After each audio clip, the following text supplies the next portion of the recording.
Yeah, ladies and gentlemen, please rise. Please stand up, please. Berdiri yang di dalam, yang di luar nggak usah. Berdiri.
Bismillahirrahmanirrahim.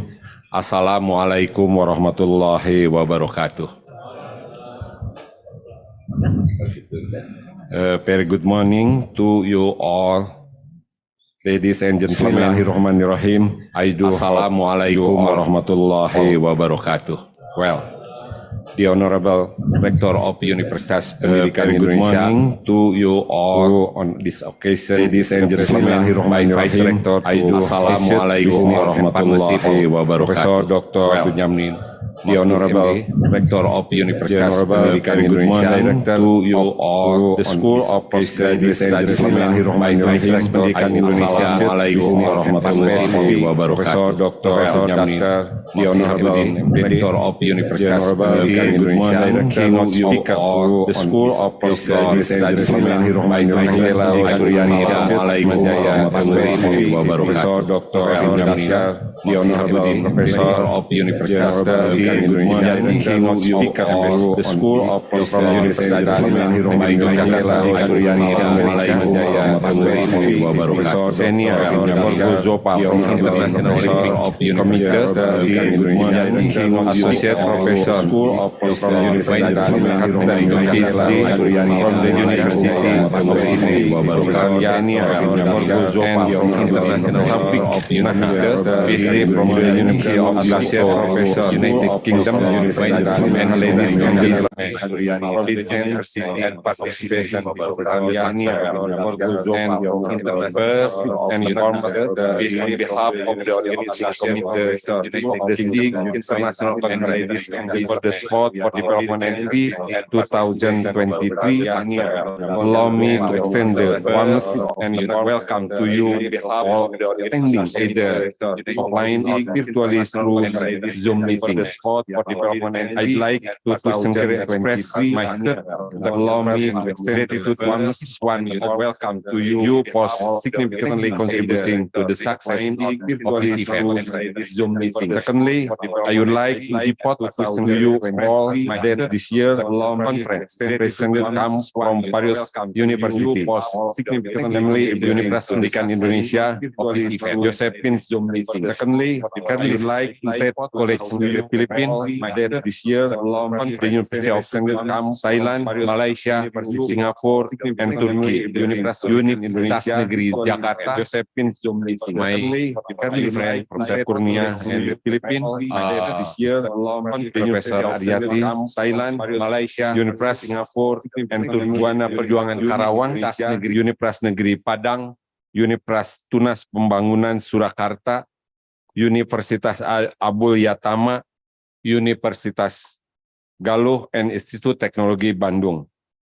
Selected people from the participants are going to be proposed for submission of publication to a variety of platform, including a Q3 Scopus Indexing International Journal, a Sinta National Accreditation Journal, a Google Scholar Indexing International Journal, and conference proceeding. Last but not least, I'd also like to sincerely apologize for any shortcoming starting from the pre-conference to the post-conference process where the publication of your papers would take place. I wish you all a fulfilled discussion and look forward to seeing you all at the next conference. Wassalamualaikum warahmatullahi wabarakatuh.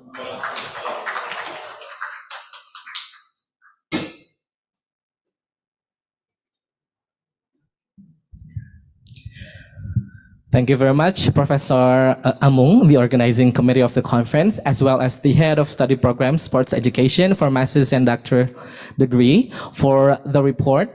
Now, ladies and gentlemen, I would like to invite the director of School of Postgraduate Studies, none other than Professor Dr. Shihabuddin, to also deliver his welcoming speech. Professor Shihabuddin, please.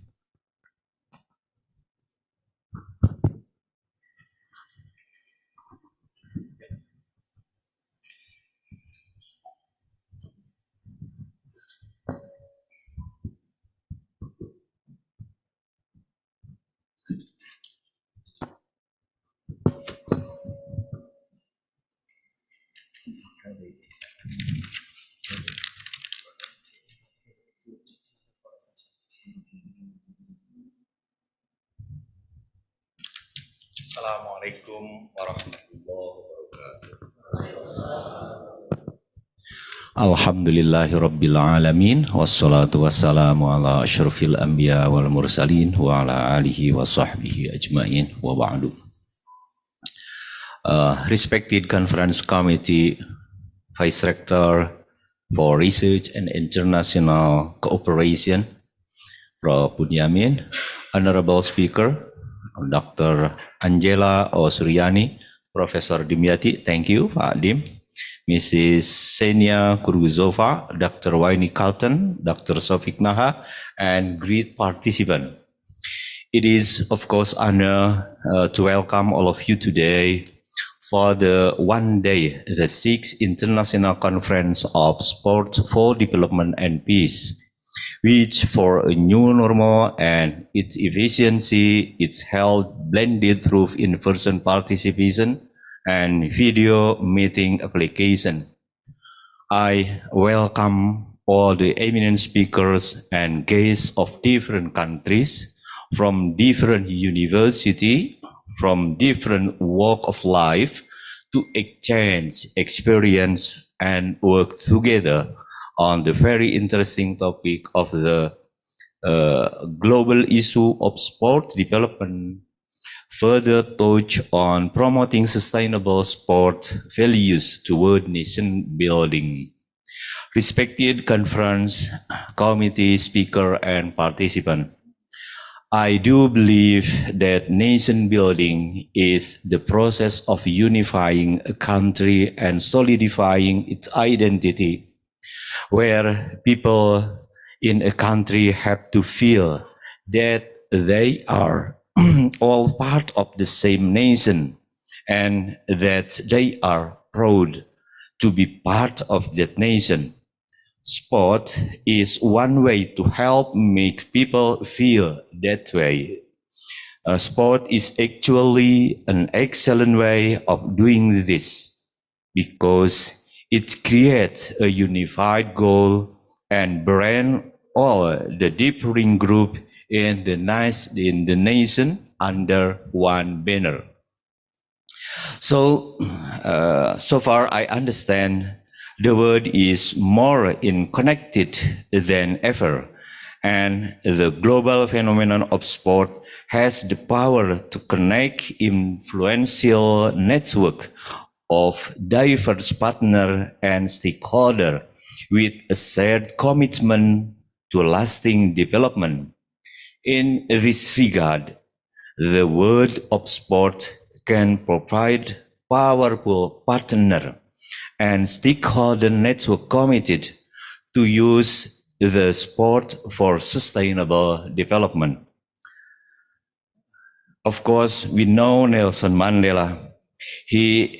Nelson Mandela's beautiful quote sum it up in very meaningful way. Sport has the power to change the world. It has the power to inspire. It has the power to unite people in a way that little else does. It speaks to youth in language that they understand. Sport can create hope. Sport can create hope where once there was only despair. I hope this conference would explore the diverse approach of cross-section of countries to learn what is working, the challenge that remain to be addressed, that sports more powerful than government in breaking down racial barriers. Despite many challenges, the vast positive power and passion of sport will continue to bring people together. Historically, sport has played an important role in all societies and acted as strong communication platform that can be used to promote culture of peace. It is and will continue to be one of the most cost-effective and versatile tools to promote United Nations values and achieve the Sustainable Development Goal. Respected conference, committee, speaker, and participant, we are all seeking inspiration and hunger with knowledge and experience sharing from all sports science educator and general expert as well as professional to discuss more about the theme.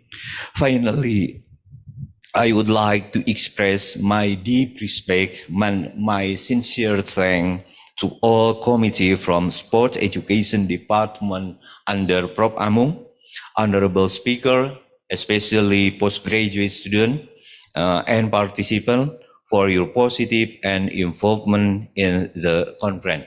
And also especially to my to Professor Bunyamin, Vice Rector for Research and International Cooperation for his positive contribution in this conference. I think that's all. Thank you for all of us for your attention to this international conference. Assalamualaikum warahmatullahi wabarakatuh. Thank you, Professor Sehabuddin. Indeed, sport is an important. It plays a vital role in our society. For it can be a platform for change. At this juncture, May we call in the Vice Rector for Research, International Affairs, Partnership and Business, Professor Dr. Bunyamin Maftu, MPD, MA, for his welcoming and opening speech. A big hand, please.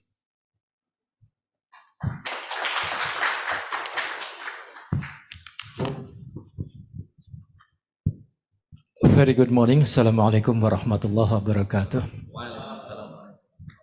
The Honorable Director of School of Postgraduate Studies, Universitas Pendidikan Indonesia, Profesor Dr. Syihabuddin, MPD, the Honorable Head of Sport Education Study Program, Profesor Dr. Amung Ma'mun, MPD, and Honorable Keynote Speakers, Dr. Angelo O. Suryani, from Atmajaya Catholic University of Indonesia, and Professor Dimyati, MSc, from Universitas Negeri Yogyakarta, Indonesia, and Mrs. Senia Korgozova from International Olympic Committee, Honorable Associate Professor Wayne Cotton, PhD from the University of Sydney, Australia, and Sofik Naha, PhD from the University of Glasgow, United Kingdom.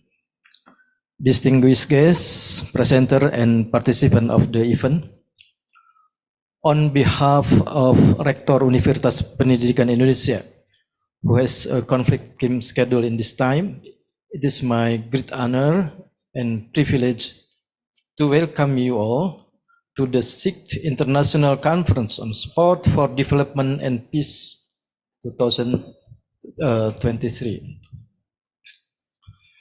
Today, I stand before you in the spirit of intellectual exchange and collaboration, uniting brilliant minds from various fields of sport and corners of the globe. I'd like to emphasize the vital role of sport in fostering development and peace in our societies. Throughout history, sport have transcended borders, culture, and languages, bringing people together in the spirit of unity and camaraderie. The power of sport lies not only in its ability to entertain, but also in its potential to create positive change in the world. First and foremost, sport have the remarkable ability to provide physical and mental well-being. By engaging in sport activities, individuals improve their overall health, build strong bodies, and enhance their resilience. Moreover, participation in sport teaches valuable life skills such as discipline, teamwork, and perseverance. These qualities extend beyond the field of or the court of and contribute to the personal growth, helping individuals become responsible and productive members of a society. Furthermore, sport have the unique capacity to break down barriers and foster inclusivity. Regardless of one's background, race, or gender, sport provide a platform where everyone can come together on an equal playing field. In a world where division and conflict persist, sports serve as a common language that unites people, transcending differences and promoting understanding. Through sport, we learn to appreciate diversity, respect others, and work toward a shared goal, setting aside prejudice and discrimination. Sport also play a significant role in promoting social integration and economic development. They have the power to uplift communities, create opportunities, and empower individuals. Sporting events attract tourism, generate revenue, and stimulate economic growth. This, in turn, leads to the improvement of infrastructure, job creation, and the overall enhancement of the quality of life for individuals residing in these communities. Sport can serve as catalyst for positive change. particularly in disadvantaged areas, offering hope and inspiration to the next generation. Moreover, sport can be a powerful tool in resolving conflicts and promoting peace. When individuals from opposing sides come together to compete in a sporting event, it creates an atmosphere of mutual respect, tolerance, and understanding. Sport teaches us that disagreement can be resolved peacefully and differences can be celebrated rather than fueling animosity. Through sport diplomacy, rivalries can transform into friendship, fostering a sense of goodwill and promoting dialogue between nations. To fully harness the potential of sport for development and peace, it is crucial to invest in grassroots initiative, sport education, and infrastructure. By providing accessible facilities, training programs, and opportunities for participation, we can ensure that everyone, regardless of their socioeconomic background, has the chance to benefit from the transformative power of sport. Collaboration between government, civil society, and the private sector is essential in creating an enabling environment for the development of sport program and initiative. The role of sport in development and peace is undeniable. Sport have the ability to improve physical and mental well-being, promote inclusivity, foster social integration, and contribute to economic development. They bring people together, transcending boundaries, and creating a sense of unity and shared purpose. By investing in sport, we invest in a better future, a future where development and peace go hand in hand. Let us continue to support and celebrate the transformative power of sport, recognizing its immense potential to shape individuals, communities, and nations for the better. Together, we can build a world where the values of sport, fairness, respect, and cooperation extend far beyond the field of play and become the cornerstone of our societies. Ladies and gentlemen, the internationalization of higher education is crucial in our globalized world. It exposes students to diverse culture, foster intercultural understanding, and incorporates global best practice. It develops a global mindset, facilitates international collaboration, and enhances employability.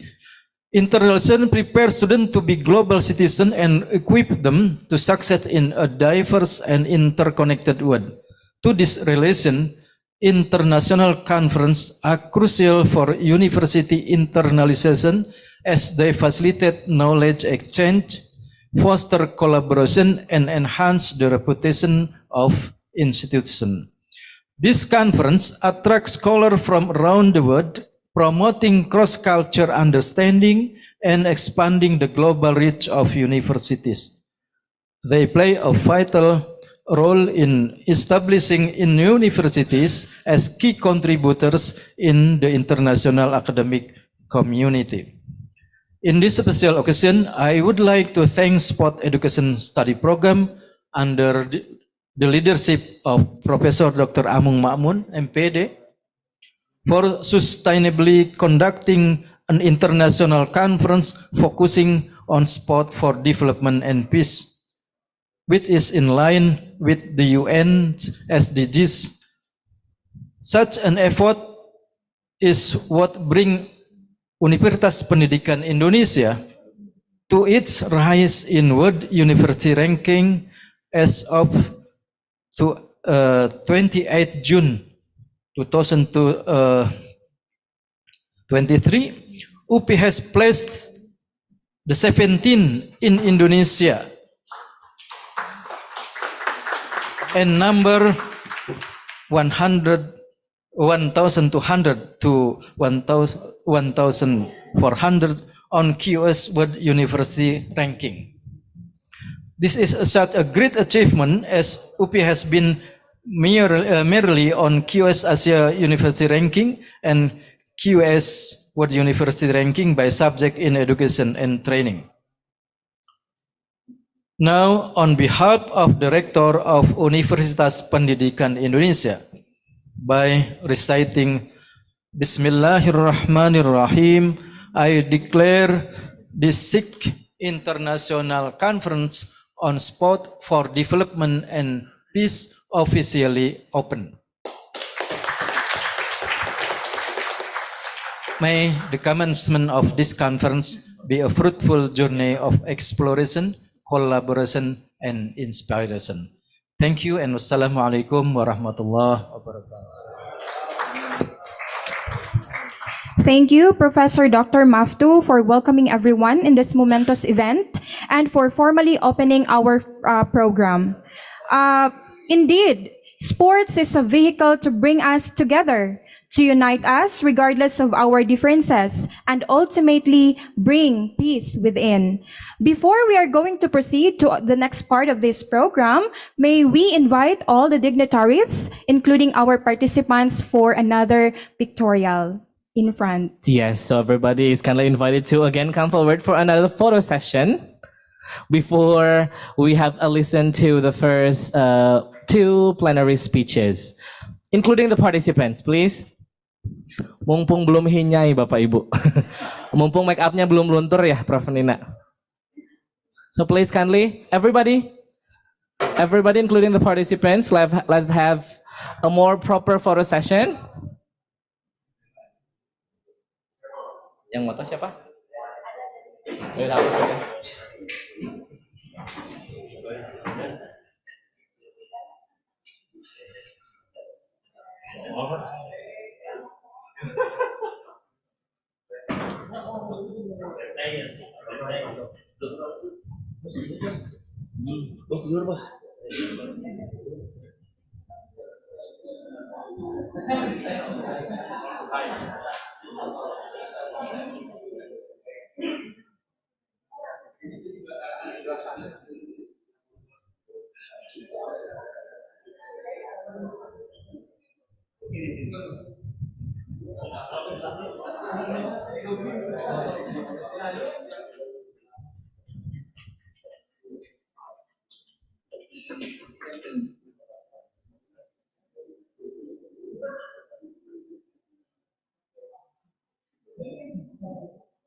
Selamat pagi. Selamat pagi. Ya. Oh iya.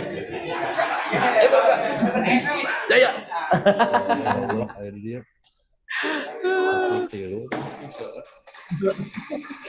Sahawa itu.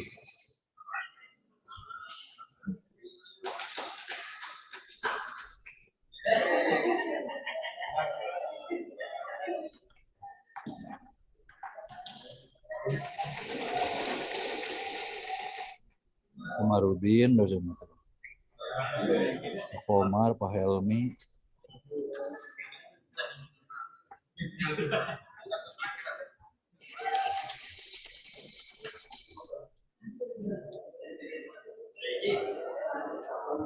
Sama. Alright. Buyati, Pak Yudi, Yeah, I think. Pak Zaki. Okay, everyone. To get us acquainted with our first and second keynote speaker, may we call in our moderator, Our moderator is a bachelor degree holder of English Language Education year 2004 and graduated here at Universitas Pendidikan Indonesia. After several years, she completed her Master of Education of Educational Administration at the same university year 2016. Last year, 2022, she earned her doctor by research on educational administration and graduated as cum laude. Her focus in her dissertation is in educational policy, communication, and leadership.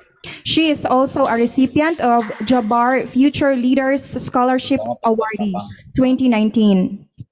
As an educator, she's also a school consultant and former school director from early years up to senior high school with more than 25 years of experience. Having an educational administration background, both in academics and in practice, she is currently working as an affiliate researcher in the Southeast Asian Ministers of Education Organization, Regional Center for Food and Nutrition, as the theme lead of the Education and Shared Values work stream at Action Against Stunting Hub Indonesia. She is also serving as a lecturer at YBA Bandung Polytechnic, Bandung Administrative Science School, and Faculty of Health Science and Technology, Madhyani University. Her interest is in the field of educational administration, early childhood education, leadership development, and communication, as well as neuro-linguistics programming. She also received funding in her research. To name a few, one of it is Roadmap in to Pendidikan Kota Bandung 2017. And that doesn't end there. She also published several researchers. Let's not prolong this. All right. Let me introduce to you our moderator, Dr. Rita Angguruwati. Round of applause, please.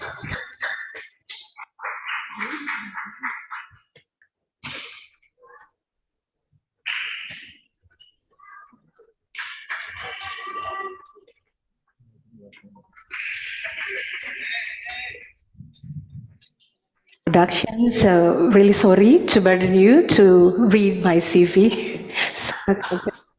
Good morning, everyone. Assalamualaikum warahmatullahi wabarakatuh. Upon you. Good morning. I heard that some of the participants are coming from Filipina and then Timur Leste as well. So probably I'm going to say mabuhay, magandang umaga. Hai. Okay. So, Hai teh. Apa kabar? Benar, selamat datang. Assalamualaikum. so Selamat datang. Berarti. mentioned by the Master of Ceremony. Hai. And I will be serving as your moderator for this morning. We will have two keynote speakers, and I hope everyone is doing great in this first week of July. Are you ready? Yes? Okay, are you here with me? So probably I'm going to check for the participant coming from the Zoom. Are you here with me? Good morning. Morning. So no one is opening the camera. Hopefully they are all here with us. Okay, good morning to you, everyone. As it was mentioned by the Master of Ceremony, I would like to once again welcome you to the 6th International Conference of Sport and Development and Peace. So I would like to invite the two keynote speakers for this morning, the respective Professor Dimyati, coming from Universitas Negeri Yogyakarta. Please proceed to the stage, and the second one would be Dr. Angela O. Suryani, coming from the Atmajaya Catholic University. Good morning. Selamat pagi, silakan. Selamat datang, Profesor, Ibu Dr. Angela. Selamat pagi. So, ladies and gentlemen, we will use English as the medium of the language. I would like to help you out with the Bahasa Indonesia translator, if you require one, and then for approximately the next 3 hours, we'll be having their 60 minutes of presentation, and then followed by 45 minutes of question and answer session. Ladies and gentlemen, the honorable lady in the left side of mine is our first speakers, Dr. Angela O. Suryani, coming from Faculty of Psychology, the Atmajaya Catholic University of Indonesia, atau Universitas Atmajaya, who will be presenting Sport and Positive Youth Development by PYD, Assets and 7 Cs. So probably we are going to learn a lot about the 7 Cs itself, because most of us probably only knew about the 4 Cs, Dr. Angela. Sekarang kita ada 7 ya, Bu ya. And the second speaker is Professor Dr. Dimyati from Faculty of Sport and Health Science, Universitas Negeri Yogyakarta, with his topic of character development through physical education and Indonesian perspective. So, ladies and gentlemen, before we continue to the first keynote speaker, allow me to introduce our honored first keynote speaker. Dr. Angela Octavia Suryani is the head of study program, Master of Psychology at Atmajaya Catholic University of Indonesia. A doctor in cross-cultural psychology, graduated from Tilburg University, the Netherlands. She wrote enormous numbers of scientific articles published related with psychometric, sport and youth, as well as developmental assets models of positive youth development in selective reputable journals. Her presentation will be presented by the committee, not in a long time, so hopefully all the committee ready with this. So probably I'm going to talk about yourself, Dr. Angela. So while we are waiting for the committee to share the screens, so is this the one? Okay, so this is your share, This right? is my share, not at front. Okay, can we have in the front TV for the committee to help her out to be able to see the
test? Oh, okay.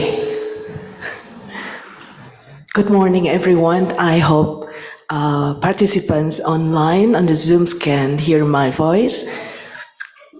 I'm very honored to be here, invited by different disciplines from my disciplines. I'm from psychology.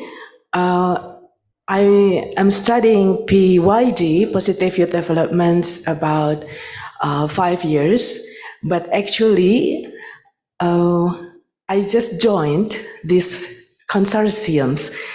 The consortiums of Positive Youth Development was developed by my colleagues when I was in the Netherlands, when I was studied my PhD.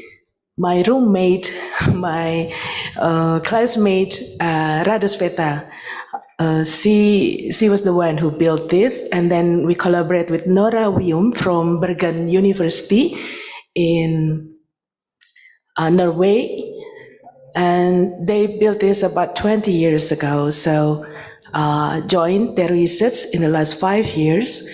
We are collaborate with about 30 countries. So we have the consortiums called Positive Youth Development Cross-National Research.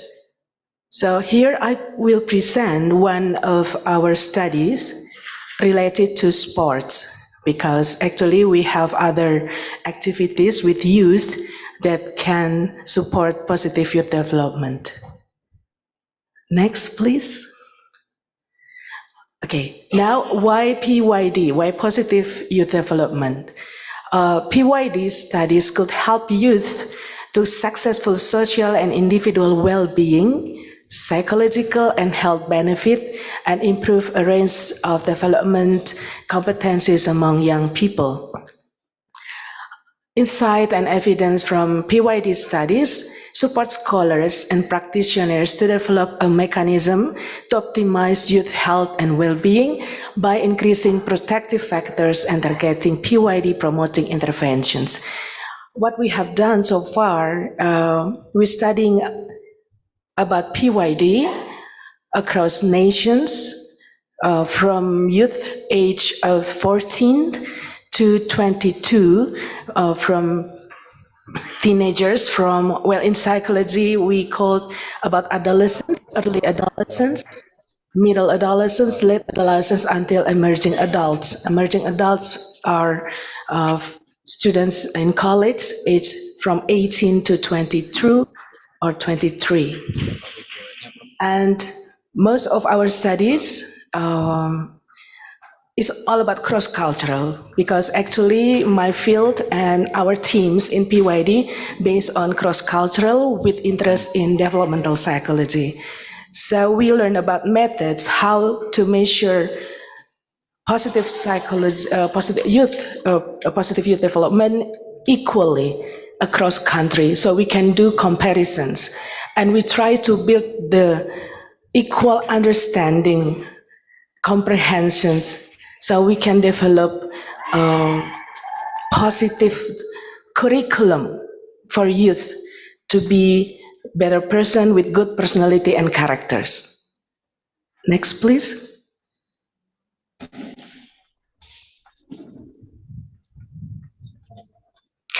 Yeah, and I want to introduce, this is one of our fruits of our study. We have Handbook of Positive Youth Development, written by many scholars. I contribute in one chapter in it. And this handbook has been awarded as best book by American Psychology Associations. We involve many countries, about 30 countries, so we have the same perspective about PYD. And you can have, if you Googling and search the link, you can find the chapter and also the book. Next. Okay, now the PYD, we have the concept of PYD, the assets and the outcomes. The assets means that we have something in our personality, something in our competencies that can be an asset for future, for better future. Because in psychology itself, we're still thinking about the negative point of youth. We think about the psychopathology. We think about the bad side of the youth. But then we find that we have assets, we have potentials in our youth that we develop. Rather than thinking about the bad side about them, we think the positive side about them. Then we support this positive side so they can have better future. So we have assets and then the outcomes. The assets emphasizes the alignment between individual strength, external opportunities and supports that help young people to achieve optimal development and adequate functioning.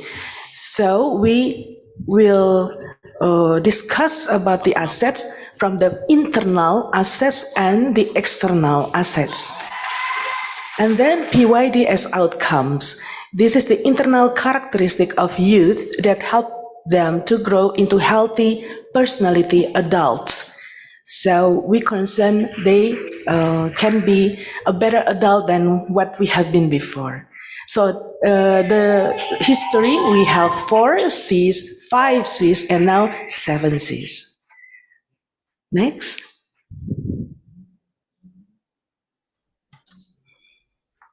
Okay, now we discuss about the assets from internal aspects.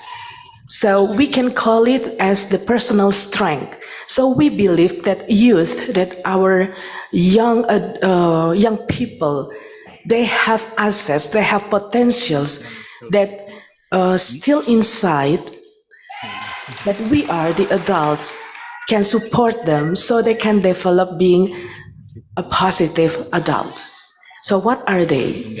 Actually, there are 40s. There are 40s personal strength, but we can group it into 4 groups. The first is commitment to learning. So in positive psychology, we believe that youth, our child, our adolescents and emerging adults, they have commitment to learning. They have appreciations. They believe that continuous learning is important.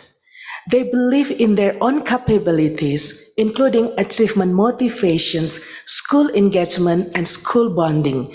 So, during their lives as youth, most of their lives spent in school. So, school is very important in their lives, especially also for the emerging adults. Campus life is very important. And commitment to learning, they want to learn more about themselves and about the world. So they have achievement motivation, they have school engagement and school bonding.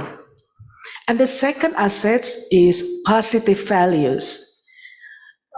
These values guiding principles to make healthy life decisions, including caring, social justice, integrity, honesty, and responsibility. So, in every child, they have that. They have positive values. But how it develops, it's depend on the adults around them, especially families and teachers.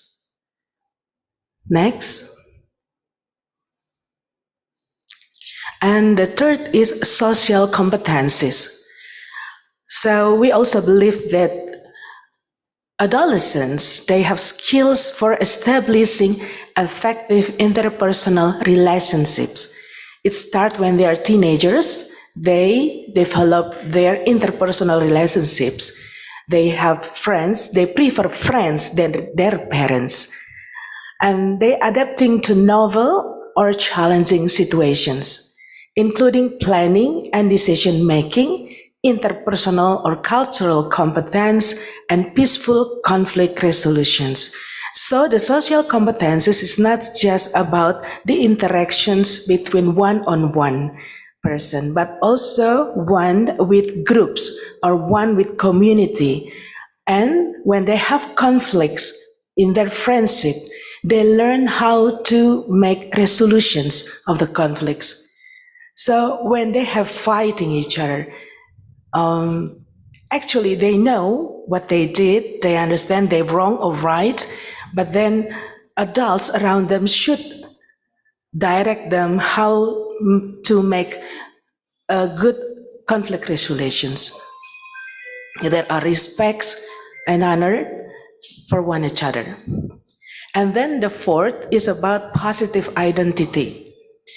This is a sense of control and purpose, as well as recognition of own strength and potential, including personal power, self-esteem, and positive outlook. Therefore, for adolescents and emerging adults, performance and also outlook is very important. They want to have positive identity. They want to be liked by everyone. They want to be loved by a lot of people. So this focus will direct them how they go for their lifestyles. And if they build a positive lifestyles, positive identity, who they are, it's promising that we have a positive adult, a good character of positive adults. And also the identity will tell them who they are, not about themselves, but they also, identity also covered national identity, their ethnic identity and social identity, and all of those identities makes them positive and accept their own who they are. Next. Now it's about the external assets. The external assets means the positive features of environmental, contextual, and socializing system of young people. So the external assets discuss about the environment, the adults around them, the family, friends, teachers, lecturers, and also the politics, the government's regulations, all of the environment of the child. First, the asset of the external is support. In support, social and emotional support. So it's not just about the physical, the material supports, but also the emotional support, care, and acceptance, including family support, positive family communications, and other adult relationships, caring neighborhood and school climate, and parents' involvement in schooling. It will support the child to be good adult. And then the second is empowerment. Being a valuable agent in making a contribution to others and community, including community values and resources for young people, service to others, and safety. So, for the PYD development, we need environment that can be an agent that can help them so they can contribute to others, so they can understand the community values, the society values, so they can serve the people out of themselves. Next. The third is the boundaries and expectation. So how do the adolescents and the emerging adults, the youth, can develop positively? Their environment, family, teachers, schools, and all the system, it supports the clear regulation for conduct with consequences for violating rules and encouragement for young people to do their best. So we have to tell them what is right and wrong, the morality, the ethics, so they know what should be done and do not do this in your community, in your group, in your society. They know how to conduct themselves. So the family, schools, and neighborhood boundaries, they adult role models, positive peer influence, and high expectations. So families' expectations also drive them, also direct them how to behave. So family and other systems should put boundaries and expectation in appropriate setting. And the fourth is constructive use of time. So this is very important, especially for the youth, that they have a lot of energy, they have times, but they don't know what to do with their time and their energy. So this is one asset, the external asset, that the system around the environment, they give opportunities to the youth so they can enjoy and develop new skills outside of school, including creative activities and religious communities. So this is very important. So for the youth, they need regular activities. So in here, I support for doing sports. So they can develop their own new skills and they know how to use their time appropriately. Next. And now the PYD as the outcomes. This is the 7 Cs. So during the history, we start with 4 Cs and now we have 7 Cs. The first C is competence, and the competence comprise the cognitive competence denotes problem-solving skills and decision-making.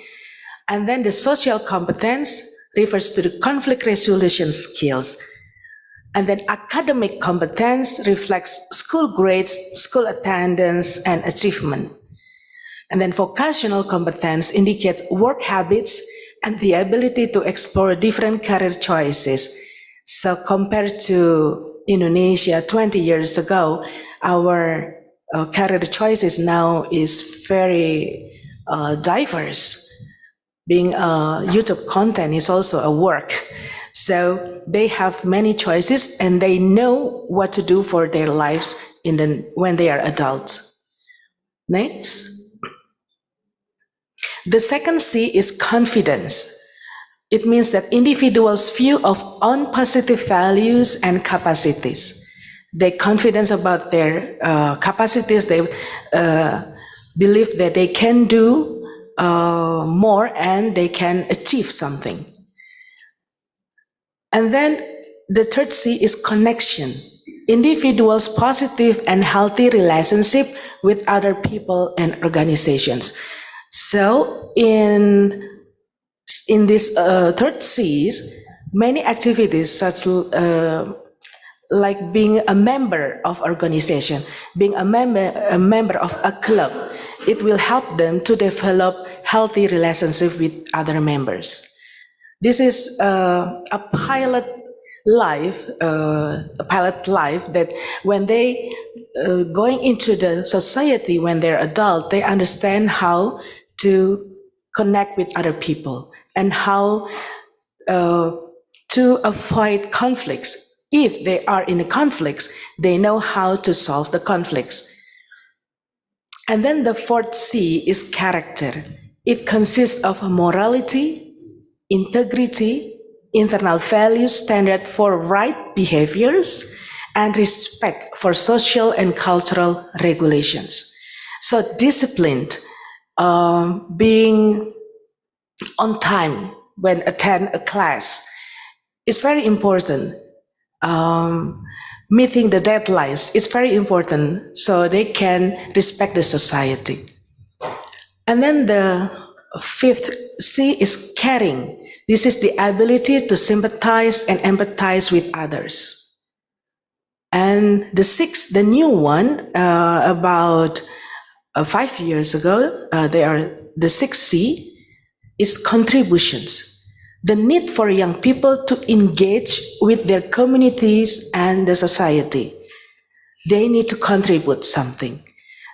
When the contributions exist, the group, the teamwork will have positive impact. And then the seven, the new one until 2 years ago, is creativity. This is a novel and adaptive problem-solving ability, meaningful with a social and cultural context. So there are the 7 C's. Next. Okay, this is an example of study, the new study. This is my study with colleagues about the 7 C's, developmental assets in India, Indonesia, and Pakistan. We are in LAMIX, low and middle income countries. There are 2 big countries there in terms of number of citizens. India is the first now. India surpassed China for the most populated country, India, and then we also have Indonesia. But then we have Pakistan with the low income countries. In here, we conduct a cross-cultural study. We conducted multi-group confirmatory factor analysis and structural equation modelings. And we found that the 7Cs, the outcomes, is related positively and significant with the assets. And we also found there is correlation between the 7Cs and developmental assets with hope. So below there is hope. So when people have the 7Cs and also assets, they will have positive hope for the future. One of my study with my colleagues is about the future anxiety and hope and 5Cs. We concern about the emerging adults, our students in university. They're very worried about their lives, their future lives, especially about work. So we try to understand their 5Cs and then hope and then the future anxiety. And we found that the hope is related with negatively with future anxiety. It means that when we have high hope, then we have low anxiety. And it developed by the help of 5Cs.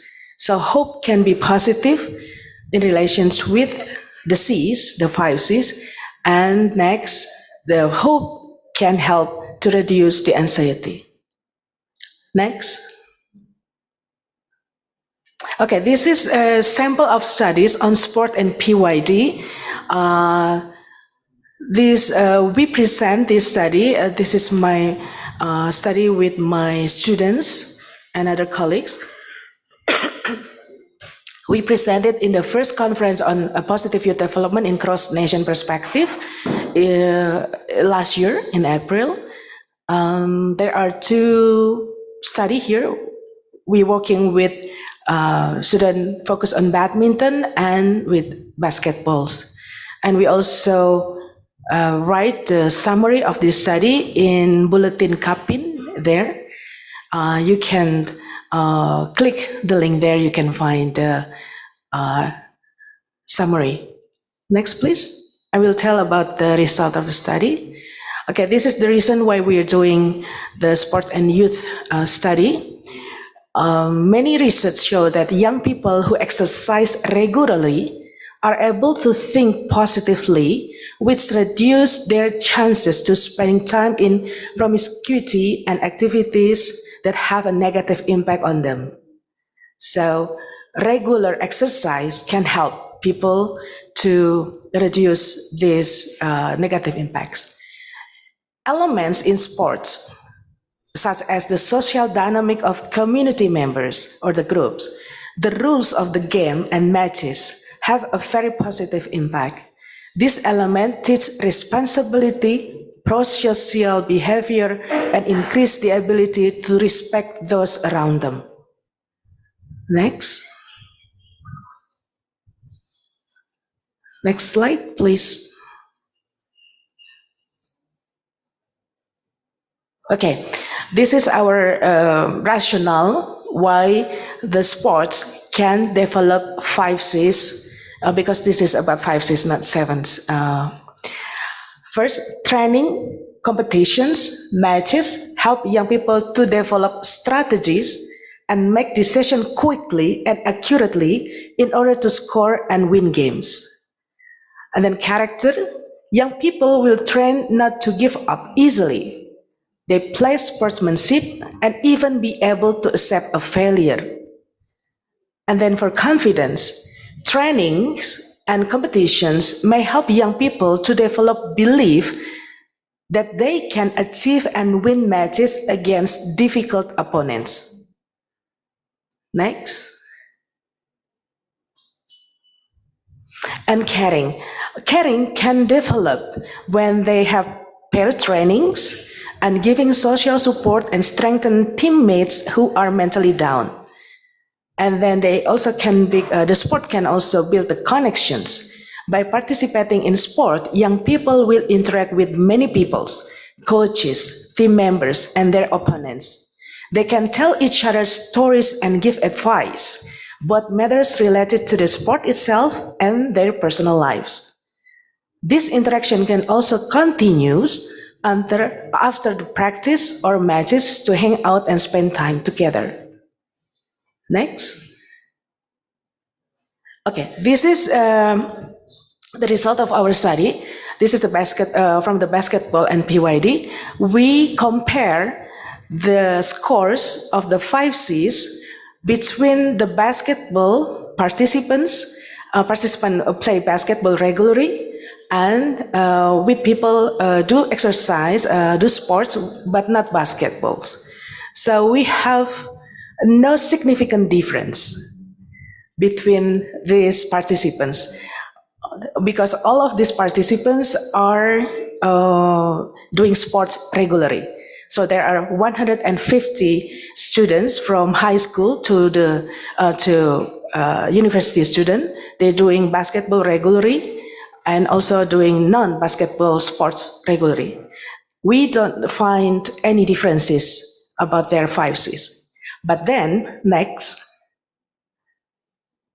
this is when we compare the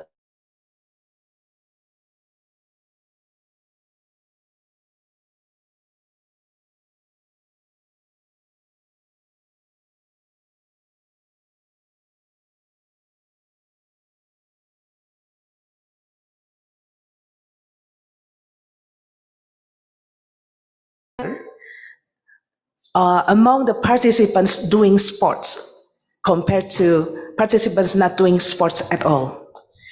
But caring and connection, there are no significant difference.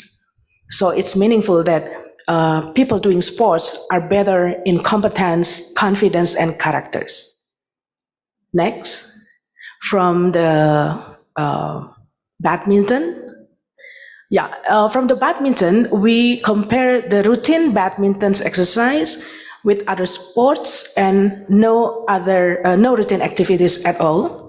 We found there are significant differences among these 3 groups. And we can see here that playing badminton routine is higher. They have a better competence compared to the other groups. But then it's comparable for the routine badminton and the other sports. But most of all, from these 3 groups, we can see that the 2 groups who playing badminton regularly and other sports having 5 Cs higher than participants not doing any routine activities. So this is a promising that doing sports can help people to build the 5 Cs. Next. Okay, this is the last slide.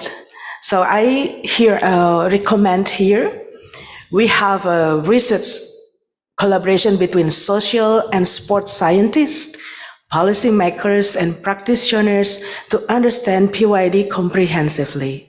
And next, moving beyond purely academic perspective, a PYD curriculum and model development can be piloted to achieve the positive impacts of sports. Thank you very much. Okay, so thank you so much, Dr. Angela, for your fruitful presentation. So I learned a lot actually about this positive youth development, moreover on the 7 Cs, because it's quite new for us now here in Indonesia. So is it really necessary for me to read out the summary of the presentation in Bahasa Indonesia? I would like to ask the audience. Perlu dibacakankah summary-nya dalam bahasa Indonesia atau perlu? Okay, so I'm going to go with the flow ya. So Dr. Angela, just a few minutes probably. Dr. Angela, saya sambil baca ya, saya membuat beberapa summary mengumumkakan pentingnya positive youth development atau kajian pengembangan pemuda positif dapat membantu kaum muda mencapai kesejahteraan sosial dan individu yang sukses, memiliki manfaat psikologis dan juga kesehatan, serta meningkatkan berbagai kompetensi perkembangan di kalangan kaum muda. Hingga saat ini, beberapa riset yang telah dilakukan oleh beliau dan juga rekan-rekannya telah membuktikan bahwa PYD mendukung baik akademis maupun praktisi untuk mengembangkan mekanisme dalam mengoptimalkan kesehatan dan kesejahteraan remaja dengan meningkatkan faktor pelindung dan menargetkan intervensi yang mempromosikan positive youth development itu sendiri. Hal yang menarik dari apa yang disebutkan oleh Dr. Angela adalah outcome karakteristik internal tadi, yaitu 7 Cs yang memang kemudian diusung dan kemudian dilihat secara riset ya, penelitiannya sudah berjalan bahkan dilakukan di 3 negara. Yang pertama adalah kompetensi kognitif, sosial, akademik, serta vokasi. Kemudian kepercayaan diri dari para generasi muda yang memang mempraktekkan olahraga dalam kehidupan sehari-hari. Kemudian relasi yang sehat, yaitu koneksi tadi. Kemudian adanya pembentukan karakter yang mungkin nanti akan diungkapkan secara jelas oleh Profesor Dimyati di presentasi yang kedua. Kemudian rasa peduli, yaitu caring, bagaimana mengembangkan sisi-sisi simpati dan juga empati dari generasi muda, kemudian bagaimana mereka melakukan kontribusi serta kreativitas yang lebih positif lagi di kemudian hari. Sebagai tindak lanjut di masa yang akan datang, Dr. Angela merekomendasikan 2 hal.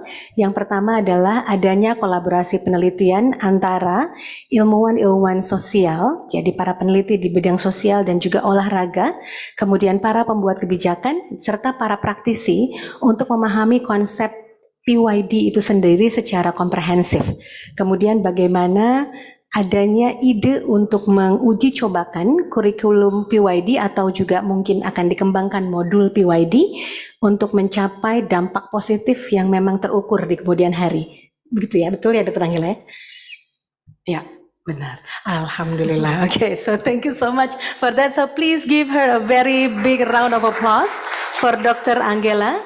So ladies and gentlemen, now may I invite our second speaker, Professor Dr. Dimyati MSI from Faculty of Sport and Health Sciences, Universitas Pendidikan Negeri Yogyakarta, with his topic of character development through physical education and Indonesian perspective.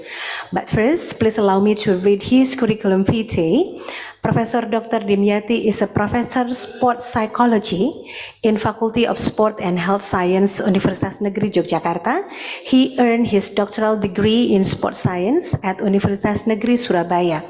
He actively wrote books as well as scientific articles in his field of expertise to include sports psychology, self-efficacy, and character development. Previously, he served as the committee in Indonesian Sports Scientists Association and now actively taking part in Indonesia Sports Psychology Association, as well as the coordinator of Academics and Students Affairs, School of Postgraduate Studies, Universitas Negeri Yogyakarta. Without further ado, Professor Dimyati, you have 60 minutes of presentation. Please start.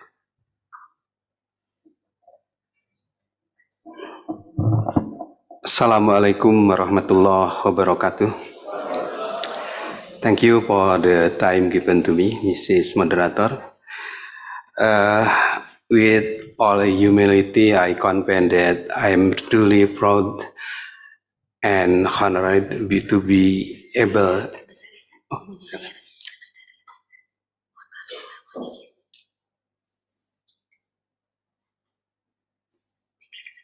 Ini.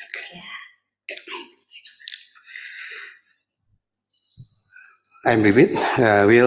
With all humility, I am confident that I am truly proud and honored to be able to attend and be part of this large forum, the 6th International Conference of Sport and Development and Peace.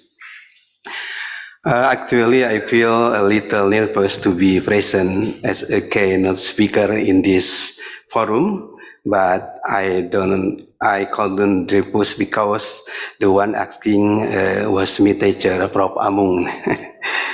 Therefore, within vicarious limitation, I will try to convey the theme of character education in the context of physical education. Ladies and gentlemen, as well as participants in international conference that I respect, the title that I will convey in character development through physical education and Indonesian perspective. Ladies and gentlemen and honorable international conference participants, from the title that I will present, the big question that I want to answer: if physical education can develop character, in there a policy for the Indonesian government to develop character education through physical education. So it's an effort to answer that question. The explanation that I will convey does not discuss theoretically or technically how to develop character through physical education, but the explanation will further explain how important the Indonesian governance policy in the continue the character education program on which it taught sport and physical education.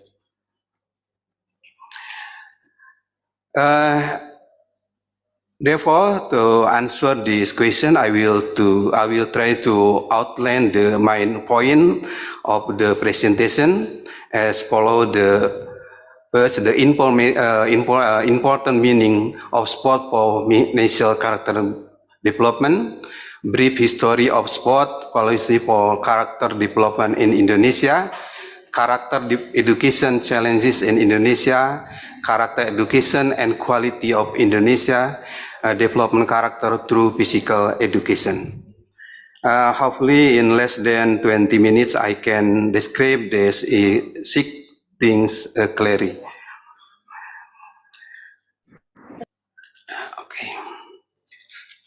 Okay, the importance of meaning of sport for the nation character development in studying or the role of physical education to develop character in Indonesia, I think it's necessary to first understand how to rule and importance to sport building national character in happening in the international world.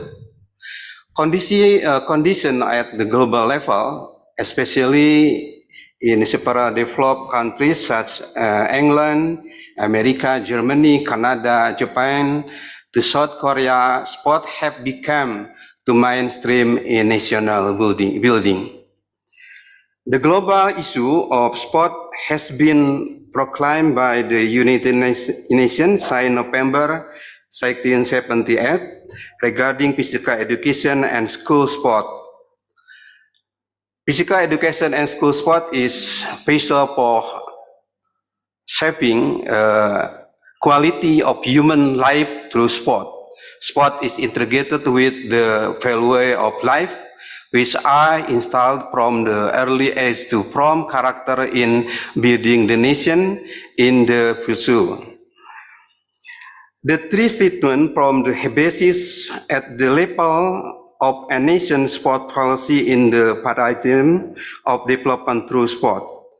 By cultivating character from an early age to sport, the role of sport is education is very crucial and decisive. A brief history of sport policy in the character development in Indonesia. If we look at the history of sport and mean of building national character, at least it can be classified to 3 phases. First, the Sukarno era. During the Sukarno era, sport was used not only as a mean of building the character and identity to the Indonesian nation, but also as the end area to strengthen, build, maintain the country existence on the international stage. Second, in the Suharto era, although in this era, it was not explicitly emphasized that sport is a mean to build character, but there was program for cultivating sport in the wider community by referring to the concept of global sport issue as listed in the UNESCO chapter 68. A policy was born with them exciting society and promoting sport, which are known until now as the National Sport Day, which they celebrate every September 9th. The third era reformation, in this reformation era, there was not clear national sport policy as a Sukarno or Suharto era. But in the era President Susilo Bambang Yudhoyono, In 2010, a policy of character education was born to be precise with a place and the basis of realizing to vision and national development instead in national long-term development. There are two major programs that are used as the reference in building nation character. The grand design for the development of the nation character of which in building nation character through education, including through physical education and sport in school. And second, through this characters education strengthening program, PPK. In this PPK, the rule of physical education as the mean of accommodated character education is very clear. The two character education program ended in 2018. After 2018, the follows the direction for the character education program were unclear, as well as character education through physical education. If look closely, the four pillars, the basis of implementation grand design for the development of nation character building. One, exercise the heart, through that smart, sport and feeling, and sport and sport. Based on this description, in very clear, the sport and physical education are used as the basic for building national character. To character education in school, both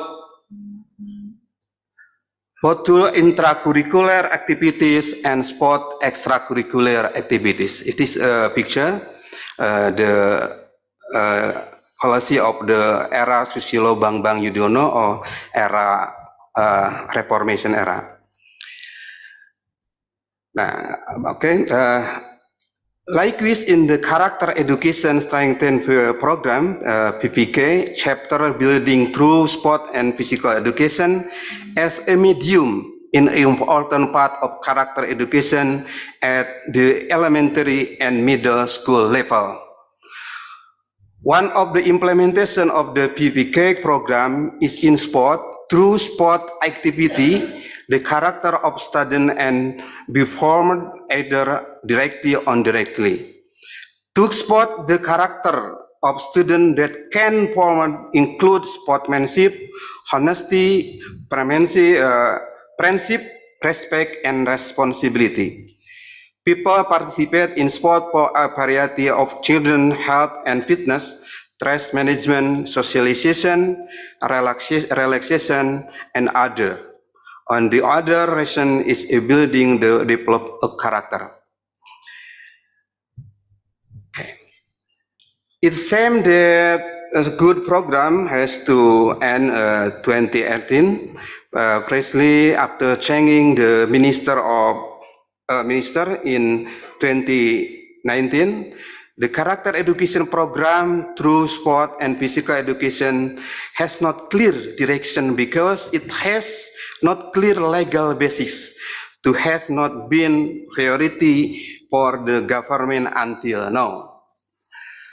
In fact, this Reformation era, especially in the last decade, the problem of character of the Indonesian nation has experienced very complex challenges going forward. Among them, currently the nation culture and character are under the scrutiny. The society contain the within in various media and local media, which highlights various issues related to corruption, violation, sexual crimes, vandalism, fights between groups, lifestyle or hedonism, and even the dirty political practices of politicians. They are signs that this country is entering an era decline ethic and character. Ray Dalio stated that based on the experience of developing countries, The superior system include and start with the strong education, not only teaching knowledge and skills, but also strong character, politics, work ethic developed in school, families, and religious community. Likewise, the challenges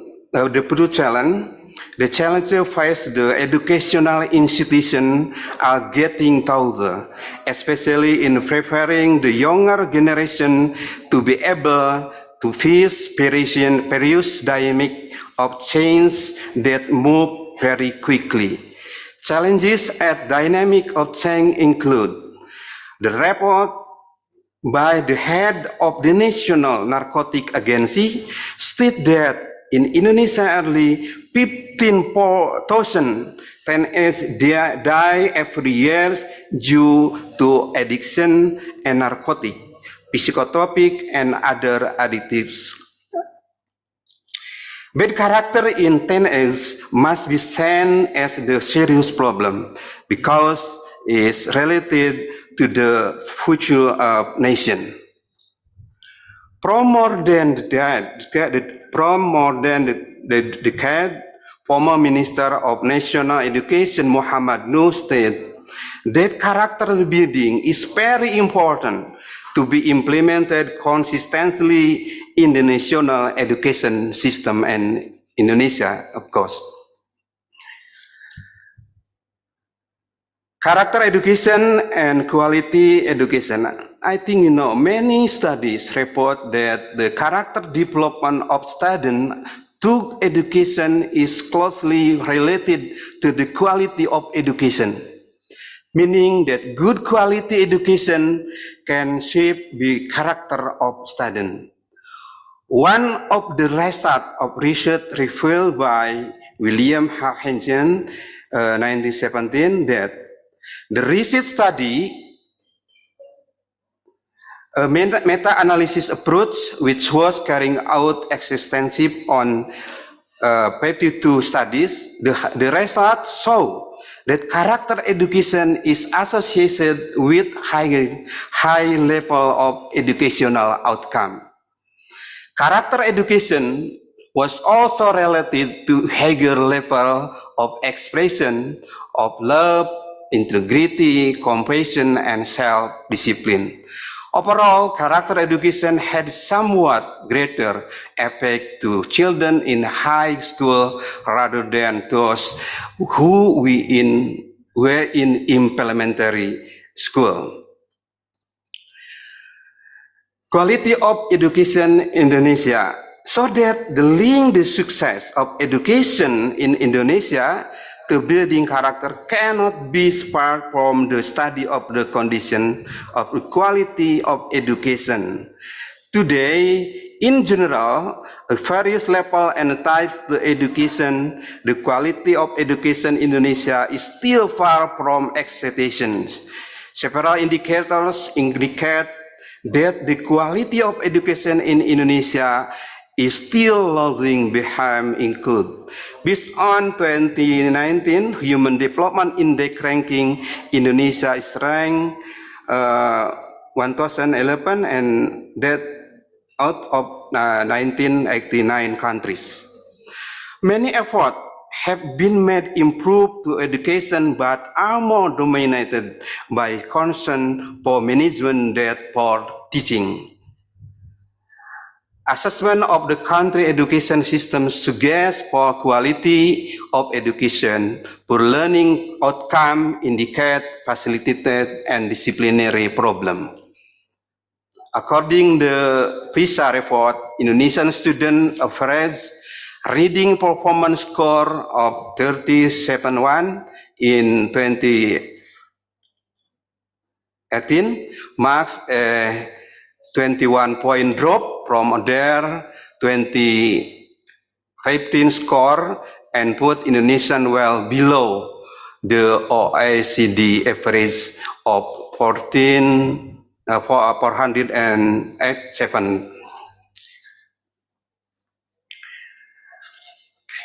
The positive effect sport participation, scientific student in the form, scientific writing, the research threshold have been numerous and confirm that there is positive relationship between sport activities and as well as physical education with the character development at athlete and student.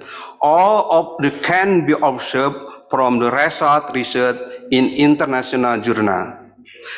Some notes I submit as follow.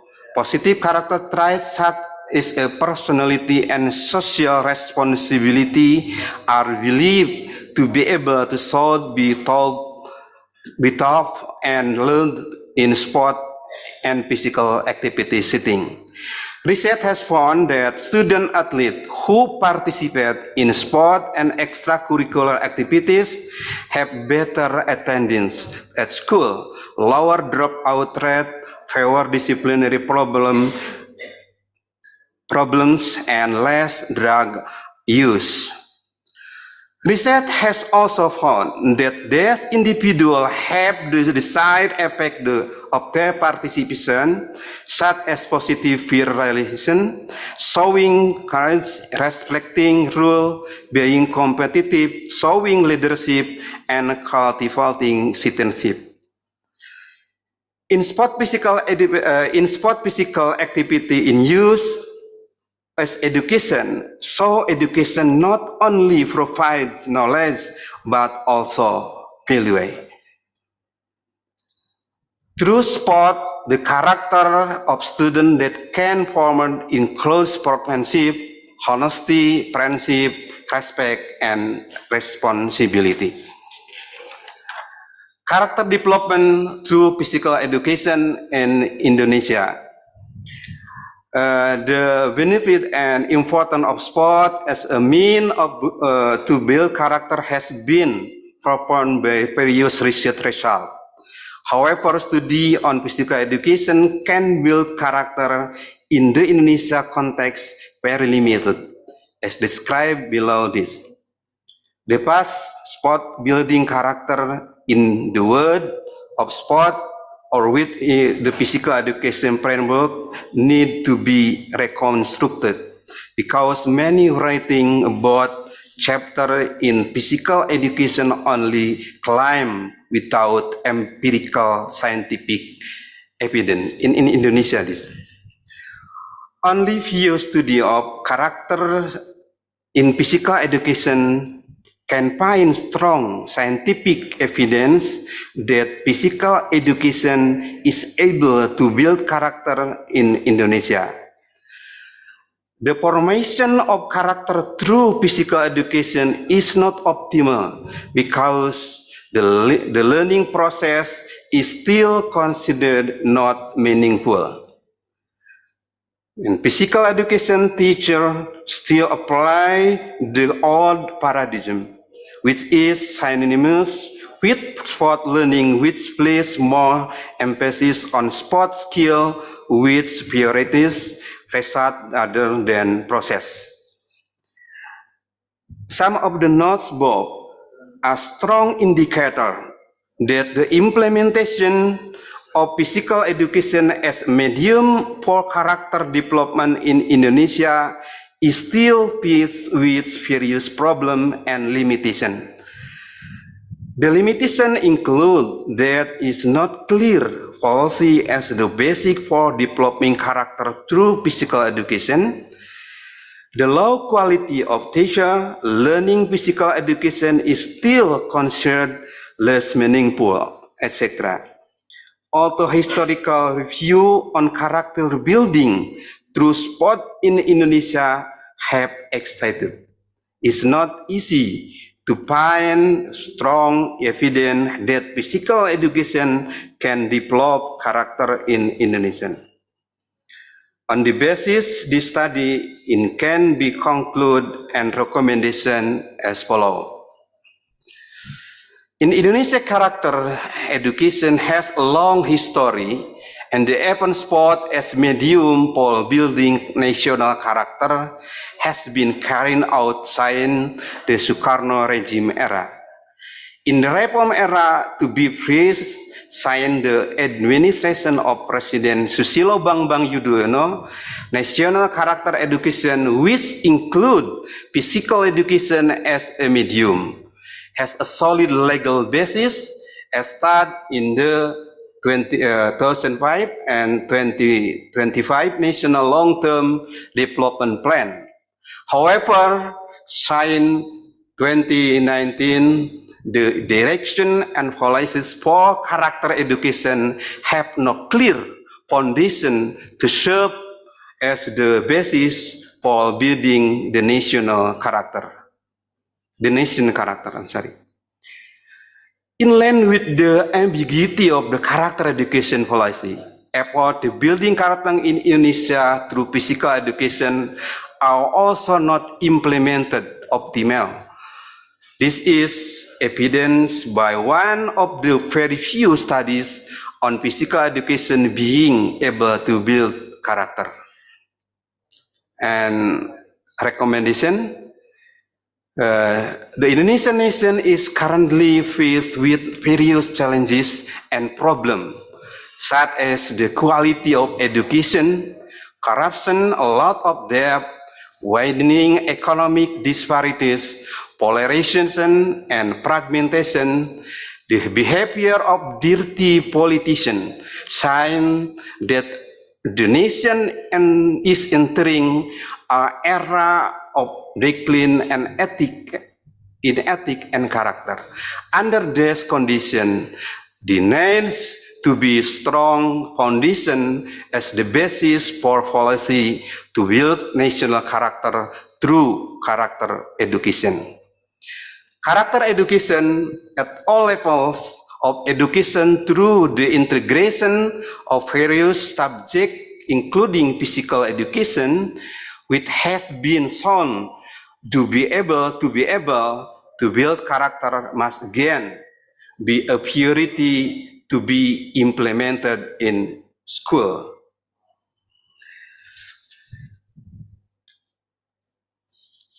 That's all can be encountered. Helpful this useful to apologies from limitation. Thank you for your attention. I'm sorry. Thank you. Okay, thank you so much, Professor Dimyati, for sharing different perspective on character development through physical education. So this is really interesting because before we heard about how the positive youth development coming, and this is coming from what really happened in the field related to the policy that we have here in Indonesia. So, Professor, if you don't mind, I would like to ask permission to read the summary in Bahasa Indonesia. Oke, saya mohon izin Bapak Ibu sekalian. Dalam presentasinya, Profesor Dimyati mengungkapkan bahwa di Indonesia, pendidikan karakter memiliki sejarah yang panjang. Bahkan olahraga sebagai media untuk membangun karakter bangsa telah dilakukan sejak era rezim Presiden Soekarno. Di era reformasi, tepatnya sejak pemerintahan Presiden SBY, pendidikan karakter bangsa yang memasukkan pendidikan jasmani sebagai media memiliki landasan hukum yang kuat, sebagaimana tertuang dalam Rencana Pembangunan Jangka Panjang Nasional 2005 hingga 2025. Hanya sayangnya, sejak tahun 2019, Profesor Dimyati menggarisbawahi bahwa arah dan kebijakan pendidikan karakter dianggap belum memiliki landasan yang jelas karena sempat dihilangkan, begitu ya Prof ya, untuk dijadikan landasan dalam membangun karakter bangsa. Sejalan dengan ambiguitas kebijakan pendidikan karakter, upaya membangun karakter Indonesia melalui pendidikan jasmani juga belum dilaksanakan secara optimal.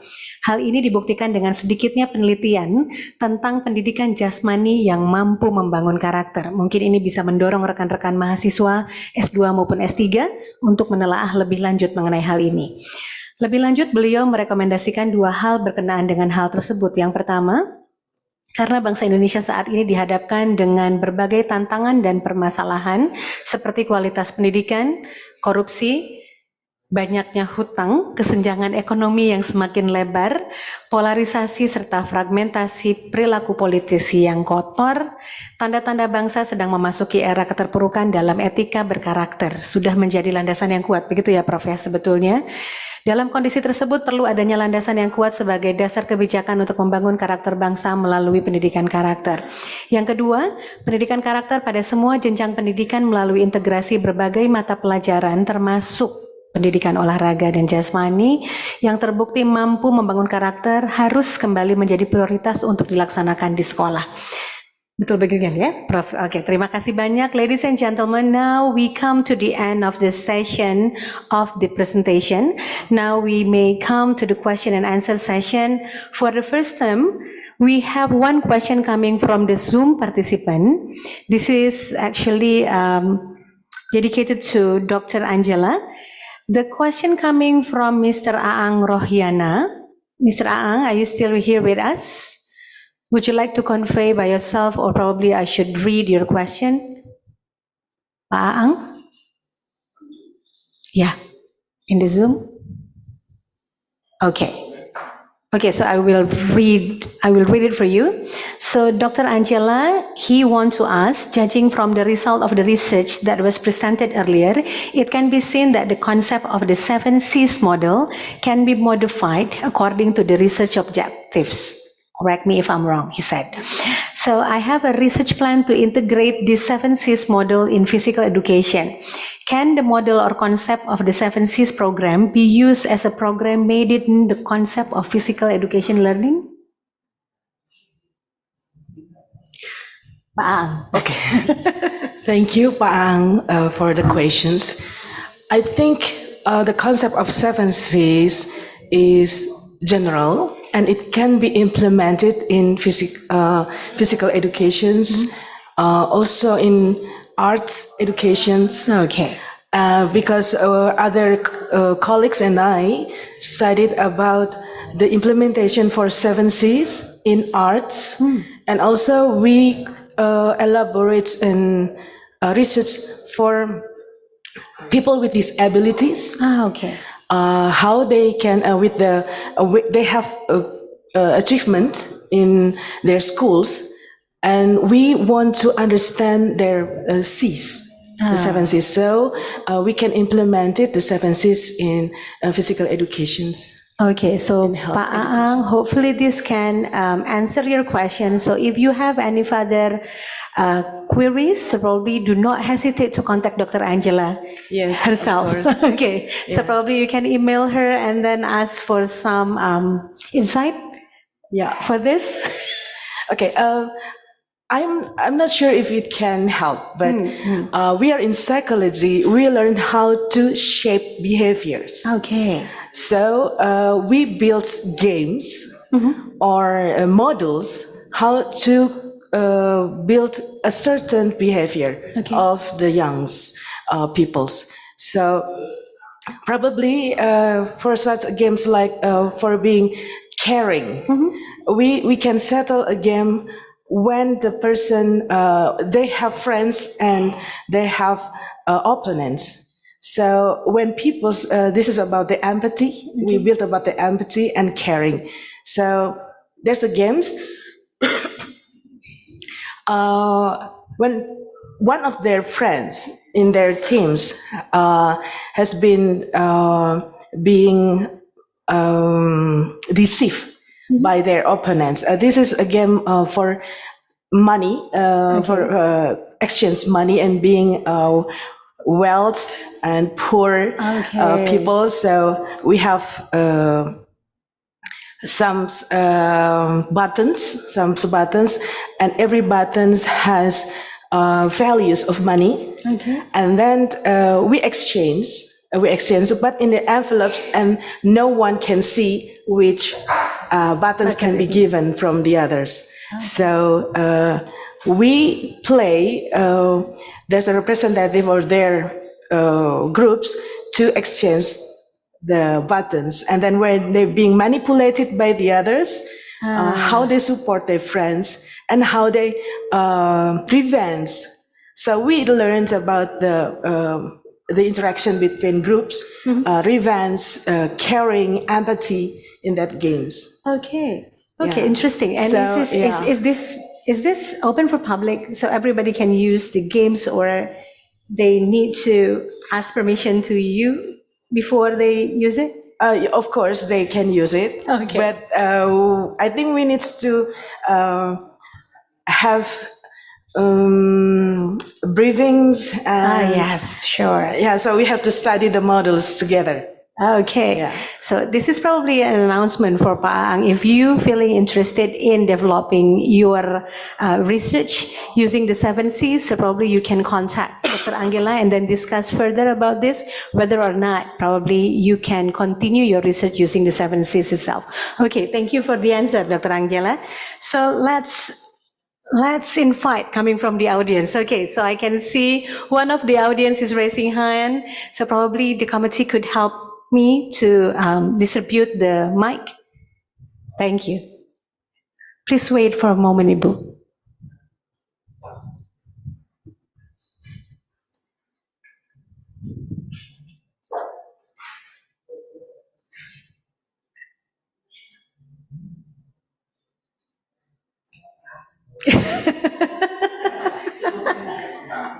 Okay, it's still not on yet, so probably the IT person could help us out.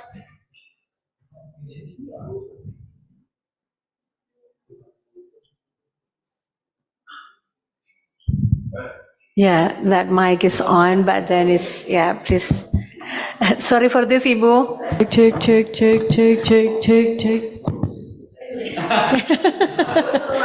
Okay, so this is for the sport exercises. Okay. Okay, bismillahirrahmanirrahim. Assalamualaikum warahmatullahi wabarakatuh. Waalaikumsalam warahmatullahi My wabarakatuh. name is Rina Amardewanti from alumni of Pascasarjana in UPI. My question is for Professor Dr. Damayanti. Pertanyaan saya why the characteristic is like very important to support the patient, but the young generation right now, they think the education is not really important, but the passion to build the success is important. So sometimes when we talking with the young generation, we have like debate, yeah. Like some people, the education is very important to support the patient to reach their dream, but the other, because they own the money, they have generate a heritage of the family support. They think they don't need education; they need only passion to reach their dream. So, what do you think about? Sometimes because we are academic, we are a lecturer. Some people we cannot say they salah.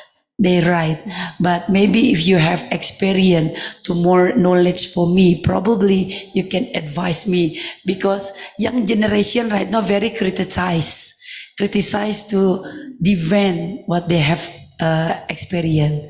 So the point is why the characteristic is important to support the patient to reach their dream. But some people said education is more important to support, but some generation they said not. Even if you have a money or generation of the rich, they don't need education but need only patient. Thank you, Prof. Ya, so why character is important, Pak? Kenapa karakter menjadi penting, katanya Pak? Nanti saya coba bantu.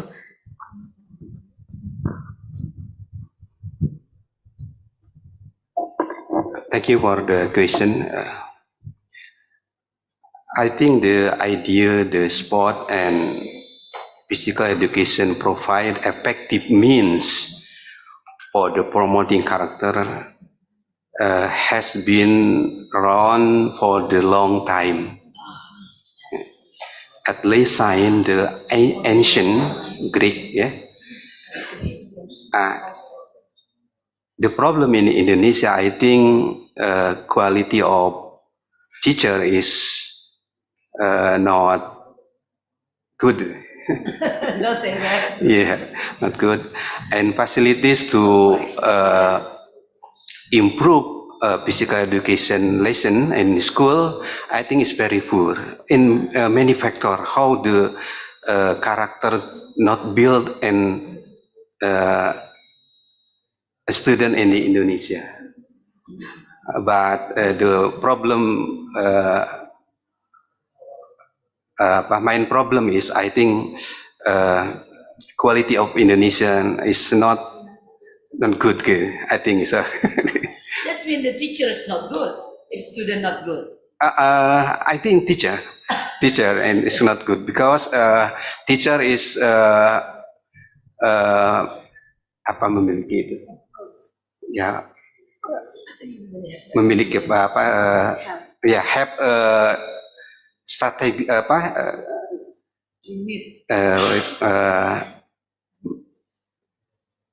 faktor utama good apa sebentar ya because the teacher and the student and the school and coach and the athlete is essential factor to develop character. If teacher and coach bad, I think student and athlete is same. I think so. Yeah. Mungkin. Maybe from. Okay, so Dr. Angela would like to add on some points. Okay. Thank you for the questions. I think the character is important because when we talk about nations, a nation is not just the land, it's not just buildings, but it's about people. So when we lost people with characters, we lost our country. And then when students only think about themselves, about their unsuccessful, they're egoist and self-centered. They have to concern about others. That's what means of educations. When we talk about educations in elementary schools, for example, they studied science, languages, physical educations, and others, in social science. What for? Why they have to understand about the sun, the planets? Why they have to understand about our cultures, about ondel-ondel, or other artifacts in our cultures? What for? Does it mean important for their successful in the future? Probably not. But they have to aware about their worlds. They have to aware about their environments and where they live, and how they care about the planets, the ecosystems, the ecological. They have to learn that. Sometimes parents did not realize that, and also teachers. They also they only focus on their subjects and their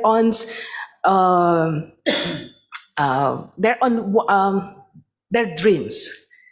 So they don't contribute to the society. If they want to success, please success together with the others, not success for themselves. That's the meaning of schools. So the characters is important. If they don't study the characters in schools where they can live, where they can study it at home. But what if their families is broken in their own characters, with their own principles?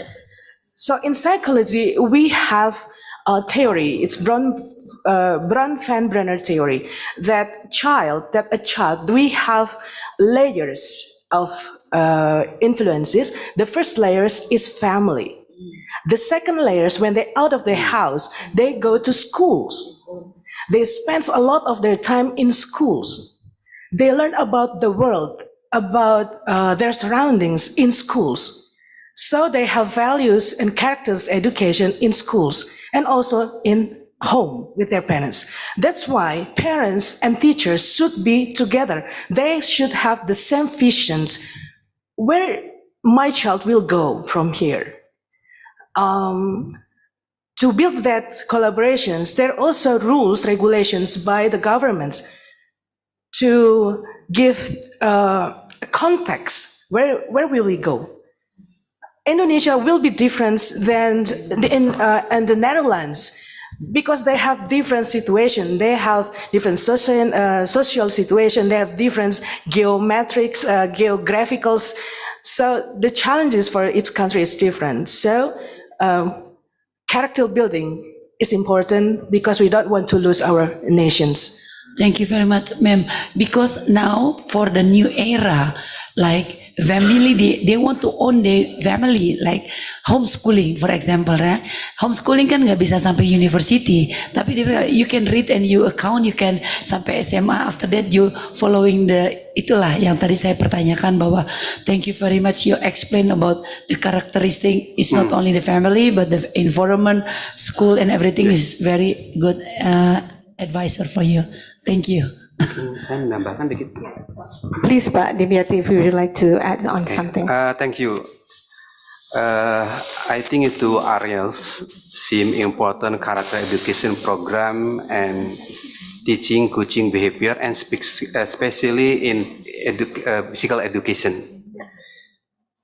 Program administration, those who believe sport and physical education should be concerned with character development, probably should look at each specific practice with a theological focus. What is the ultimate end of the instructional process? How does it affect to contribute to development of teacher, coach, student, and athlete as human being? These two questions are the kind that should guide on one's view. One aspect of the character education and implementation of the physical education on sport program that can be important for its potential to build character in leadership. I think is coach and teacher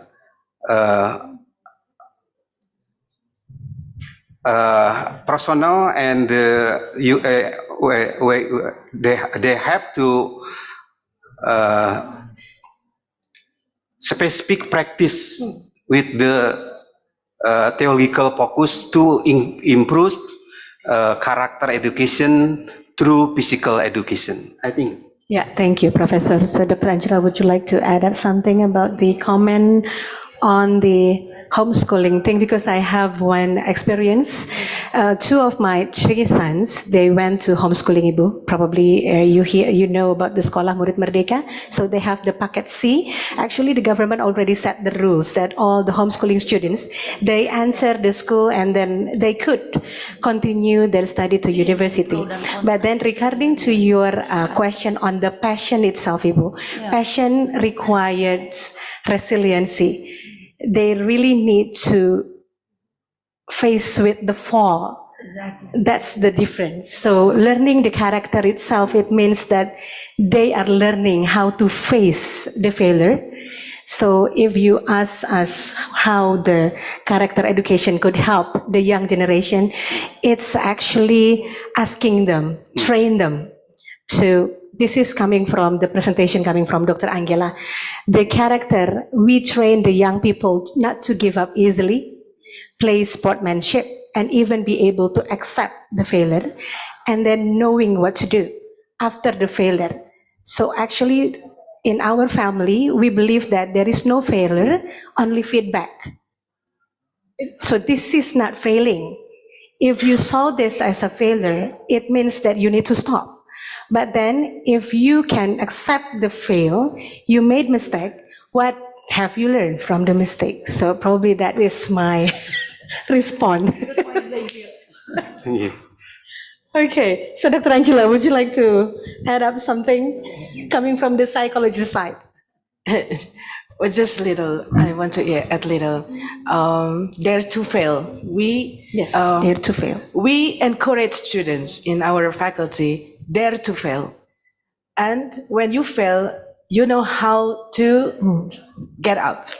So that's resilience, and that's the problem with our young people now. Yes. Yeah. So let's support this character education. Because now we are in the educational university of education. So hopefully there is some advocacy coming from the lecturers here, so we can actually advocate the policymakers that it is really important for us to promote the character education itself. So in 2019, yes, I know, but it's so sad knowing that the PPK is being merged into the vocation department because it's totally different units, ya Pak. So hopefully after this conference, so probably the committee could do some advocacy paper, some like the white paper, we can promote this to the nation. Yeah, probably teachers in class can be simply to build a character. For example, when the student working with their teamwork assignments, Exactly. teamwork assignment, there will be conflict there. Gaji buta. Yeah. Something like that. Some members did not do their homework, and they can get the same scores, grades with the other members. In psychology, when we have a group's assignment, the lecturers sometimes interfere in their group's dynamic. Okay. And we have giving feedback. What is the problem with your group? You have to understand one another. So what is your story? Tell us one another. And then we commit. Can we discount your grades? I see. Discount your grades. It's equally discussed together. We have dialogues together with the lecturers, and we have a contract. So you agree you can only get 50% of the grades, sign it. But all the problems, all the issues put up on the table. And that's their way, they learn how to have collaborations and teamwork. And they respect others with their works. That's what we do. Okay, thank you for sharing this. Hopefully this answered your question. We are going to invite another, you're very welcome. Another question coming from, the nice lady over there. Thank you so much. I'm so impressed about all this topic. I really like it, but I'm focusing on the youth development with 5C. And actually, I'm looking for the assessment, how to make a simple assessment because our practical on sport, I'm not on the field of physical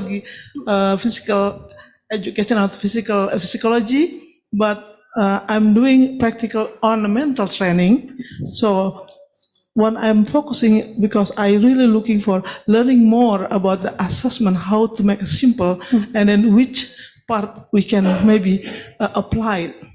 Because this is maybe a really help for our program on my youth sport development. Thank you so much. Thank you for the question, Ibu. For the instrument, we have a complete instrument for 7 Cs. We have the long version, we have the short version. So it's open, it's already updated to Bahasa Indonesia, so I can share to you. I'm very happy to share our instruments, and so we can develop together. I can share it to you, and how to interpret this course. So the assessment is ready, right? Yeah, it's ready. The assessment instrument is ready, but it's different for students below 17 and above 17, because there is a psychological differences among the young adolescents, the 14 until 17, and the emerging adults or the late adolescents from 18 to 22. I just want to make maybe a little bit introduce that mention about our program and POPB in Jakarta. So that's one of the program, and the other one is Selompen, National Youth Athlete. That's why we are looking for a specific age between around 12 to at least maybe 17, or that's the range of the age. That's why, and then I'm really looking for the specific, because it's growing a lot of issues. So that's why maybe I'm looking for this assessment maybe help. Thank you so much. Okay. Yeah, just give me your email address. I will send it to you. Okay, nice to hear that. So please give her a very big round of applause to Dr. Angela for sharing the assessment. So we have another one coming from that participant. So the mic is over here.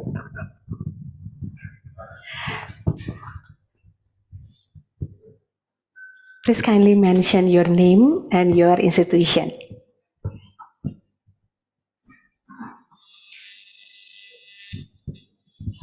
Oke, aku bicara bahasa saja ya. Oke. Selamat pagi dan salam sejahtera untuk kita semua. Selamat pagi. Nama saya Epifania Rianti Suri, saya dari Timor Leste. Saya di sini sekolah di Universitas Pendidikan Indonesia. I'm taking master degree here. So I'm really interested about the personal development youth. So the outcome of the personal development youth is can be make the unity in the society, right? So based on in the Timor-Leste, as a young nation, so there is the youth, sometimes they use the like a martial art and the ritual art to fight each other. So my question is, it can be the positive youth development, it can be implemented in the civic education. Thank you. Thank you for the questions. I think doing martial arts is not always bad. It's good, of course, in the perspective of sports. But the problem is the culture or the context of doing martial arts. It should be understood by the people of the people around the youth and the youth themselves. The values of fighting. Why we preparing ourselves? Why we learning martial arts? What for? For self-defense or to attack others? So these values should be taught along their exercising the martial arts. The values of supporting peace and protection, not to attack one another. I think the values should be get aligned with the practice, so they can understand that fighting is not always bad, but how we use the arts of fighting is important. The values behind it, what we're going to do with these skills to protect the weak people, or to protect my country, and others are my friends, are my colleagues, and not my enemies. That's the values should be implemented when they're exercising it, I think. Okay, so is that answering your question? Yeah, thank you. You're welcome. So probably digging much more on the finding the meaning itself of the fightings. So I like your terms, the art of fightings, because actually what is the really deep meaning? What is the value of doing this fight, right? And then doing the martial art, meaning that they learn academically on how to fight. So it's not just actually probably just accessing the emotion that they have, but then how to convey the message itself. Yeah, and sometimes for local martial arts, they have local wisdom.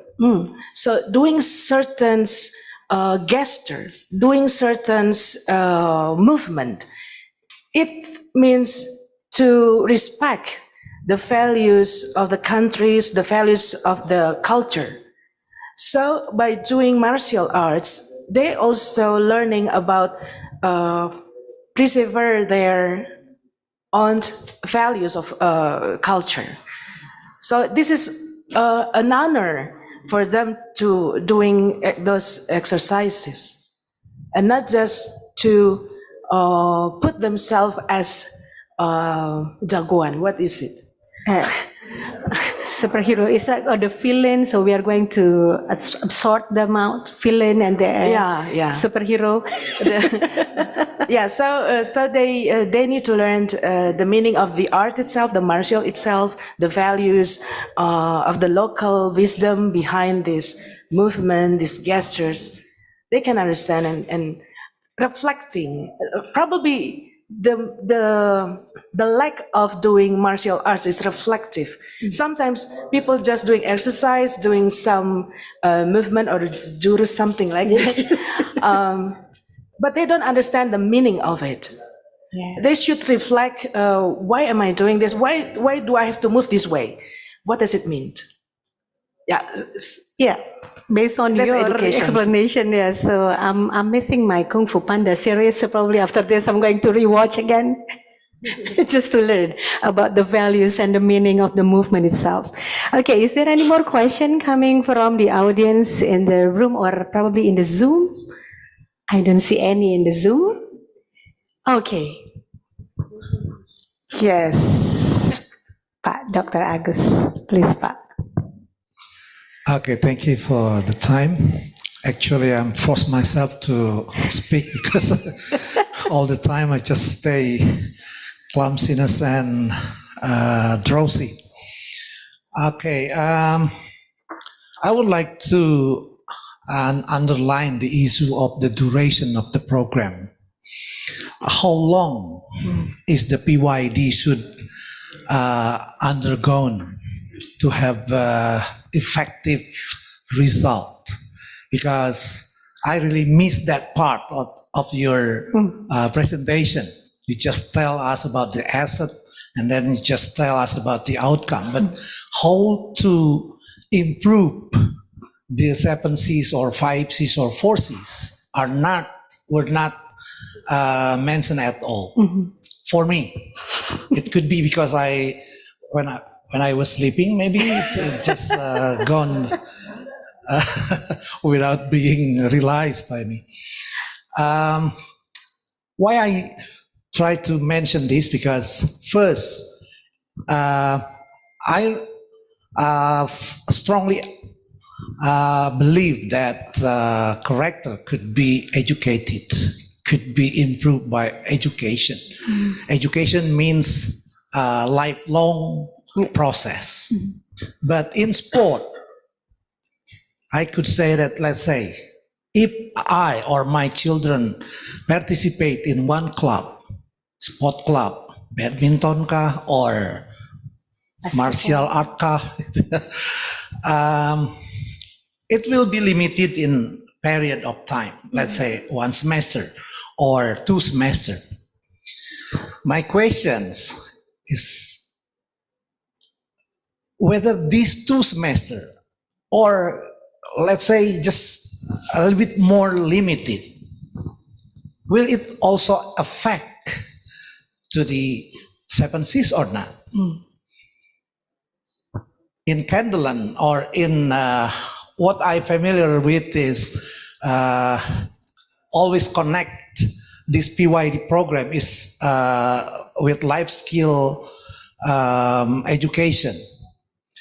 In one of the, let's say, in one of the formulae, it should be always mentioned that, let's say, if life skill is consists of friendship or leadership or, let's say, teamwork, these aspects should be mentioned and should be emphasized in every program. Let's say if we would like to improve our leadership skill from the children, then when we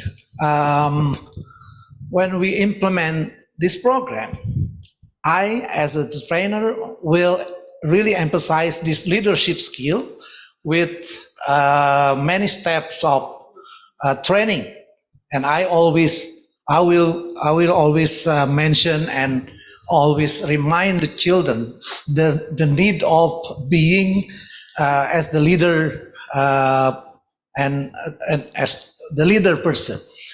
So this is what I missed from your presentation. I didn't you didn't mention at all about how to have the methods. So it's also the issue of method. The first is the issue of duration. How long this can be so effective to give positive result to the children, and then the second one is the issue of methods. Could you please explain about that? Thank you very much for the question. Thank you, Professor, for the questions. It's tough questions. Well, actually, in psychology, we have research that there are two kind of behavior changes. First, a human in general can change their behaviors in durations between 1 month to 3 months. But habit just change. It can be changed, but it's not promising to be habits. We have to change the behavior to be positive habits. So it took more about 6 months to be habits. But for changing behavior, to transform our behavior, it can be achieved as fast as 1 month to 3 months. For children, they absorb the world more easier for them rather than the adults. The adults make many considerations in their heads. What the meaning of doing this? What is it for? What if I cannot do this and that? So for the adults, changing behavior took more time than children. So it's good as earlier, as fast as possible to conduct the programs for the youngest, for the children. And we can actually for 1 semester. For example, I have a program with my assistants. I'm working with teaching assistant. I think we have here, right? Teaching assistant docent. So the teaching assistant, we have about 50 for some because some classes has 2 teaching assistants. We work with 50 students. We learned the first, before they're doing the teaching, their works, we measure their 5 C's. And then after 1 semester finished, we measure again. And we found there is increasing scores in some C's, but the increasing scores. But the most interesting is the caring scores, where they help their peers. They understand the problems of their peers, and they try to help them to solve the problems. They're caring, so they learn to be patient. They can achieve it in 1 semester. But then the next things are to maintain this, to make it to be the habits. So they have to apply for the next semester. And then we emphasize the other the other competencies. For the competence itself, they don't have increased scores. This is not different significantly.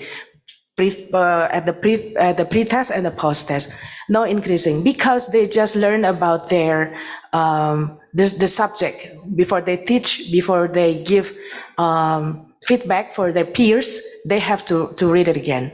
But they're more skillful in reading. They have skillful in critical thinking rather than their comprehension of the subjects. This is from the interview with them. So. That's the durations. And for the methods, I can suggest make it as an action research for me, just doing it by actions, not by theory, because just I want to test my assumption about how the PYD can be implemented. Just asking my teaching assistants, They want to work together, so let's work it. So, but as the teacher, as the lecturer, I have to supervise them how to doing their works. This is the the hardest things. Accompanying them for 50 students.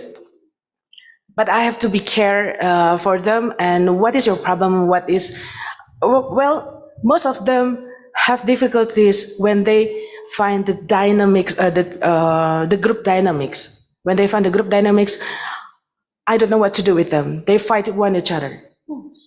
So what should I? So you're the leader. You have to give them direction how to solve their conflicts. What do you think?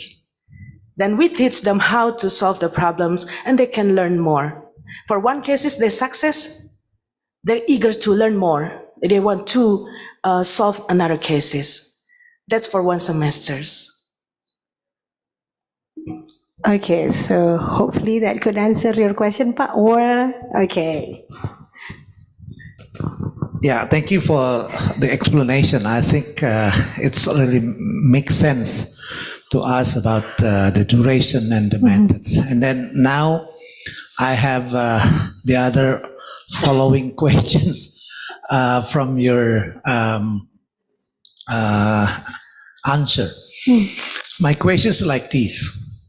After having our children positively develop in their character, in their habit, so what gitu loh, gitu ya. Nah, my question is, do you have a strong evidence that the alumni from your program have a really successful life? Success in life or not? So I'm trying to mention about the predictive validity, predictive value of your program. If kids have very good positive character and behavior, will it be guaranteed that they will also success in their life later on in the adult life? Probably you have already found some stories about that. Please. Okay, I am feeling like I'm being in the promotions. Exactly. Okay,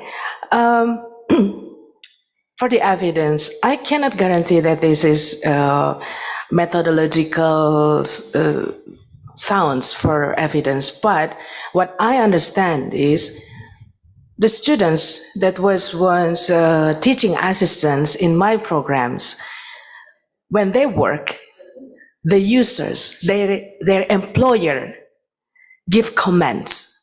They are positive to work. Their disciplines, they contribute to the teamworks. They are very pleased with the character of our alumni. So this information is encouraging for us to develop this program more.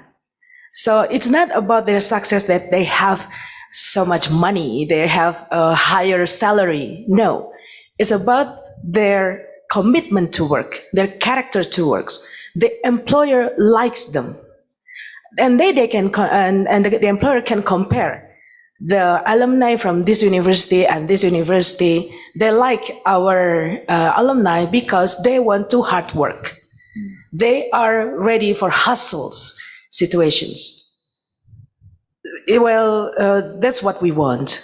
We don't need they have to be excellence in their performance. They can win a bid or they can have a higher salary. No. How they perform their works with their characters. Disciplined, hard workers, willing to work in hustle situations. They're ready to work late or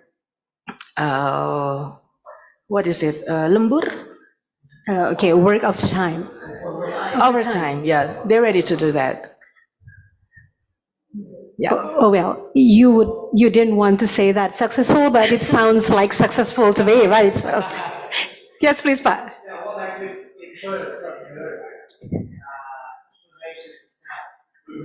Besides you are implementing PYD, you are also implementing AYD. Yes, exactly. So you're very welcome. You are very humble in say that. Actually, that is one proof of being successful program, right? Okay, thank you. Is that okay? Please give a round of applause. Is there any more question coming from the audience? Can I? Yes, sure, Mr. All right. MC, please. No, I'm acting as the participant now. Yeah, okay. You know, when we talk about character education, of course, psychology is one of the keys, I guess, in character education. But there is this stigma, especially among Gen Zs, that now they are over glorifying the mental health issue. I mean, on one hand, it is such a great thing that the awareness of mental issue is rising. But on the other hand, I think it is dangerous because the over glorification is getting huge. Even the teenagers are now easily saying that I get anxiety. Even some of them are self-diagnosing themselves. I am an OCD without consulting to the professionals, right? And how does your program, or probably in general, how does a psychology see this phenomenon? Because, yeah, I have to say that even myself, I think that children, no, we used to be tougher, a lot tougher than that.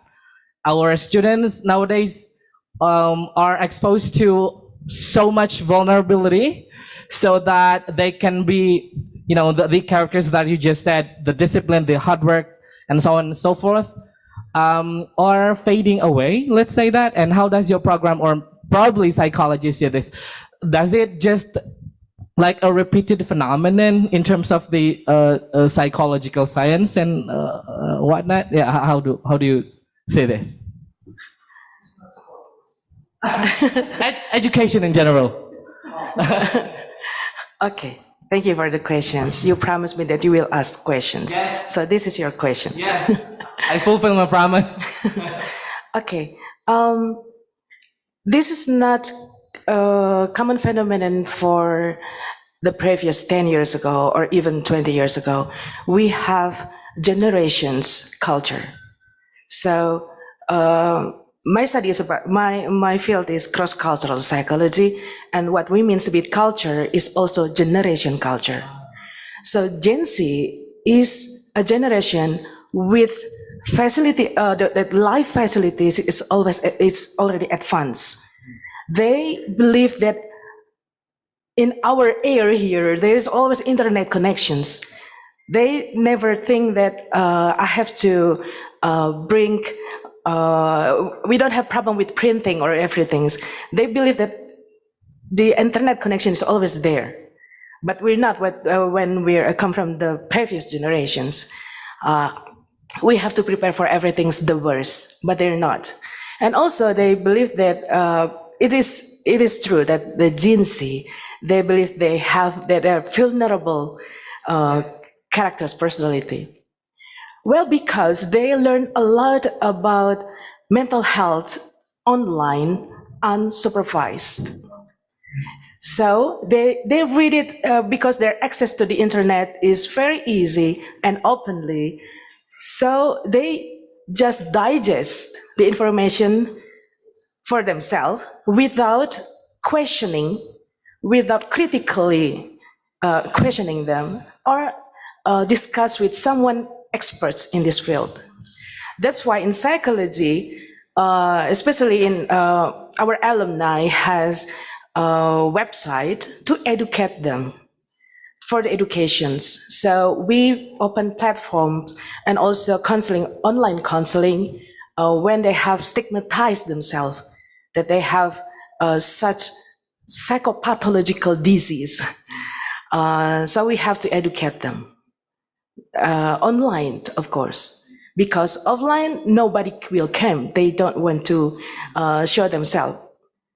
But online, they don't have to open their camera. They don't have to give their photos. Just write, and we answer them honestly. That's our problems now. It happens. They're very vulnerable, and also the problem is also with their parents and their peers. They're all vulnerable. Help the vulnerable peoples, and also their parents seems also judging themselves. They believe they also have rights to taking care about themselves. I don't think that my child need my cares. I also need to relax. I need having fun for myself. But actually, if they consult, if they read the materials of psychological disease, so correctly, they will not have that. They have to consult. If they don't understand, jangan sok tahu. That's what we do now in psychology. Can I? Well, yeah, actually, your answer triggers other two questions. Sorry. yeah. No, we still have have time. we still have 45 minutes. Yes, actually. I'm the one in control with the. Yes, because all the presenters, they do some concise presentation. We still have until 12:15, if we may. And Mr., I'm still the MC here. I'm in control at the time, so don't mess up with me. No, I'm kidding. Well, yeah, this is also happening, and your answer actually triggers two follow-up questions. First, the involvement of parents, which is very surprising because the parents, basically, they're millennials and above, right? Which ideally they should be tougher, and they should teach their children to be tougher, not to promote like too much vulnerability. But what happens right now, even parents of bachelor students, I think they are getting involved like too much sometimes, especially with the COVID and everything. I know that it affects us a lot as well. And that's the first follow-up question. So how do you see this? Why do parents who used to have like tougher era are now getting a lot more vulnerable, and sometimes they are getting involved like too much in like their children's academic or like professional life? That's number one. And then I promise this is my final question. Do you have any tips for us non-psychological educators in higher education to implement the best strategy to be able to bridge up with our students? Because I found that especially with the COVID students, it's not easy. It's so challenging to, let's say, get engaged with them. Thank you. Okay, for the first questions, why their parents who come from the hustle generations, they're from millennials, their parents are millennials or late X generations, from the X and the millennials, yeah. I don't know, because I'm not married yet. I believe that parents don't want their children suffer as they suffered before. And that's why they please the children. They learn from their own experience. You know, like parenting styles, I have also research and publication in parenting styles, because parenting styles, we never learned from the experts. There's no class, formal class, how to be a parent. How we parenting. We learn from our previous experience, who they are from our own parents. And our parents learn from our grandparents. And also, so the generations, so the parenting styles is being implemented generation to generations. But for now, the next, the millennials parents, they also learned from other worlds, from the internet also. So they have a complicated informations. So they confuse how to parenting my child. And that's why this ambiguous and confused mind, they don't know how to parenting for their child, and that's why and also the external situations, the internet boom, the 4G, the 5G, the speed of the internet, it also contributes to our lifestyles. So can we imagine that the parenting is it's not only about our own family, but also the context the outer layer, the society, our neighborhood, and also the outer layer again, the policy, the governments, and also the media. It's contribute to the life of the child. So you can imagine that the parents, they're confused about their own lives. They're confused about their previous parents. And now, what should I do with my child? And that's what the generations now also confused about themselves. Yeah, that's one answer. And what is the next one? Like a strategy for non-psychological educators. Oh, for the COVID generations students. Okay, I'm not sure if I can share because I also face the same problems.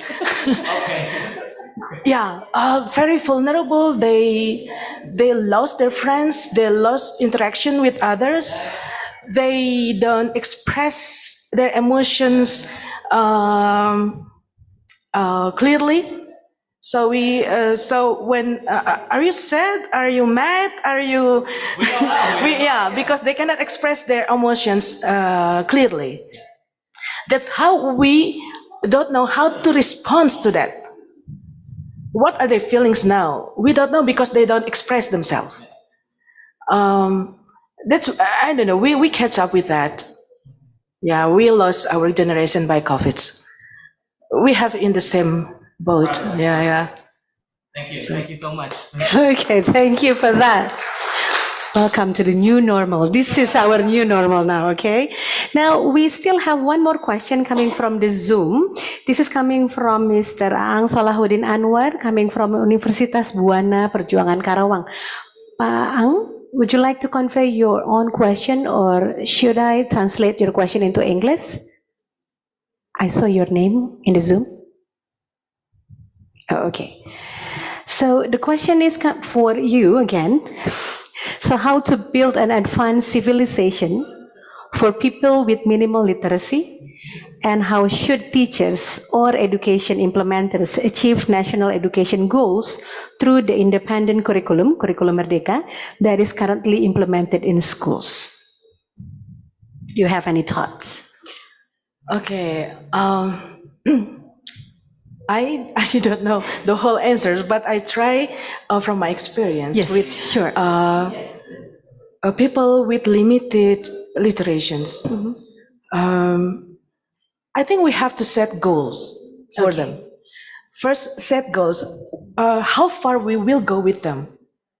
We cannot drive them, take them away to be as the same as the literate students. We have to set up goals that will be appropriate for them to live in normal in their own context. So we cannot expect them to be catch up with the normal students. It's not fair for them because they don't have the facilities and their competencies already not in the same basic. So we cannot force them to be the same as the literate students. Okay, so I got the point. So it means that we are going to do some tailor-made standard, right? Yes. So it's going to be based on what really happened and the condition of the educator itself. And then and the students. And for the student and also for the educators, for the teachers. Don't expect too much, but we collaborate together. What is our goal for the next 5 years?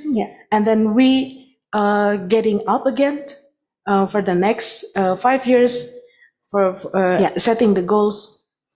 Yeah, Pak Aang, so probably I could add some more points of view coming from the educational perspective that actually Curriculum Merdeka were designed to help you to actually cater with the needs. Because in Curriculum Merdeka we had certain levels, so it's not minimum standard anymore, sudah bukan lagi KKM, but then we call it as capaian pembelajaran, and the government gives us longer phase to achieve. So it means that it doesn't mean that one student needs to reach the standard for one whole semester, but instead for the elementary students, we have 3 levels, A, B, C. A is for grade 1 and 2. So B is for 3 and 4. This is for just an example. So it means the teacher will have longer duration or period, and it gives the student itself to try to achieve in different pace, like you said. So actually, the Curriculum Merdeka already try to provide this. Am I correct, Professor Dimyati? Is that correct, my explanation? So from the educator's point of view, there's not to worry about the standard itself. Okay, so hopefully this could answer your question, Pak Aang. Yeah. Would you like to add some point, Pak? Or new question? Okay, please. Can we have the mic?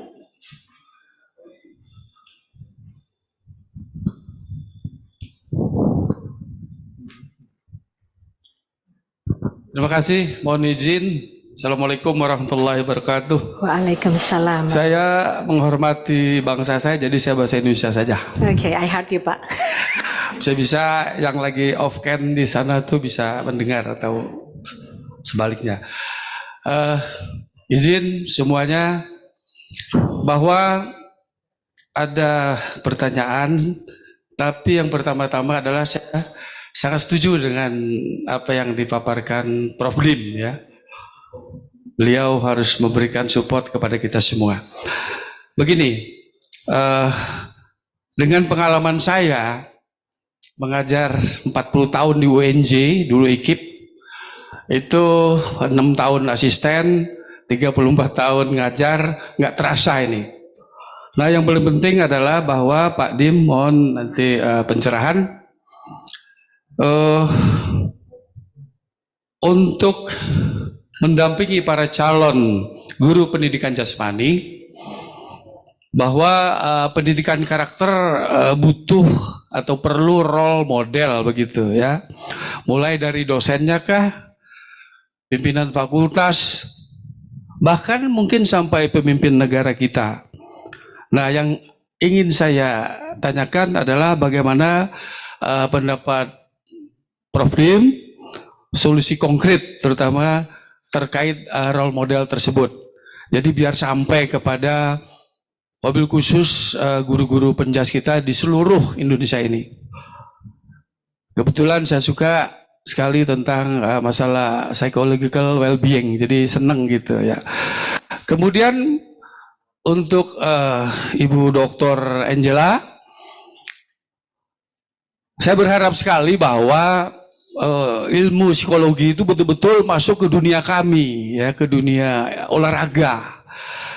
Jadi untuk itu tolong bantu bahwa teman-teman psikologi didorong lebih dekat dengan dunia olahraga, sehingga teori dan implementasinya lebih sinkron.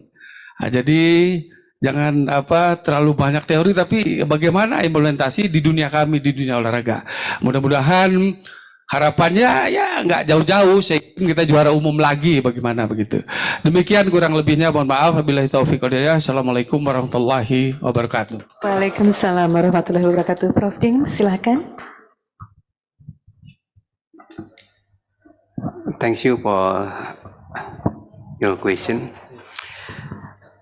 I think for those in sport who stress the importance of character development, one of the most significant rules that can be modeled by a teacher or coach is that of spiritual mentor. The role of spiritual mentor embodies educational tenets that specially focus on character development. I think three of most important are the following: for teacher and coaching, if she learn or coach or student or athlete. Teaching and coaching are cooperative art. In other words, a student and athlete learn from teachers and coach by applying self-evidence principle to certain competitive situation, and in turn arrive at knowledge of things they didn't previously know. Hopefully, this knowledge lead to the pursuit of virtue. To physical education teacher and coach don't simple simulated student and athlete. Will players process and inborn potentiality for knowledge and good behavior. Could help them actualize this potential. Thus, by giving good example principally, mentally, and morally, coach should attempt to teach athlete or practice compete and live in a way which maximizes their full potential and human being. And number three, teaching and coaching.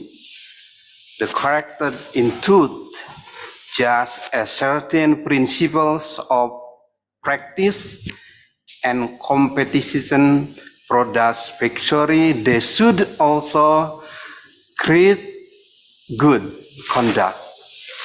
Physical educator and coach should be generally involved in teaching the student. I think so. Okay, hopefully that answered your question, Pak. Okay, thank you, Prof, for your answer and then your comments on the hope that psychologists probably could do some implementation friendly for the teachers in sport. Okay. We love to collaborate, Pak. And in our colleagues, he's in PhD studying now about physical educations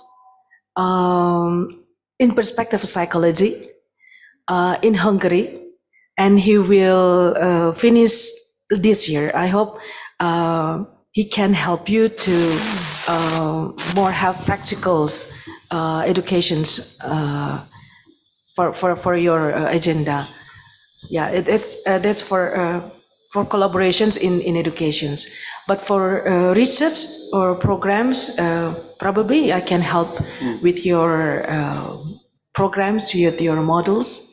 We can discuss together, and also together with other. I think it's not just about psychology, but also about mental health practitioners.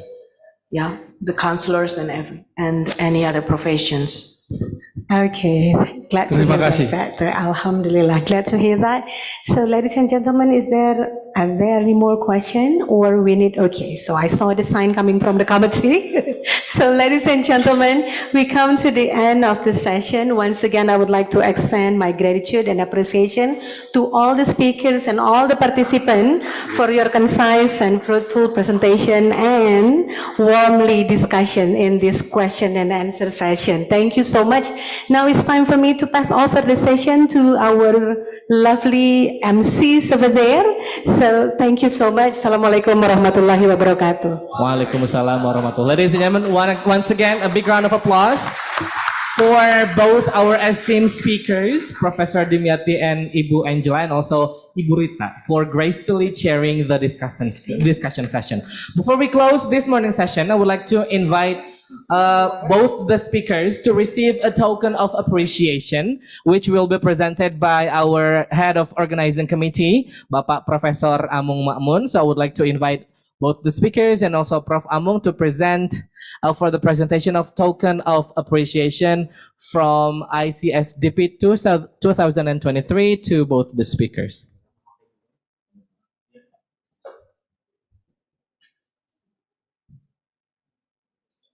Ditangtungkeun. Bella.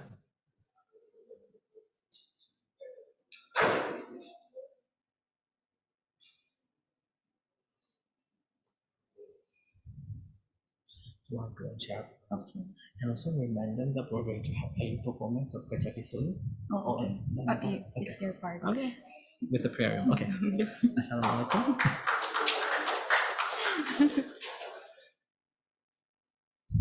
All right. Oh no, one more. One more. Oh, certificate.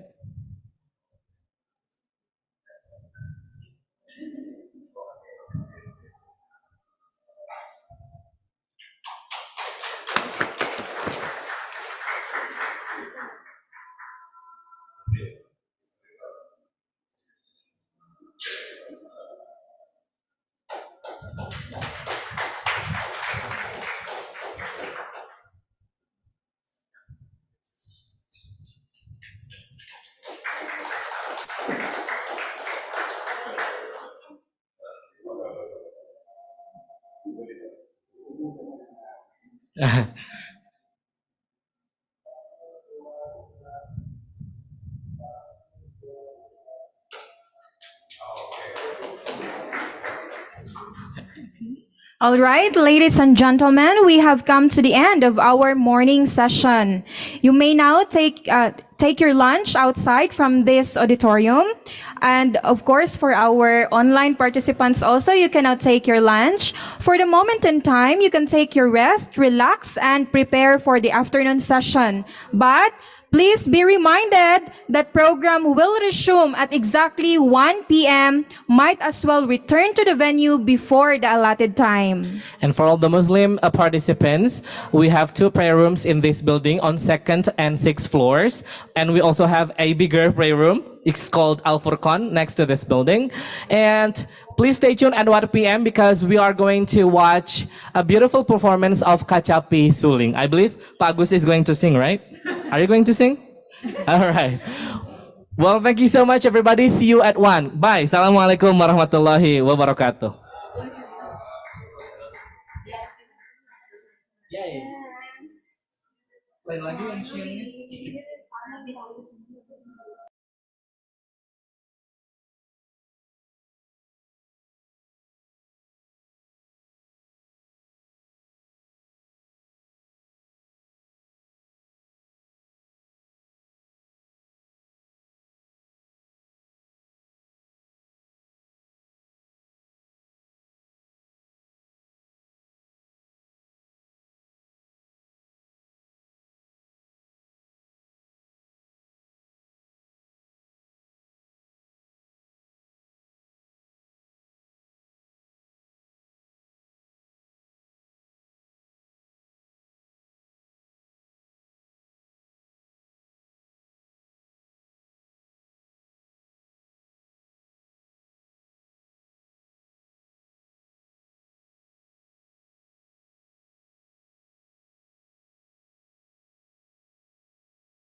Oh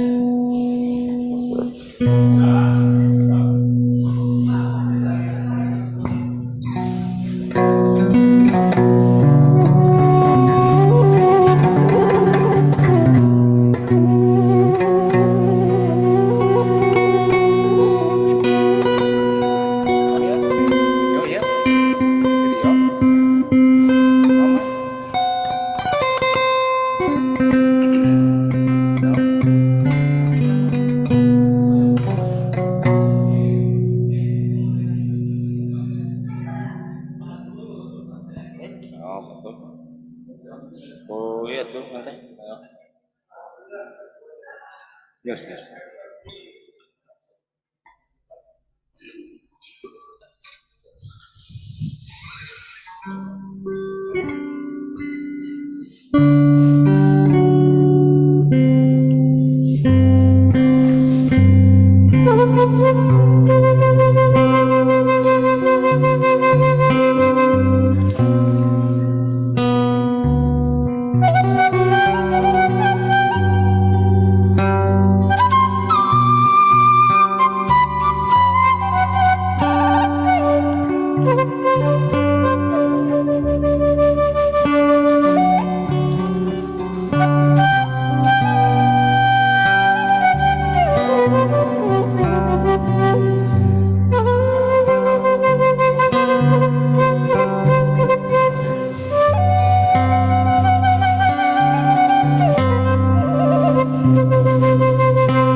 Dina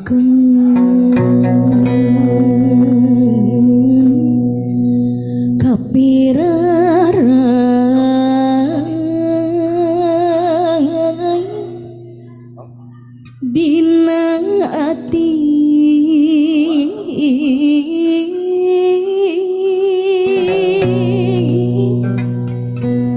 kapi ati menteng salira kacipta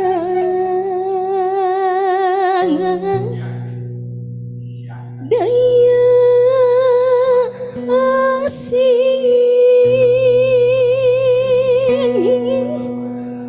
daya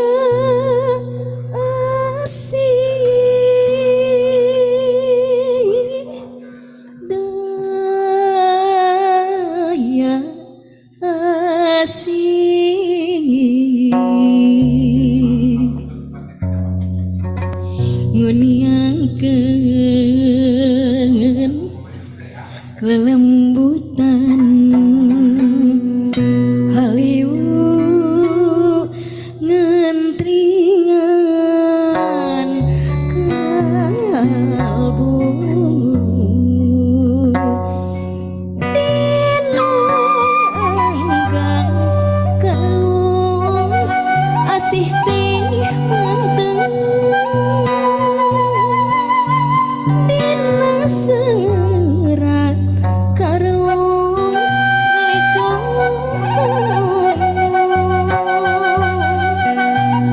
waktu ngobrol karos tingkirna ati sewutin rangkul kangen karos geget manis asih teh sungkeman tresna asih teh kembang cinta asih teh lagu abadi asih teh permata ati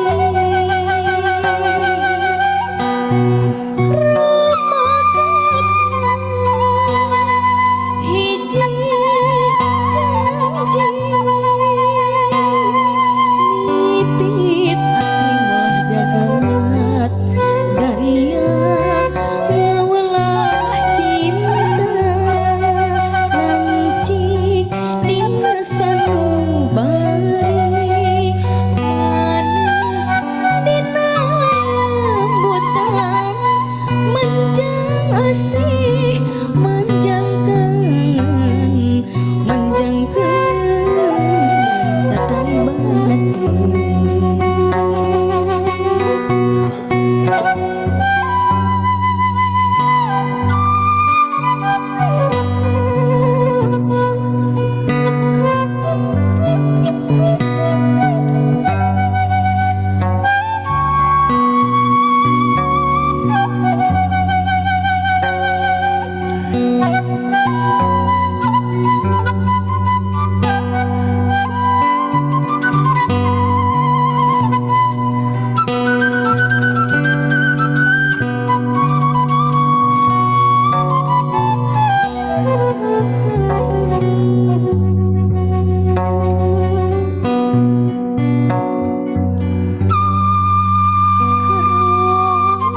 asih teh manteng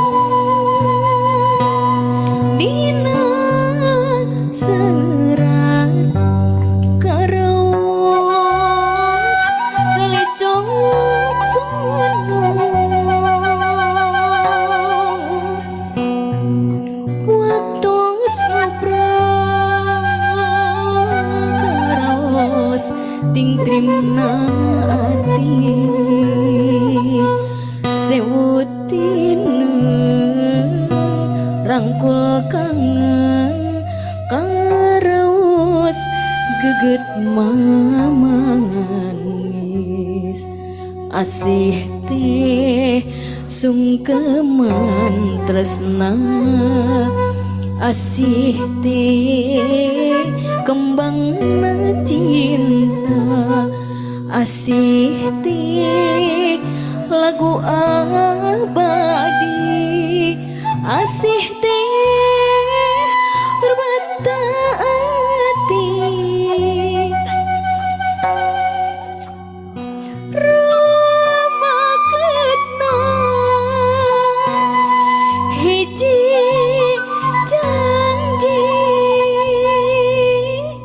mipit ati malah jagat daria ngawala cinta ngancik dina sanubari mana dina lembutan manjang asih manjang kangen manjangkeun tatali batin ngancik dina sanubari mana dina lembutan manjang asih manjang kangen manjangkeun tatali batin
Two.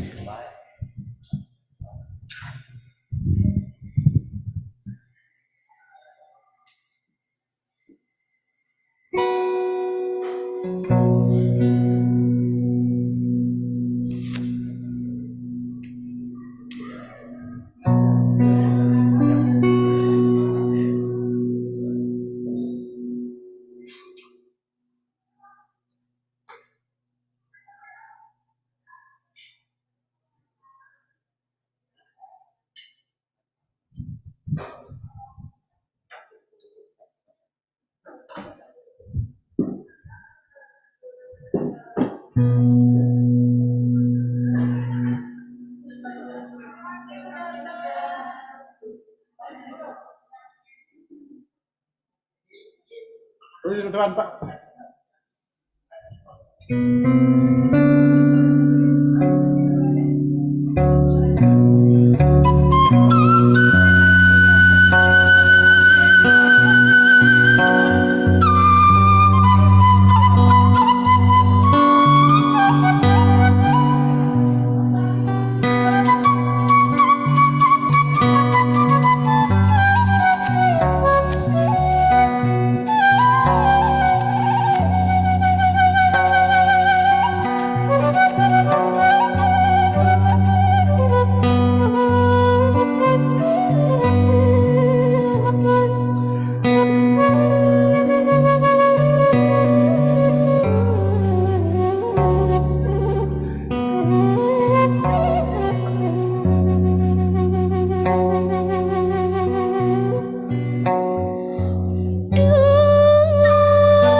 kasmaran apan eta sora urang nu anteng napaninengan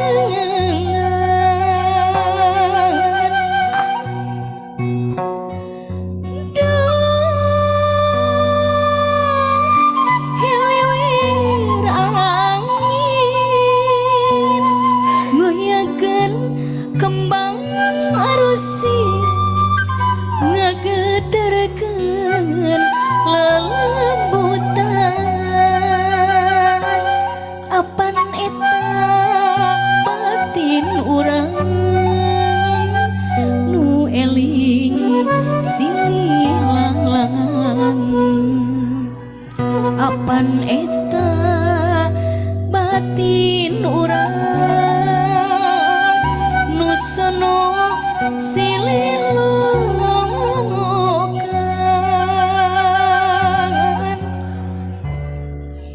geus rep-repan nu gandrung kasilih liwung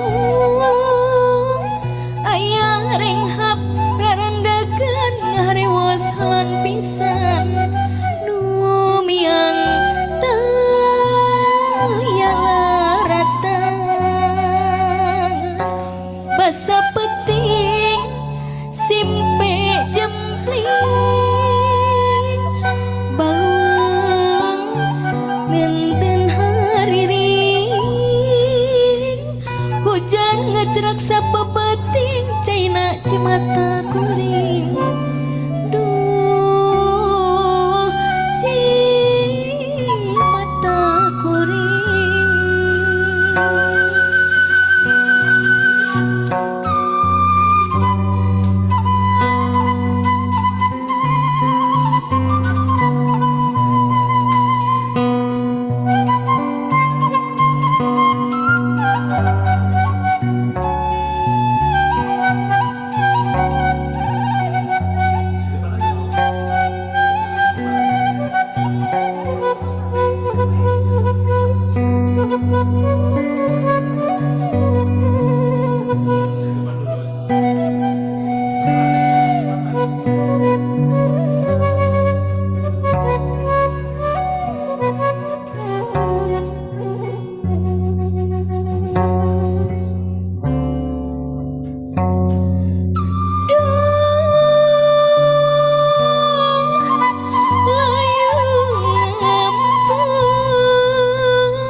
titiran kurung ti gunung ngagalindang lagu gendrung apan eta sora urang nembangkeun asih kasmaran apan eta sora urang nu anteng napaninengan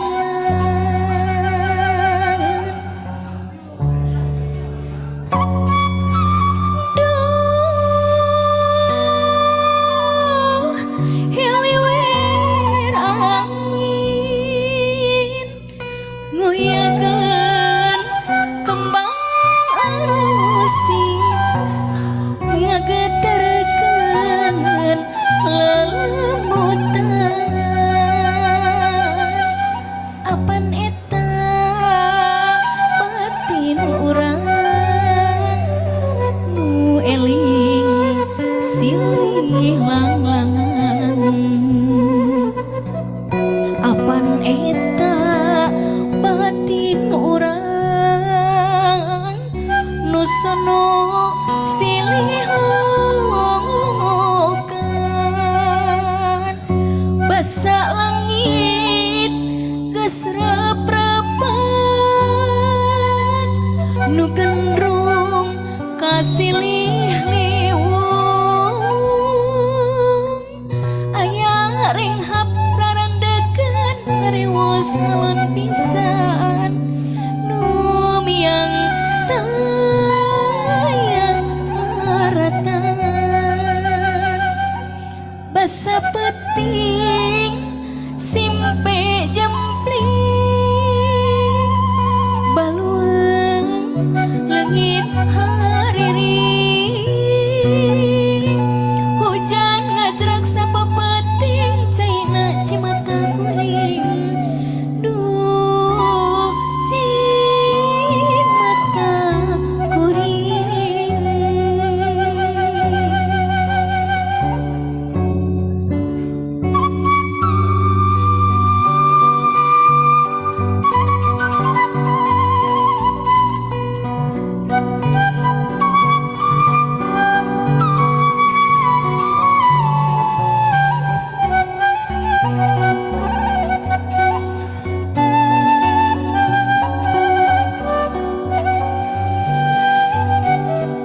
pan bun-bunan duh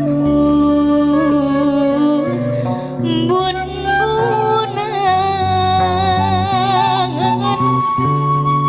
hawar rerendahan ngahariri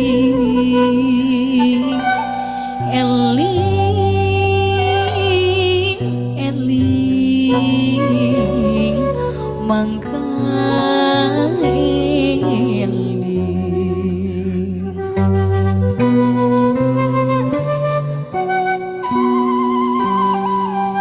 sengit angin kahyangan sumerepna lelembutan duh na lelembutan hawar rerendahan ngahariring ayun ambing ayun ambing dengkleng ding ding dengkleng ding ding sisi lamping anu diwi nya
Pak Ambung Damis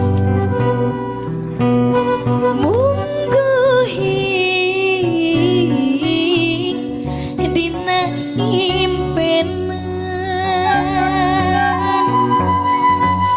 geuning sakitu leahna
Assalamualaikum warahmatullahi wabarakatuh. Sampurasun. Masih kurang kompak. Boleh satu kali lagi? Sampurasun. Alhamdulillah masih kompak semuanya. Selamat siang wilujeng siang kasadayana. Ngartos bahasa Sunda? Ngartos. Orang Bandung sadayana tanah pirupi-rupi? Yang paling jauh coba dari mana? Cimahi. Dari mana teteh? Bangka Belitung, luar biasa. Tapi tahu bahasa Sunda? Alhamdulillah. Tinggal di Bandung atau dari Bangka Belitung di sini kuliah? Kuliah, masya Allah. Ada yang lebih jauh lagi dari Bangka Belitung? Garut. Sama. Saya dari Garut. Dari Garut Rancabuaya. Iya. Kalau kata orang Sunda mah tak kenal maka tak tanyakan. Tak kenal maka tak sayang. Iya, masya Allah luar biasa. Pada sehat-sehat semuanya ya. Alhamdulillah masih semangat. Perjalanan masih panjang.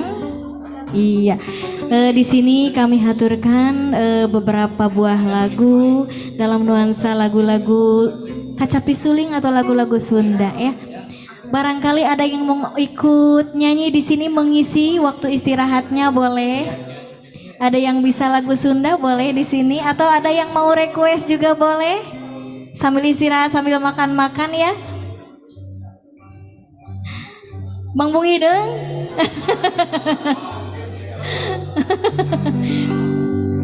Boleh. Ada apa lagi? Coba antri-antri. Requestnya apa lagi? Daun hiris, masya Allah luar biasa Sunda pisan. Ya kebetulan saya perkenalan dulu ya. Di sini kami bertiga saja. By request kecapi suling yang soft-soft.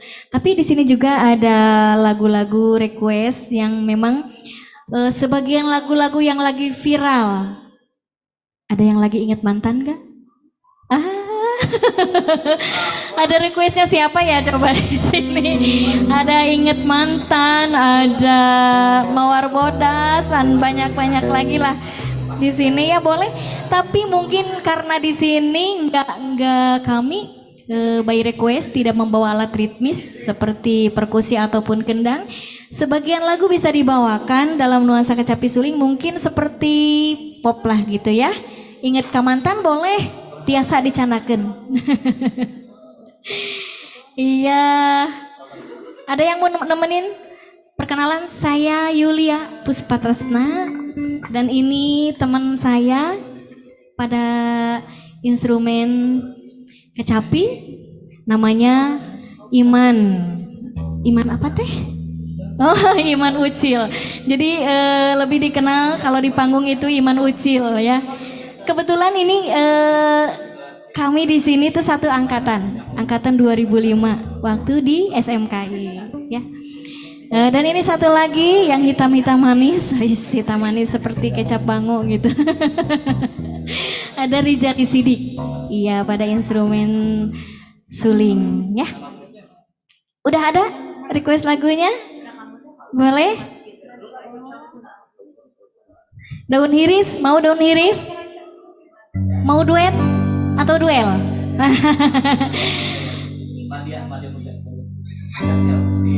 Iya. Mana yang minta daun hiris tadi? Coba acungkan tangan. Boleh? Yang ujul-ujul. Iya, di sini masih adik-adikku ini kayaknya ya. Si adik-adik kelas, adik-adik tingkat. Pokoknya mana yang ujul-ujul ke sini boleh. Mau nemenin kalau bisa ngawi. Kalau enggak boleh menikmati juga boleh ya, nggak apa-apa. Kalau mau nyawer, boleh kok nyawer boleh. Boleh ya. Iya, daun hiris kapidangkeun wilujeng ngadangukeun.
benang di bobodo,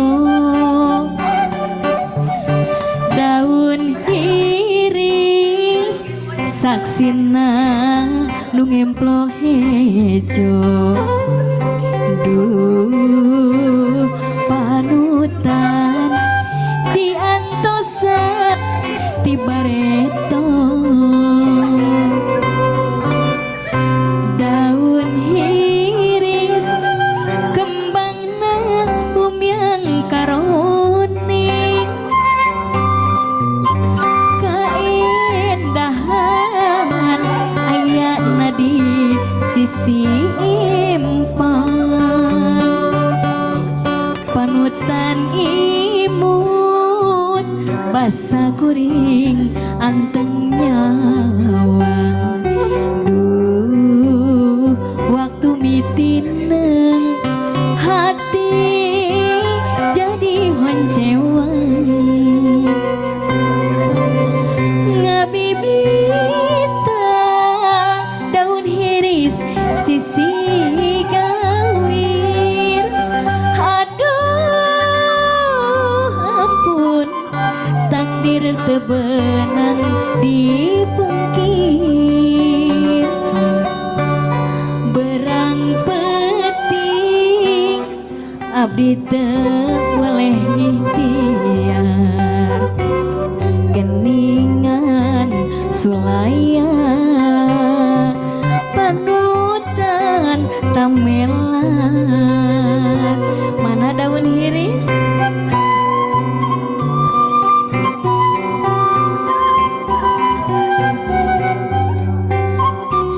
Mungkin bapak dan ibu yang ada di depan yang mengenakan batik yang begitu cerah mau nemenin Teh Yuli di sini juga boleh. Sini teteh, teteh ibu.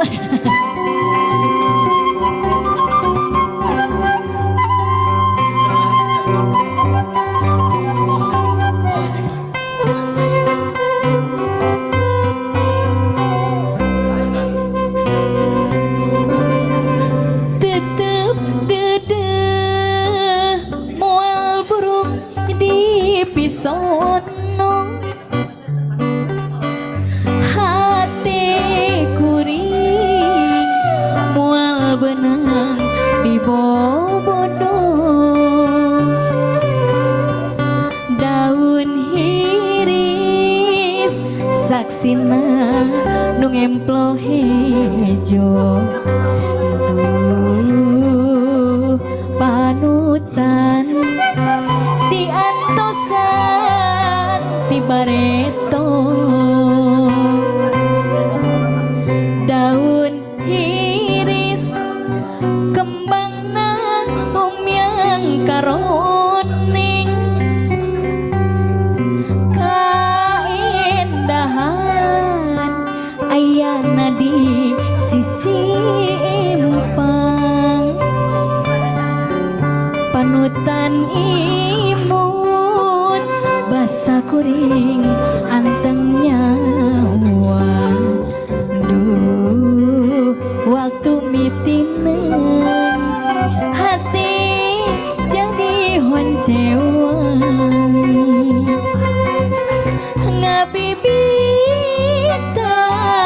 daun hiris sisi gawir, aduh ampun takdir tebenang dipungkir, berapeti abdi teu boleh ikhtiar, geningan sulaya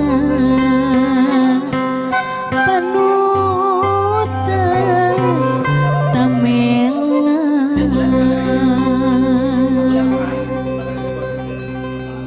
Parantos kapihaturkeun pamunut laguna dina Wanda Kacapi Suling daun hiris.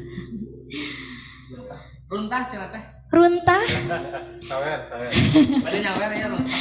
Boleh asal nyawer aja sini. Nggak apa-apa versi Kecapi nggak apa-apa. Versi Kecapi Suling nggak apa-apa. Boleh jadi slow. Nggak apa. Penasaran ya, luar biasa. Kalau ada yang tahu lagunya boleh bareng-bareng ya nyanyi. Oh, Mbak tahu. Mbak, sini Teteh sini. Alah. Kenalan dulu atau sini. Bapak, saya panggil apa ya? Bapak, Akang atau Teteh? Ade.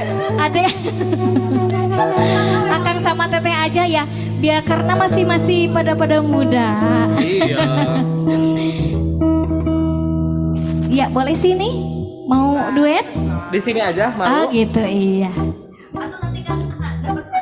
Oh siap. Ya ini yang dulu.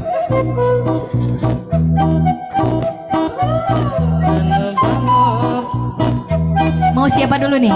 Teteh dulu. Oke.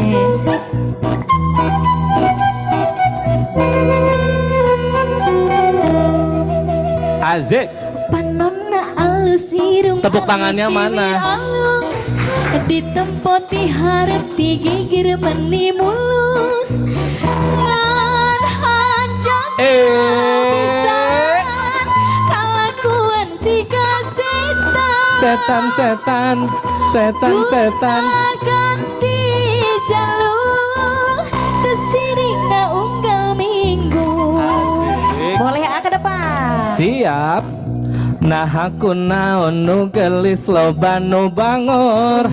Nah aku naon nu bangor loba nu gelis. Siga nama ngarasa asa aing hade rupa. Bisa payu kasasaha tungtungna jadi cilaka. Ya bareng. Kulit kelir koneng cangkang jauh. Huntuna bodas tipung tarigu. Biwir berem jawer hayam. Panon coklat kopi susu. Atuh betimu murah. Geblek hidup jadi kedai runtah. Ulah bangga bisa gonta ganti jalur. Kamu jempol di baju. Azik. Iya.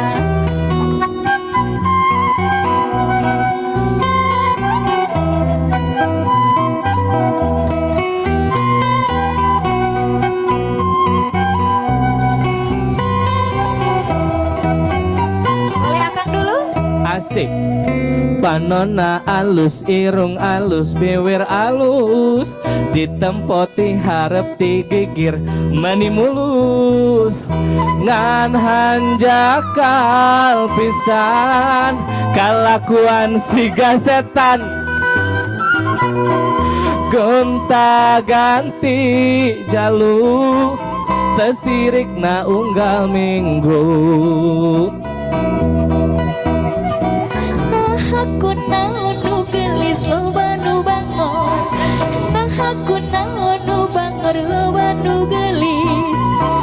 Siga nama ngarasa asa aing hade rupa.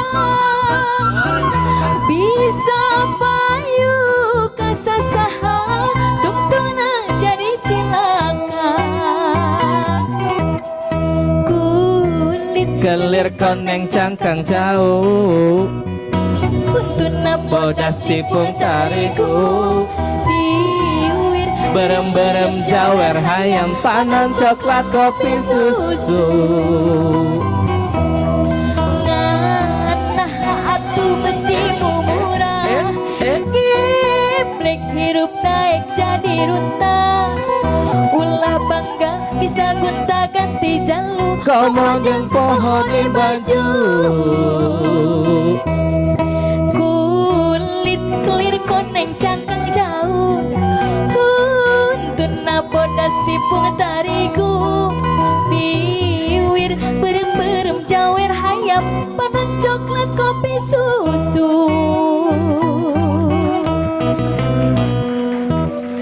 Iya luar biasa. Terima kasih, sini dulu atuh teteh cantiknya, kenalan dulu dong.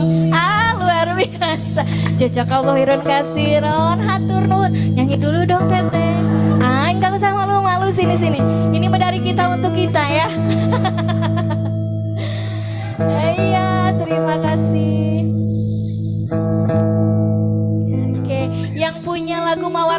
siapa ya? Mana? Oke. Oh, dari profesor siapa? Oke. Barangkali dari adik-adikku yang ada di depan, yang unyu-unyu, yang ganteng, yang cantik, ada request lagunya, boleh? Tumarima. Mana teh ya Tumarima teh? Boleh mau nyanyi? Cepetan sini. Oke, saya cek lagi ya request lagunya.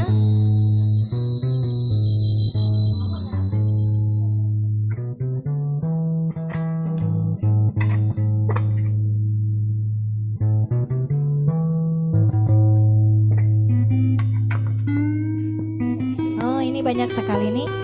Cek 1 2 3.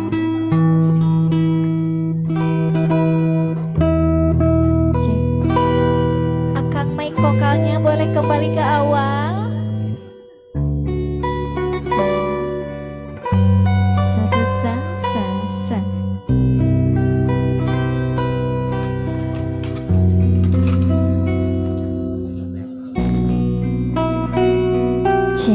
Iya, spesial untuk Mojang-Mojang Bandung, Mojang dari Priangan.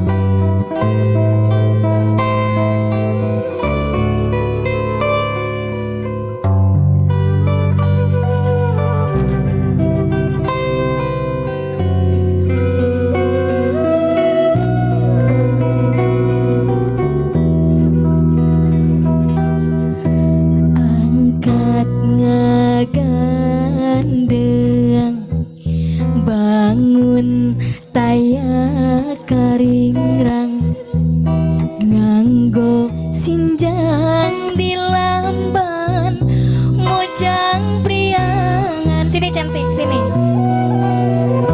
Mundi sanggul ayu, mundi sinjang lenjang, mundi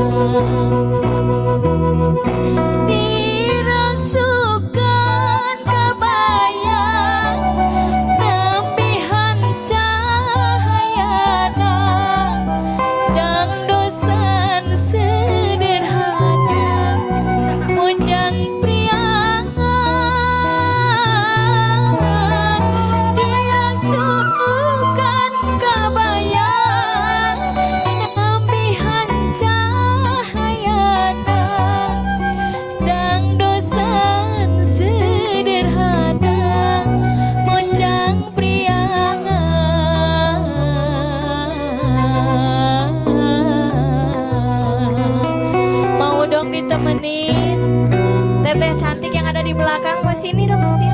Cepet, mau ditemenin, mau saya jemput? Mau dijemput? Bisa nyanyi kayaknya, bisa kan?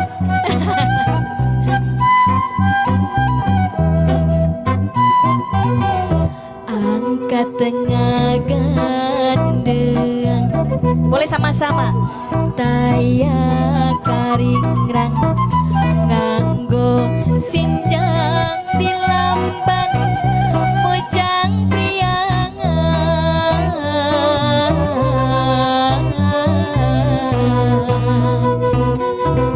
Mundi sanggul ayu, mundi sinjang lenjang, mundi rong dina Mojang Priangan.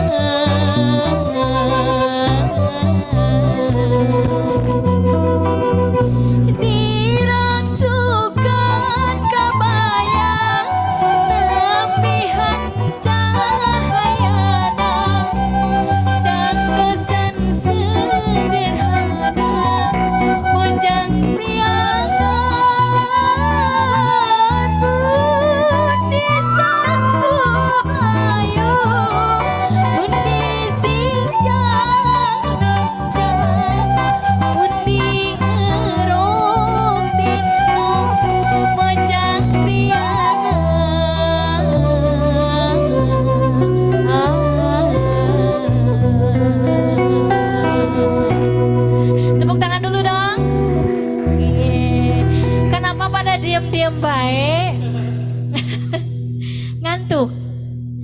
ada yang ngantuk, ada yang menikmati. Boleh sambil menikmati apa aja yang ada di tangan.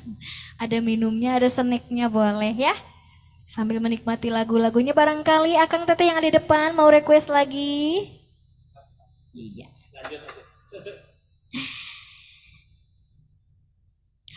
Ada yang dari Solo? Ada yang dari Solo enggak? Dari Jogja? Kecapi Suling bisa membawakan satu buah lagu keroncong. Ya Kang Iman ya? Ada ya? Ada loh.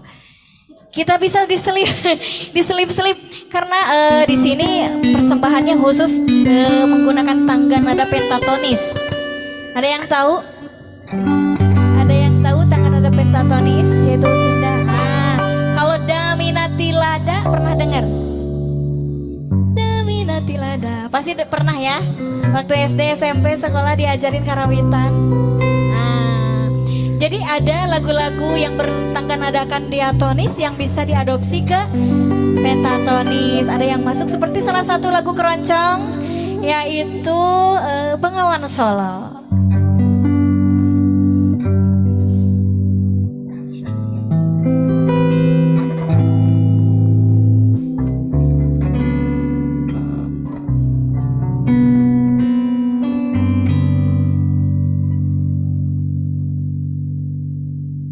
Iya, kami aturkan satu buah tembang lagu yang diadopsi dari lagu keroncong Bengawan Solo.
perhatian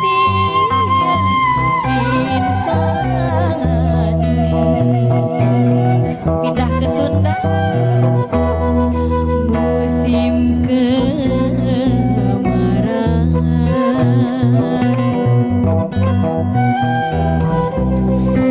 Tas berapa airmu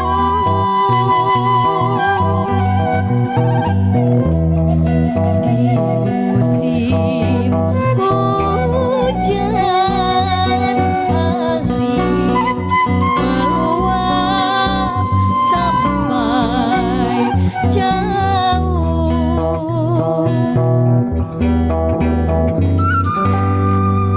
Mata airmu dari Solo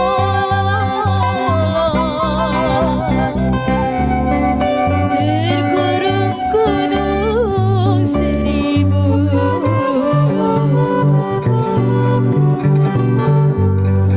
Air meluap sampai jauh,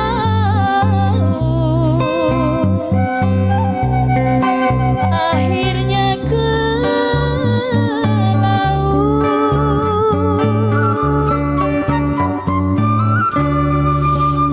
Itu perahu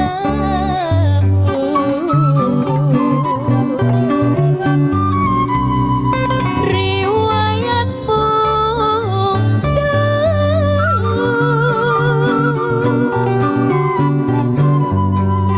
kaum pedagang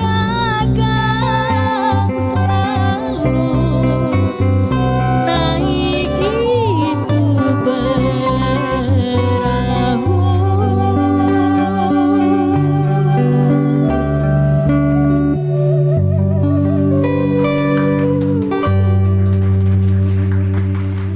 Okay, what an impressive performance coming from Madhya Pujanga Company. So, can we ask for another round of applause to Sure. them? Everybody, give a big round of applause.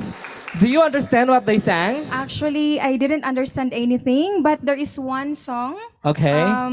she sang earlier, which I believe we use it as our music in one of our performances in Balai Bahasa. Which one was it?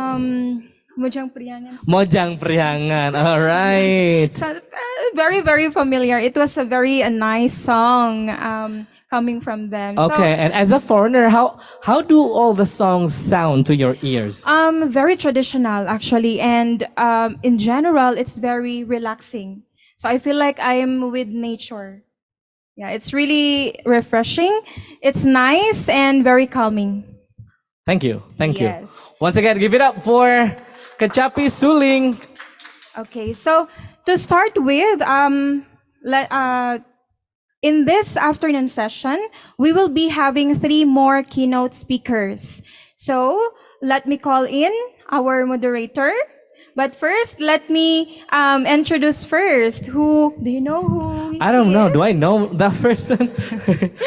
You will be surprised, pa. You will be surprised. Okay, so our next moderator is currently a lecturer as well as researcher at Tourism Education Study Program, Faculty of Social Science Education, Universitas Pendidikan Indonesia. His research interests are mainly on tourism education, new technologies in education, multilingualism in tourism, and applied linguistics. Currently, he is serving as the head section of international program at Directorate of International Affairs, Universitas Pendidikan Indonesia. He is also active in involving seminars and workshops in scientific publication as well as international conferences in terms of management under a startup company which he and his colleagues initiated, named Rumah Publikasi Indonesia. It's none other than Ginoong Chief Ubad Abdullah. A round of applause, please.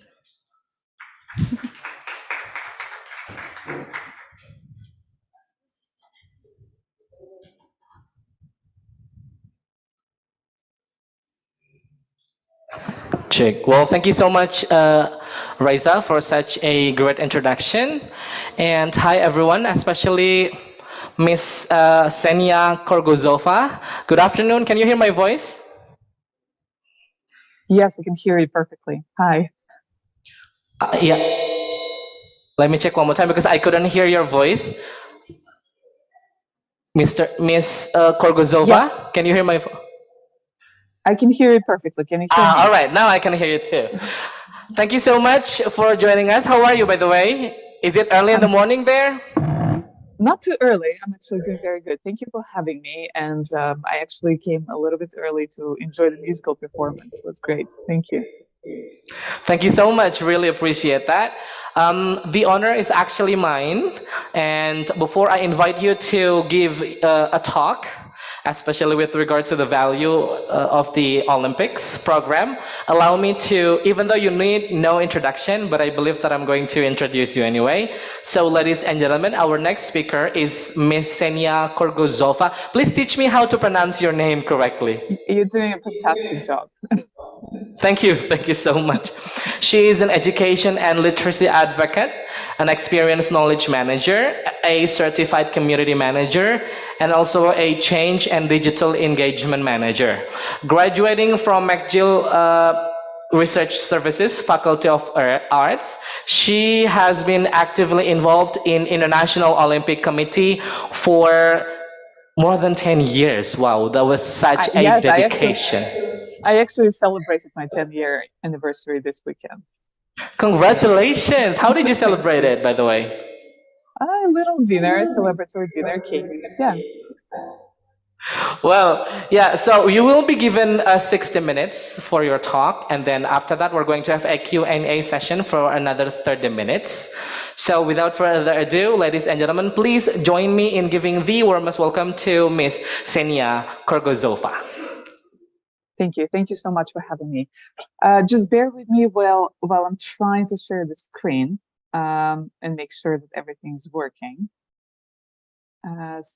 So I'll try to figure out the best way to share the window, which I don't see now.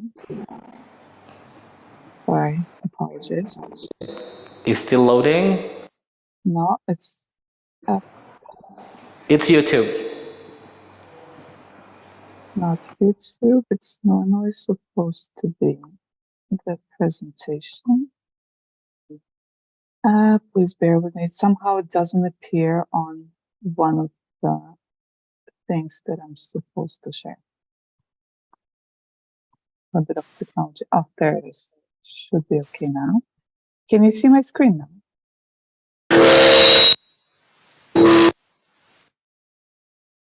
Yes. Okay. Yeah. Yes. Yeah, it's So there. let's begin.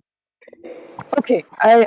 It's an hour, but we might finish a little bit earlier. I actually have two presentations I could share, and we'll see how the time goes. If at any moment you have trouble seeing my screen or hear me, just give me a sign. I'll be checking up on your screen. Sure. Okay. So I'm going to step a little bit back and explain how Olympic Values Education Program actually came about and what's behind the Olympic Values Education Program, right? Because I would never be able to do it by myself. There's a whole structure supporting the program from the Olympic Committee and from the Olympic Foundation for Culture and Heritage, which is the key unit behind the whole program. The program by itself, I don't know how much each of you knows about it, but have been existing since 2005. So it's a long-standing program. It's proven its sustainability, its relevance, its use for multiple stakeholders. And we'll talk about these different stakeholders as the presentation goes. The program sits in a unit which I'm part of. It's called International Cultural Affairs. And there are several missions that support the Olympic Values Education Program. The first is, of course, the Olympic Charter, in which it states that Olympism is a philosophy of life. And it's all about living to a whole balanced lifestyle where the body, will, and mind come together. And it's all about blending sports with culture and education to go beyond just the sport itself, right? It's about making it accessible to different audiences. So we often say that not everyone will become an Olympic athlete, but everyone can enjoy the sporting experience, the power of sport, the transformational experience of sport, and also learn about Olympism and Olympic movement. And then on top of that, we have, of course, the Olympic movement vision, which is building a better world for sport. So it's not only, again, it's not only about organizing Olympic Games every so often, but it's also propel the vision of the Olympic Games into societies around the world, and especially to propel it to the young people. So that's part of the IOC mission, is to promote sport and Olympic values in society, especially with a focus on young people. And when we talk about different drivers behind the different agendas or strategies, you will see this once again, that young people are in the focus of it. And then Culture and Heritage Department, which is where the unit sits, its overall overarching mission is making Olympism and Olympic values accessible and relevant to all. This means translating the knowledge that we have and packaging it in a way that could be really relevant for different communities, different societies, different structures around the world. And that's where the mission of international cultural affairs comes in. I mentioned a couple of strategies and agendas and different things that actually drive us to implement the program around the globe. It's, of course, to me, the different ambitions and requirements. We have an Olympic Agenda 2020 +5. It was first the Olympic Agenda 2020. Now we added additional 5 years to it. And there is a specific recommendation that drives the implementation of program in different areas. It's called Recommendation 12, Reach Out Beyond the Olympic Community. We have a new strategy in place called Olympism 365, which says connect people with Olympic values everywhere, every day, 365 days a year.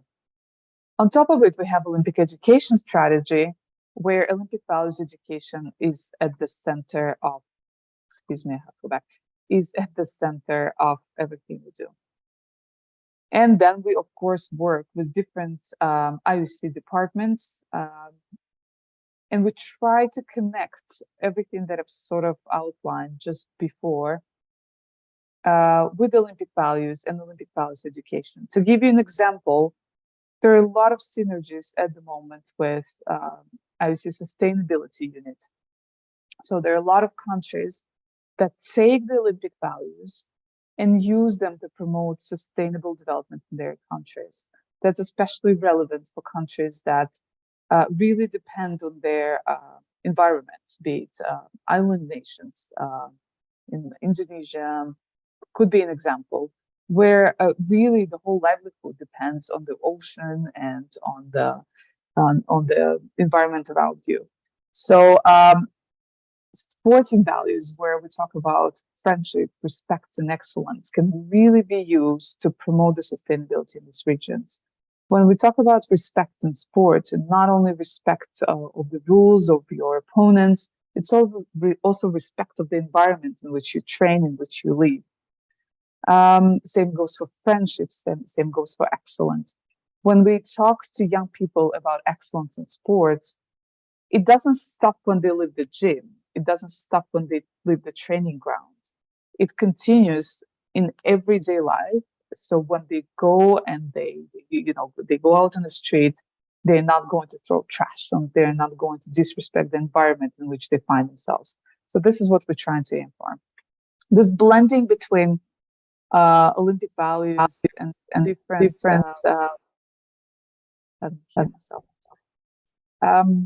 different other units that work on values-based initiatives such as sustainability, human rights, inclusion and diversity is becoming stronger and stronger. And I will talk about how it actually translates into real life through our projects. Moving on, the unit, as I mentioned, promotes and disseminates the awareness of the Olympic values.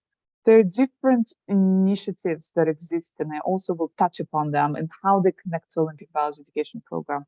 But on a higher level, we usually work through art, culture, and values-based education. And what we also try to do is to blend those different domains.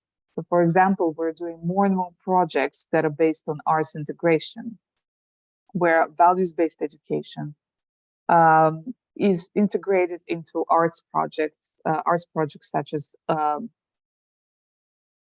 Olympian artists or Olympism Made Visible. I'll jump to the next one. There's a big team behind this whole thing. You will recognize me on the bottom row. But more concretely, talking about where we work, and when I say where we work, it's not just through Olympic Values Education Program, but through totality of our projects. We have what we call priority territories, and you will see that Indonesia is one of those in Southeast Asia in general. We're a very small team, and working all that at the moment, we're only 2 people. So what we had to do is prioritize, right, where we bring the action. For the priority territories, we've conducted a study, I think about 2 years ago, to analyze which countries and which national Olympic committees implement Olympic values education programs. I'm saying programs because there are different ways to do it. So what came back is a very comprehensive list of where our presence is strong and where our presence is not so strong. And based on this, we identified priority territories. Those are, of course, Africa.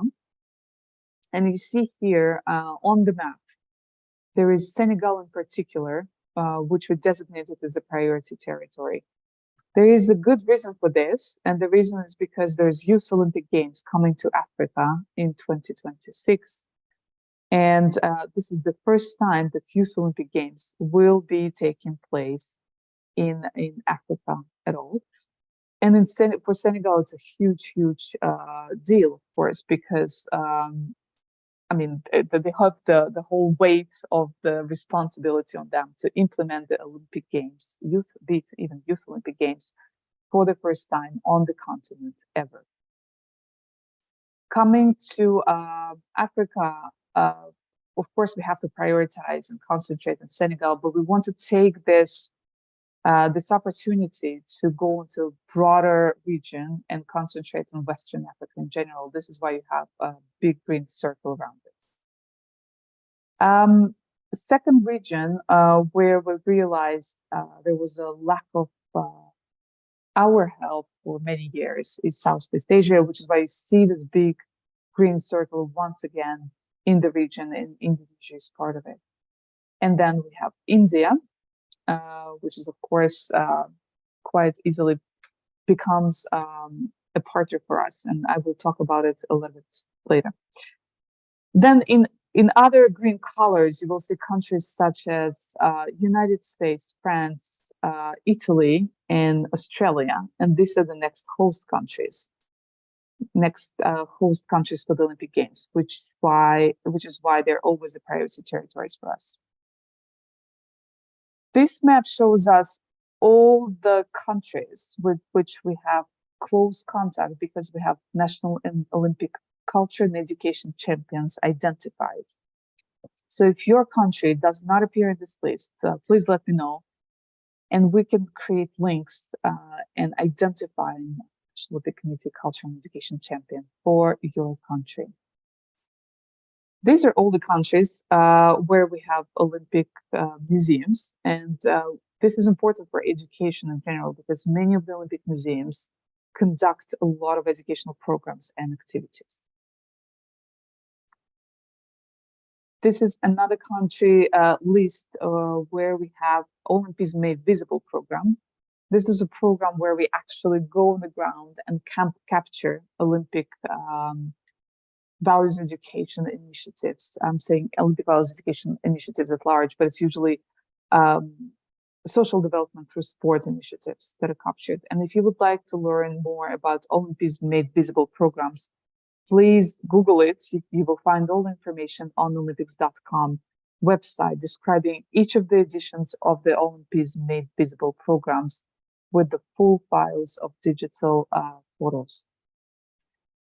This is the OVEP coverage of different countries, and I think the list can be updated once again. But this is where we have really OVEP-based programs or pure OVEP programs going on at the moment. And that brings us to the overall reach, which is quite impressive, we think, and shows us that we indeed pick the priority regions quite well, because once again, we see there is a big lack of our intervention in Africa and in Southeast Asia.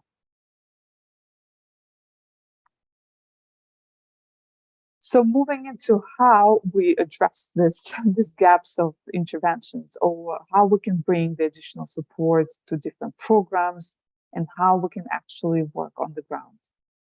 Well, there is a wonderful Olympic values education program. I don't know how much each of you knows about it, so I'll walk you through different iterations of the program and what it consists of, how it works today, and what is planned for the coming years.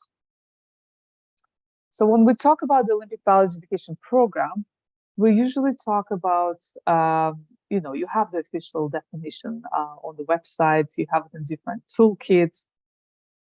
We talk about the 3 values of excellence, respect, and friendship.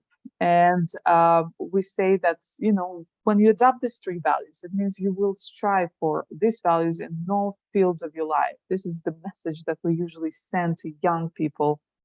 And it's true, and that's something that I've mentioned when giving an example about sustainability.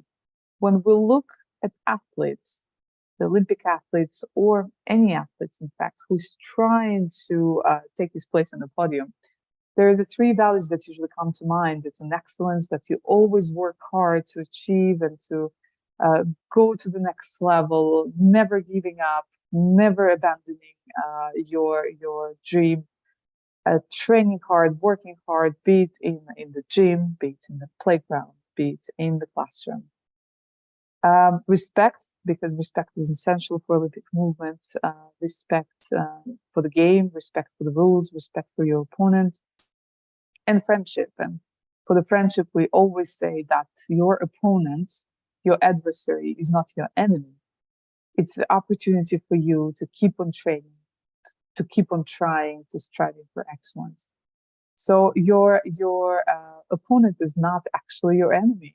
It's your friend, because without your opponent, you wouldn't be able to train. You wouldn't be able to actually do anything. You need the person in front of you to measure yourself against, to try and to work hard to beat him the next time if it doesn't happen the first time.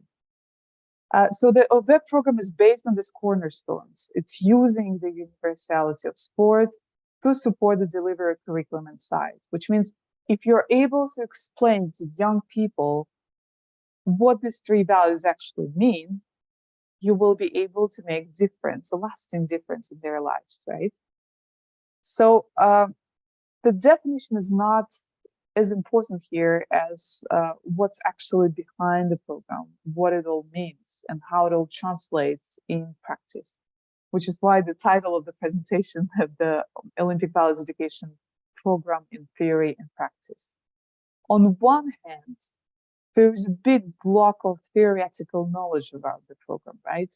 So you do have one of the toolkit's manuals, and I'll talk about the toolkit a couple of minutes. It's called Fundamentals, and it does include all the key information about the Olympic movement, about the games, about all the rules, about the sustainability aspect, human rights aspect of the games. You have everything there. It is a very theoretical manual, but the program goes one step further and offers this whole additional cluster of methodologies, tools, ways of implementing the program that aids in a more practical way. The program is, while being very based on this whole fundamental theory of Olympism is very action-based, very experiential learning-based program. So you cannot, you can teach it in the classroom, but it will not be the same outcome as when you will actually bring your kids through a series of experiential learning exercises. So we do have, I'll go through different elements of the program. We do have a lot of content that helps to drive the program. First is, of course, the toolkit. I hope all of you know about the toolkit that supports the program. The toolkit also went through several iterations. We had the first toolkit that was published in 2006. Then we, of course, had to update it at some point. It was updated in around 2017. And then the latest update is coming, I believe, next week on the Olympics.com website. The toolkit is consisting of 3 manuals, and I will go through these manuals in the next slides. Then we have all the different methodologies that support the program. We see ourselves as sort of centralizers of experience of different implementers of the program in the whole world. So what we do is we're constantly in touch with all of our implementation partners, be it the National Olympic Committees or our partners on the ground. We either get information from them, they contact us directly saying, hey, look at what we've done this month, or this is what we're planning to do, or this is what we're planning to do in the long term.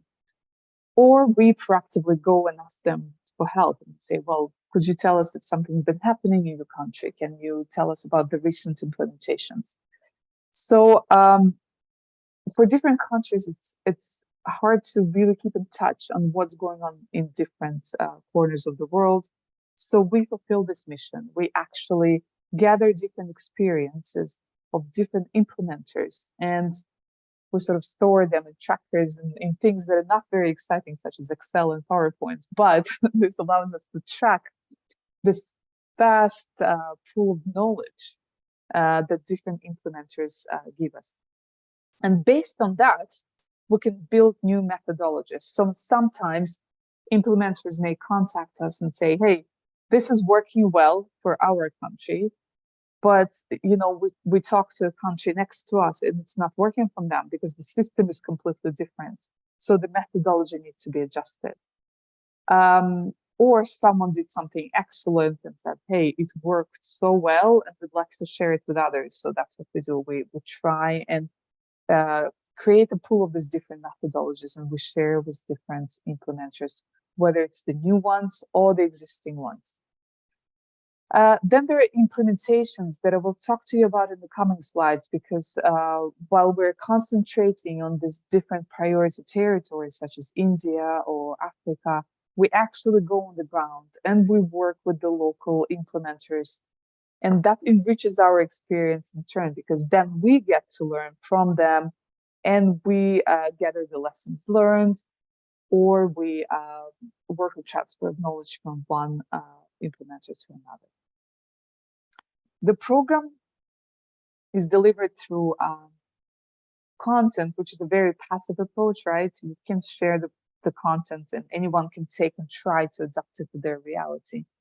But there is a very also proactive approach where we train the trainers to make sure the program keeps on being disseminated in a proper way. So the Train the Trainers workshop is something that we conduct with priority territories. And what we do is we actually go and train the master trainers for the program. The way it usually works is we have a 2.5-day workshop, and we put our master trainers through the same experience we expect them to put anyone they're working with, be it kids or adults, which means it's 2.5 days of training with 0 PowerPoints. It's only experiential learnings, discussions, practical exercises. It's a very action-based training. People get surprised these days when they hear that 0 PowerPoints for 2.5 days, but it actually allows people to get engaged a lot more into the action that is happening. And it's sort of a transformational experience. You come out of there transformed because you weren't just sitting and looking at the PowerPoints for 2.5 days. Then we have the key partnerships, because we have to be honest. 206 NOCs. There's one International Olympic Committee. We cannot be everywhere at the same time. But there is another complexity. And the complexity is that we don't have the knowledge that you have for the countries in which you work. You're the experts in your country's context and structures. If you were to ask me, what is the educational structure of Indonesia and how it can be penetrated to bring the programs such as OVEP, I wouldn't be able to tell you, right? Because, I mean, maybe if we start working together in a couple of years, I'll be able to tell you, right? Because I'll learn about it. But the real experts about how it should happen on your territory, in your country, you're the real experts. It's not us. We can tell you what can be done with the program, but how it can be done in each of your respective countries, you're the experts on this. So this is something that has changed in the past couple of years, especially in 2021 when we reviewed the strategy. We've realized that the program, the way it was created and packaged, and the way it was existing prior to 2021,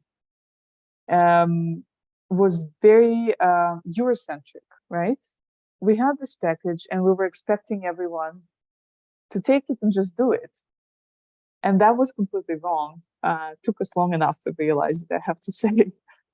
But one of the main things that we've changed is that we no longer expect different countries to fit or to change to fit the program, right? So we don't expect you to adapt to the program. We now want the program to adapt to your needs.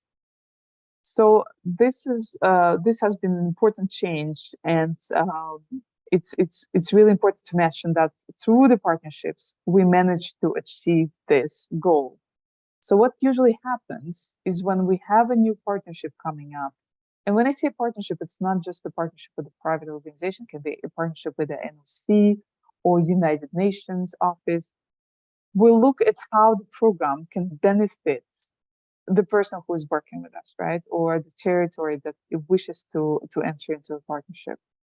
So we sit together and we actually talk through at what could be done in one way or another to make sure the program is successful on the ground.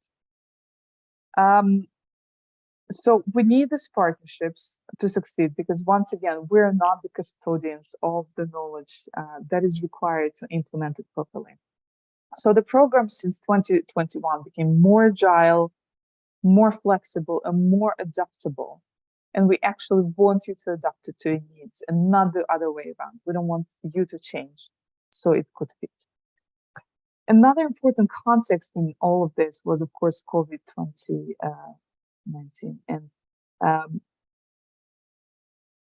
the COVID changed a lot of things, right? For some countries, it meant closures of schools for the period of a couple of months, but some countries closed their schools for the full 2 years. And if you take India's example, when we came into the partnership with the state of Odisha, they were just opening their schools again after COVID, which is quite impressive. What this means is that we've also realized that the program needs to answer different needs of different countries and different implementers. Some countries will just need the program because, you know, there are years leading to games that they need to start talking to their kids about Olympic Games. So they will need a very basic theoretical content. Other countries are really trying to solve issues which their schools and their young people are facing. Some countries and some schools and some regions have problem of bringing kids back to schools after COVID, right? Because kids are used to staying home. Now they don't want to go back to school. They're saying, why can't we just study online? We can keep on studying online and that should be fine. That should be enough. Some have issues with violence, especially after COVID again became very apparent. That was an issue, for example, in Dakar when we just came to Senegal for the first time to give train the trainer. They told us we're really having issues with kids being aggressive, being impatient, violence, fighting all the time.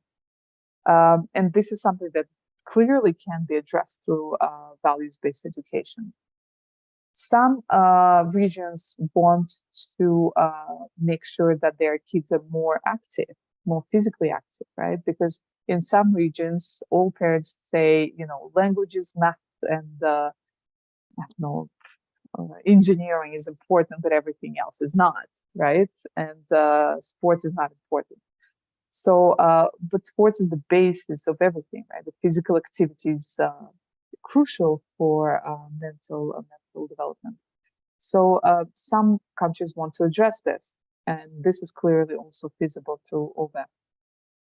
In other countries, we will talk about girls not participating in sports for different reasons, be it religious reasons or because of the poverty, or because they're busy with something else, or because of hygiene. So the program can address that. And one of the most recent places that we had discussions with had issues, for example, with high youth suicidal rates. So this is clearly something I cannot promise the program will solve, but we can try, right? So the partnerships became a central point of everything that we're trying to work on, because on one hand, no partner is the same. Every partner has a different need and different context. And on the other hand, we don't have the expertise that our partners bring in. So we're happy to work with partners because it makes us stronger. We're embedded into different institutional programs. I've mentioned a couple before, be it Olympism 365 or Olympic Agenda, working very close with different units across the IOC: human rights, sustainability, gender equality, anti-doping, and safeguarding, and athletes department, because we use athletes a lot, and I'll talk about it a little bit later as well. So that's a very long presentation for a very short definition, which is why I'm telling that there are many definitions there, but when you look a little bit closer at different elements of the program, it's actually not just a couple of lines that define the program, but it's all the underlying layers that make it efficient and productive. So where we are today, I talked about the update of the toolkit. The whole theoretical part is built on what we call OVEP toolkit, which consisted before of 4 manuals, and now we reduced it to 3 manuals. The first manual is fundamentals, which outlines everything you need to know, the theory-based sort of a part about Olympism, Olympic movements, shared through the language that is easy to understand both for adults and for young people. And second manual is the activity sheet, which links closely to OVEP fundamentals, where you can use this manual to really conduct practical sessions with your young people, be it in schools or in the field of play, on different topics presented in fundamentals.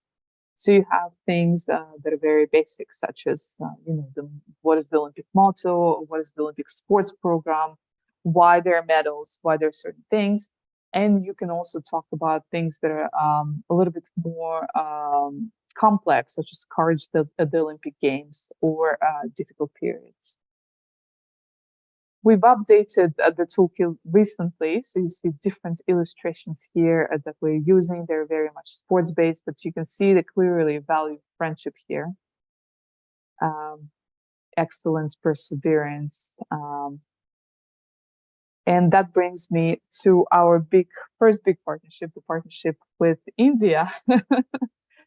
You see the similar colors, right? Maybe some of the writings. So let me talk to you about 3 big key partnerships that I've mentioned previously and how we work with each partner in a different way.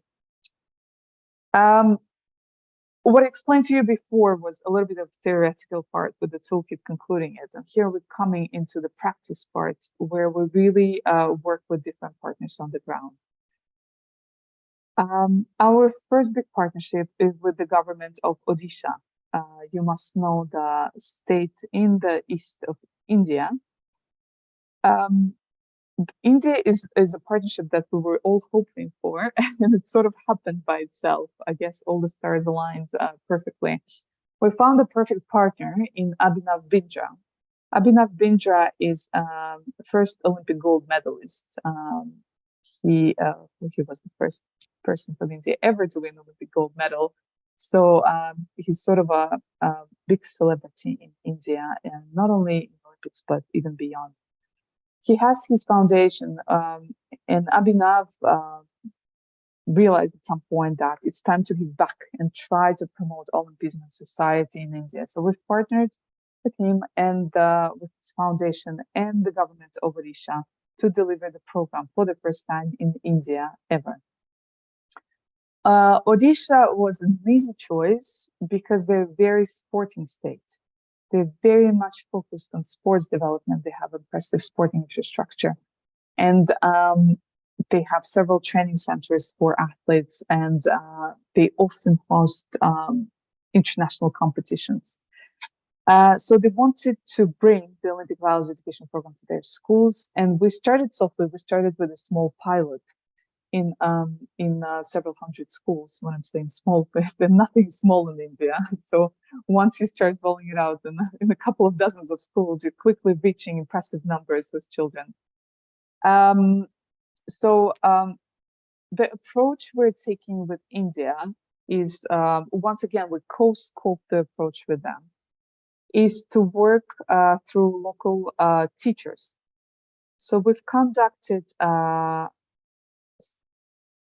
4 train-the-trainer sessions, and we've trained overall, I believe, 160 people in India. We have a core master trainers pool of 30 people who go and train the teachers further. And it was quite impressive. In fact, in the state where we started very slow, things picked up very, very quickly.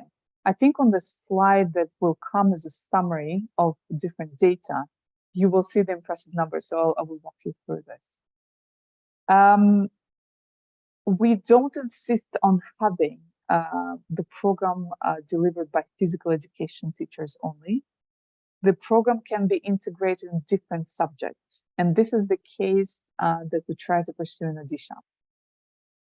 Again, this is co-scoped with each implementer differently. Odisha decided that they want to get it delivered through different subjects, not only through physical education, but of course, a lot of things, as it's very action-based programs, do happen on the playground, and I will demonstrate it.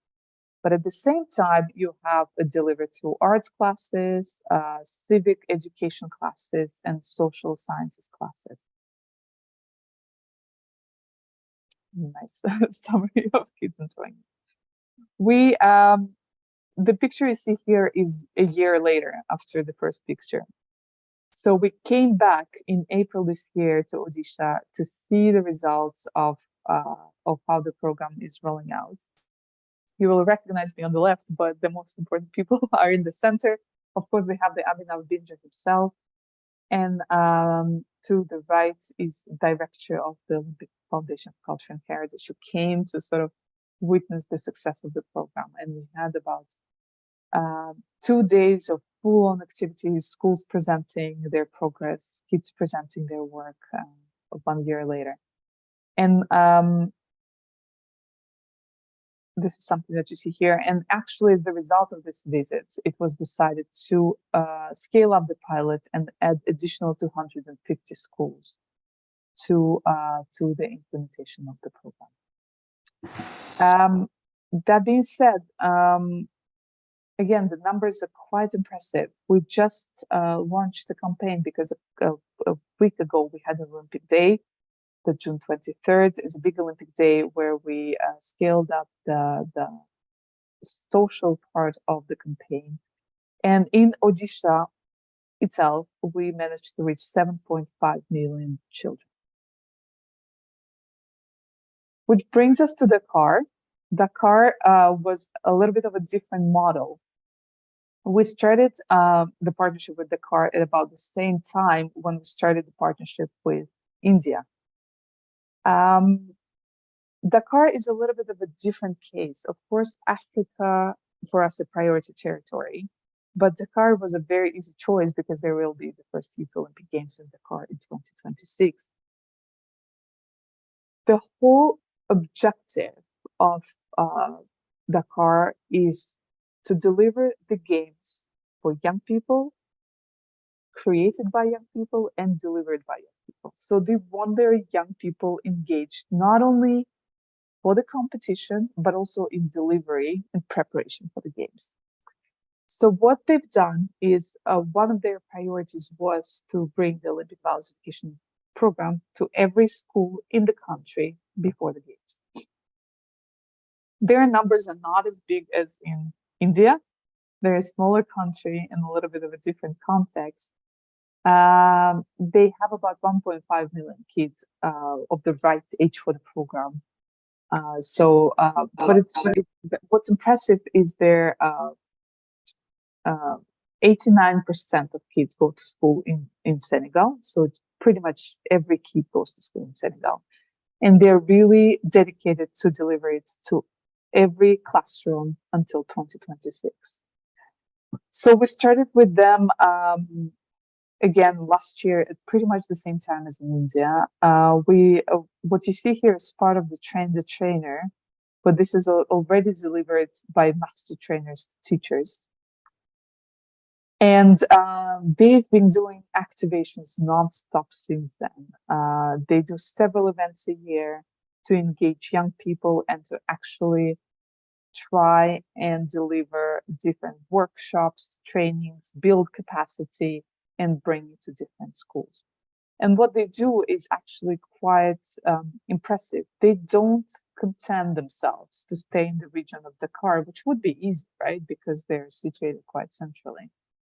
They really bring the program to the most remote areas, some places where you have to travel 10, 20 hours by bus and cross several rivers to get there. It's really the borders of the country. You see the names of the places here: Tambacounda, Kolda, Ziguinchor.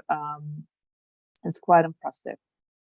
And so we did several train the trainer sessions with them. And over, I believe, 120 trainers were trained in this program. Here you see the session with physical education teachers, but we do have a couple of master trainers in the regions who are taking the program. This is the diploma ceremony that we did with them during Dakar en Jeu. So every year they have Dakar en Jeu festival, which is the festival to celebrate yet another year that passed before the games. And here we're back to India to talk to you about a little bit how the training goes. And I've mentioned that it's 2.5 days without any PowerPoints, but a lot of practical exercises. And what you see here is a part of the practical exercise, which focuses on safety, inclusion, and teaching techniques. But you have to participate in it. I cannot reveal all the secrets of how these things happen, but these things usually, once again, a very experience-based, very action-based trainings. Here is the proof that we do it without any PowerPoints. Can you hear me? Is it better now? No. Okay, I'll carry on. Just wave at me if anything. And yeah, here is a perfect example of how a train-the-train session happens. Again, 0 PowerPoints, well, with circles, and it's very much practical and discussing on how things go. Okay, let's go to the interesting part, the numbers, and I'm realizing the time is running out, so I'll be quick. Here's the numbers that we can look at while exploring different case studies. And again, I'll remind you of some of the elements of the program when we talk about these numbers. Well, in India, I mentioned we have 5 trainers delivered, and we trained over 150 trainers. And now we have several states that we try to add per year to each of the countries. With India, we agreed that we're going to take it slow and steady, but it's going very fast, fast but steady, luckily. And we now have an agreement with the state of Odisha on the government level to deliver the program in schools. And I'm happy to say that on Friday, this past Friday, we signed an agreement with the state of Assam. So the state of Assam will be adding the Olympic Biology Education program to its curriculum in the school in September. We have several agreements pending as well with Madhya Pradesh and Reliance Foundation in Mumbai area. We had impressive results in Odisha alone. We had average increase in attendance for the days when the program is running in schools of 12%. Which means we're really reaching the goal of increasing attendance, and the numbers that we've seen range from 8% to 20% of increase in attendance for the days when the program is taking place in school. Is all good? I hear a bit of a background noise. We've seen increase in girls' participation in sport by 50%. And the number you see on the screen is 100,000 school children reached by end of 2022, while we were in pilot stage, but the number is actually now 150,000 that we reached through the pilot stage. The girls that got to play sports for the first time now stand at 50,000 girls. They've never played sports before, and since the beginning of the program, 50,000 girls got to play sports for the first time. Now, if we go to Dakar, we have similar numbers in terms of how many trainers were delivered and trained. And we have an agreement with the government of Senegal to integrate the program into curriculum and bring the classes to each classroom before the 2026. I mentioned the number of 1.5 million school children expected to be reached by 2026. And all 11,000 schools in Senegal will participate in the implementation of the program. These are the cases where we are very, very much involved, but we have another case where with the minimal involvement, the country managed to do a lot, which is Mongolia. Mongolia got in touch with us last year saying they're interested in implementation of the program. They quickly translated the toolkit into Mongolian, and they managed to integrate the elements of the program in 848 schools in Mongolia, which is the state level. Now, the totality of the school children will be reached in the coming years. And with Mongolian, Odia, Hindi, Assamese language, Arabic, Serbian, and Greek, the toolkit itself will soon be translated in 17 languages.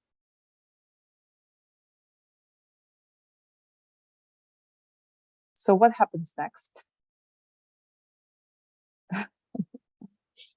We have the scale up of Odisha, something that I mentioned, and we just signed a new agreement with Assam, so this will be rolling out as well. We're in discussions with Reliance Foundation in India for the schools in Mumbai and in the Mumbai region, and in discussions with the state of Madhya Pradesh. We have a new model, which we call Manila model. Trust me, I didn't use only examples from the Southeast Asia. It's just because we work a lot with the region. And Manila model is a new model which we are rolling out, hopefully in Philippines and maybe in Singapore in the coming years. It's this arts integration approach that I mentioned to you, where we're trying to blend OVEP and Olympism Made Visible projects to make this accessible to a larger audience. We're working on a new tool called OVEP Flex. So this I haven't talked to you about yet because it's only in development. But this new tool will provide a condensed version of everything I just explained to you, how you can work with the program in different ways. So it will have some elements of the fundamentals, but it will explain to different implementers, NOCs, athletes, young leaders, teachers, government and governmental authorities, how they can work with the program and how they can integrate it into their activities if they already have the activities running, or how they can launch new programs and activities built on the program. So OVEP Flex will be a completely new toolkit that will facilitate implementation, that will not require a lot of our involvement. Of course, with something as complex as integration into curriculum by specific government implementers will need our support. But if anyone wants to start small steps and start working with the program, OVEP Flex should be able to help. We will begin the co-creation of more content because content is king, right? Everyone needs content to start building something with different stakeholders. We're already working with human rights and sustainability, but we want to work more and more with different topics that are more specific to IFC's agenda. We work a lot with Youth Olympic Games, but we will scale up and start working more and more with Olympic Games organizing committees on their education strategies. And the work has already started with Milano Cortina in Los Angeles. And finally, we have a partnership with UN agency. This is something that I haven't mentioned in the beginning, but what we try to do is with the program, we always try to have a partnership with one of the UN agencies. We had in the past a partnership that was called an education partnership with WADA, UNESCO, IPC, and Kitos Foundation and Fair Play, which brought a development of sports values in every classroom toolkit. If you do not know about this toolkit, I really encourage you to look into it because it's values-based education through sport in every classroom, and it gives access to a lot of practical activities and learning activities for any classroom to talk about topics such as, again, same topics, inclusion, friendship, excellence, respect, peace building, and all of these important elements.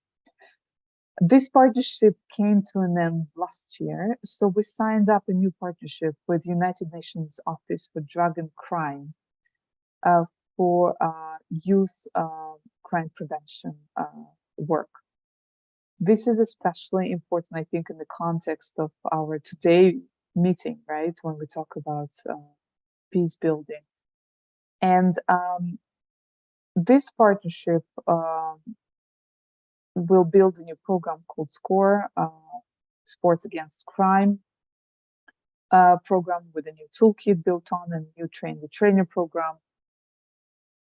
The partnership itself is part of the portfolios of Olympism 365, Sports, Peace and Safe Communities.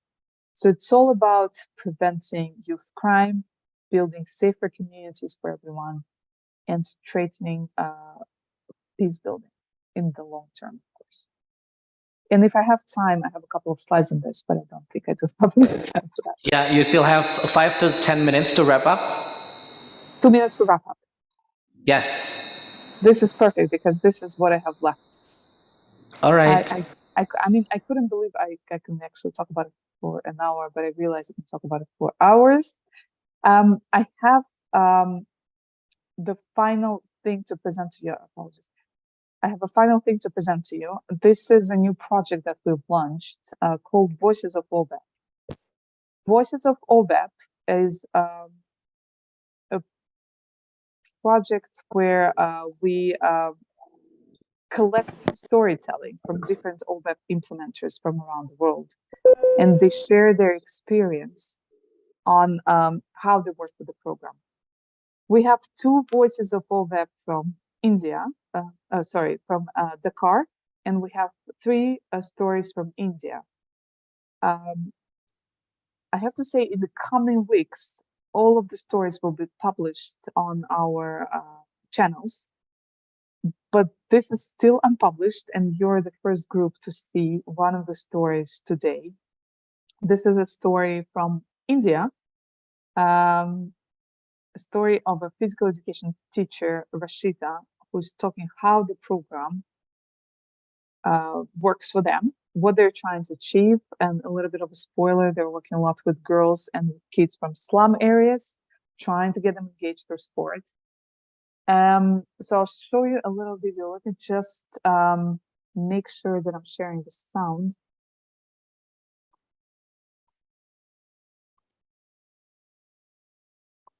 And please let me know if you can hear it properly. Yes, it's working well.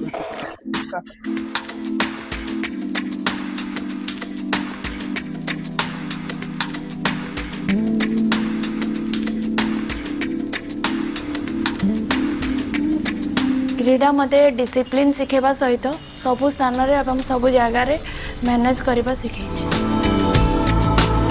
मो ना रचिता नायक गंजाम जिल्लार कालसनपुर ग्रामरु आसी। वर्तमान मु government high school VSS नगर रे physical education teacher भाबे कार्यरत।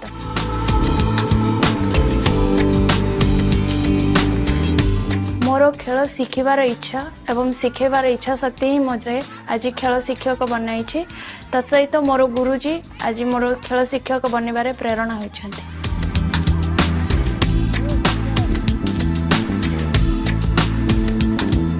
OVEP रो programme मु जब attend करी सेठी मोटू बहुत सीनियर एंड एक्सपीरियंस टीचर्स आसीथिले, तो से ठारू बहुत जिनस शिखा पाइली। तत्सहित जो वैल्यूज थिला फ्रेंडशिप रेस्पेक्ट एंड एक्सलेंस, तो से वैल्यूज गुड़ा अन्य टीचर्स भी मु लर्निंग प्रोसेस रखी थी। तापरे मु आसिकी मो स्कूल एवं मो स्टूडेंट्स मानक सहित शेयर करथिली।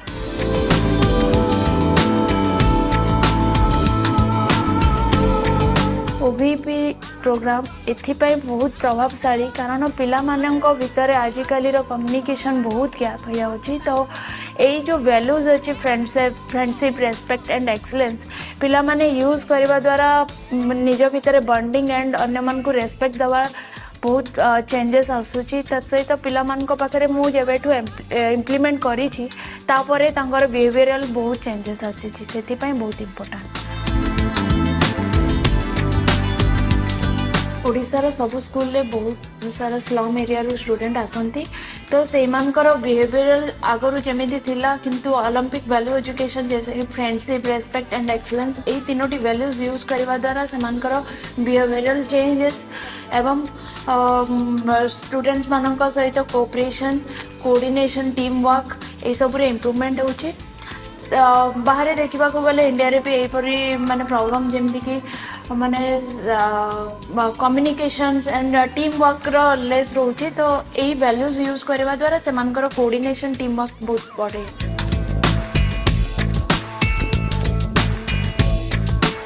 प्रथम मो एक्सपीरियंस रो कहबी, तो घरू एवं मो स्कूल रे मो फेस करी गर्ल्स माने खेलिया पई चाहिए मध्य बाहर को छाणु नथले।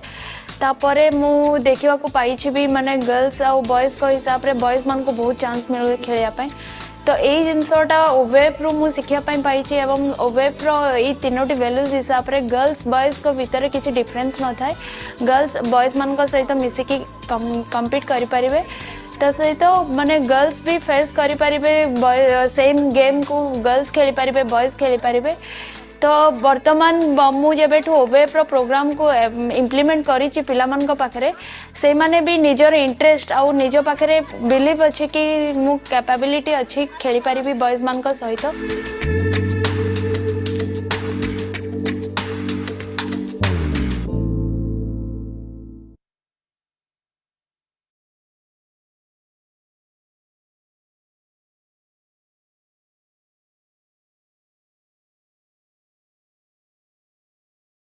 perfect tempting, I think. So, so does the video end your presentation, or you still have a few words to deliver? I'm done. Well, thank you for inviting me. I hope you have some questions, which I'm happy to answer. Well, yeah, before we proceed to the Q&A question, allow me to invite a big round of applause for you for such a fruitful presentation. And first of all, I have to say that what you and your colleagues do is truly inspirational, because you raise the awareness that all those three Olympic values, consisting of excellence, respect, and friendship, are the most important things, not only in physical education, but in all aspects of life. I think it's truly fundamental and inspirational. And the fact that all the processes and the steps in the program is action-based, I think it's also easily implemented in different contexts. You showed us two of the success stories, especially in India and Africa. So to be honest, I cannot wait to have the OVEP in Indonesia. I was a little bit sad when I saw the map that our country hasn't been in green yet, but yeah, hopefully in the future, there is a possibility of collaborations between Indonesia and also OVEP. Yes. Well, now I would like to invite questions from the floor, either here in the auditorium or maybe in the chat box.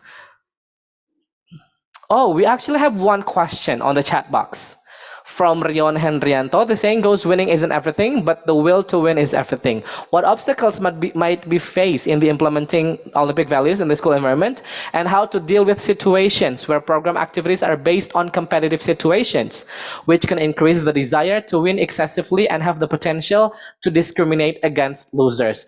Again, to remind them of the friendship, one of the values, because I have to be honest with you that many schools, the implementation of physical education here in Indonesia, some of them still promote too much competitiveness in physical education because it is always about winning. It is always who performs the best skills, and yeah, how to deal with that. Please, Ms. Korgozova. Or should I? Yes, can I thank call you. Xenia? Yes, please, call me Xenia. Yeah, please, Xenia. Thank you for the question. This is actually a two-part question, and I will answer both parts.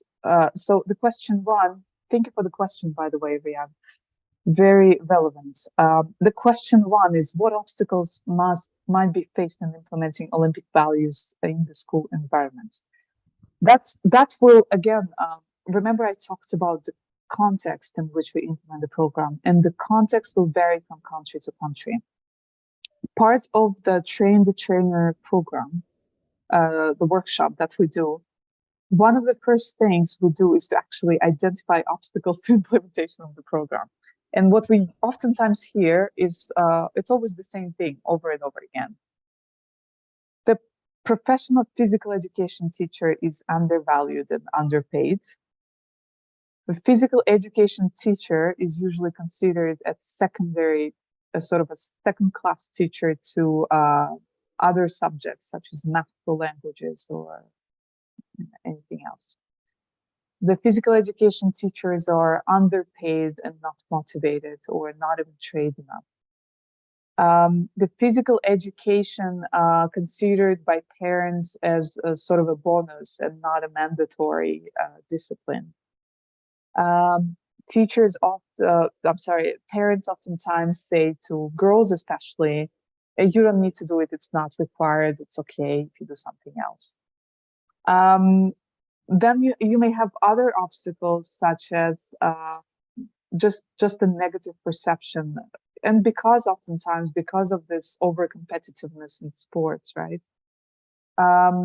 There can be a lot of harassment and bullying in sports, which is why a big part of LVEP is dedicated to safeguarding and how to conduct the physical education sessions in safe, both emotionally and physically, because emotional part is a big part of it, right? And this is the second part of your question, is creating safe emotional environments for children to practice sport is key. Because if you keep bullying them, saying you're not good enough, you're a loser, this one is good and you're bad compared to him, the kids will not have this desire to come back and train or to even go to physical education classes.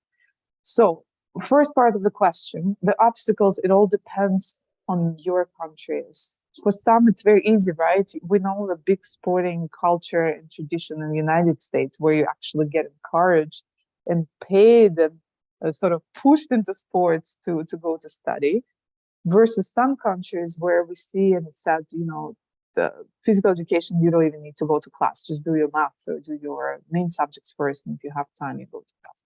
So the obstacles will depend which country we're talking about, but each obstacle we can overcome, right? This is part of the work that we do in the workshop, is trying to identify the obstacles and how to address them. One of the obstacles we had in India was, for example, big sizes of big class sizes.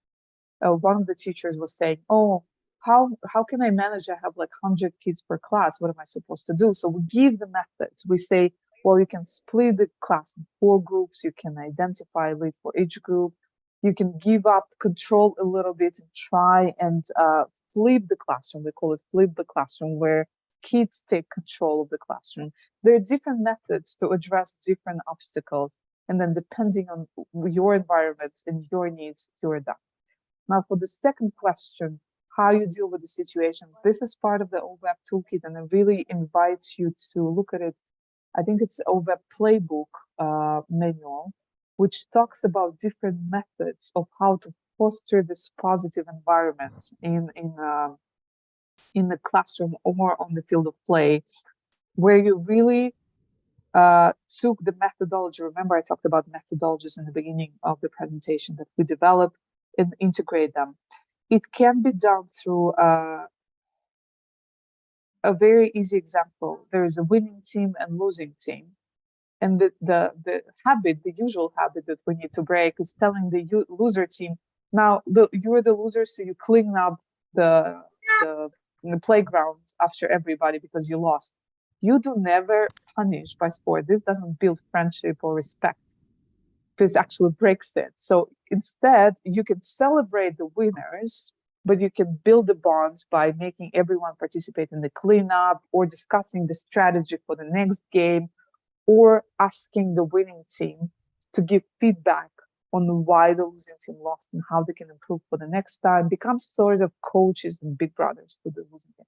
There are many methods, and we discuss them in trainer sessions, or they are sort of highlighted in the OVAP playbook, which again is coming up. The new version is coming up in a couple of weeks, so check Olympics.com website. But there is a big part on safeguarding, right? And safeguarding becomes bigger and bigger now when we talk about sports. Safeguarding from psychological and physical harassment and danger of any sort. So there are many publications for working with different groups of kids, but you have to start by breaking the bad habits, right?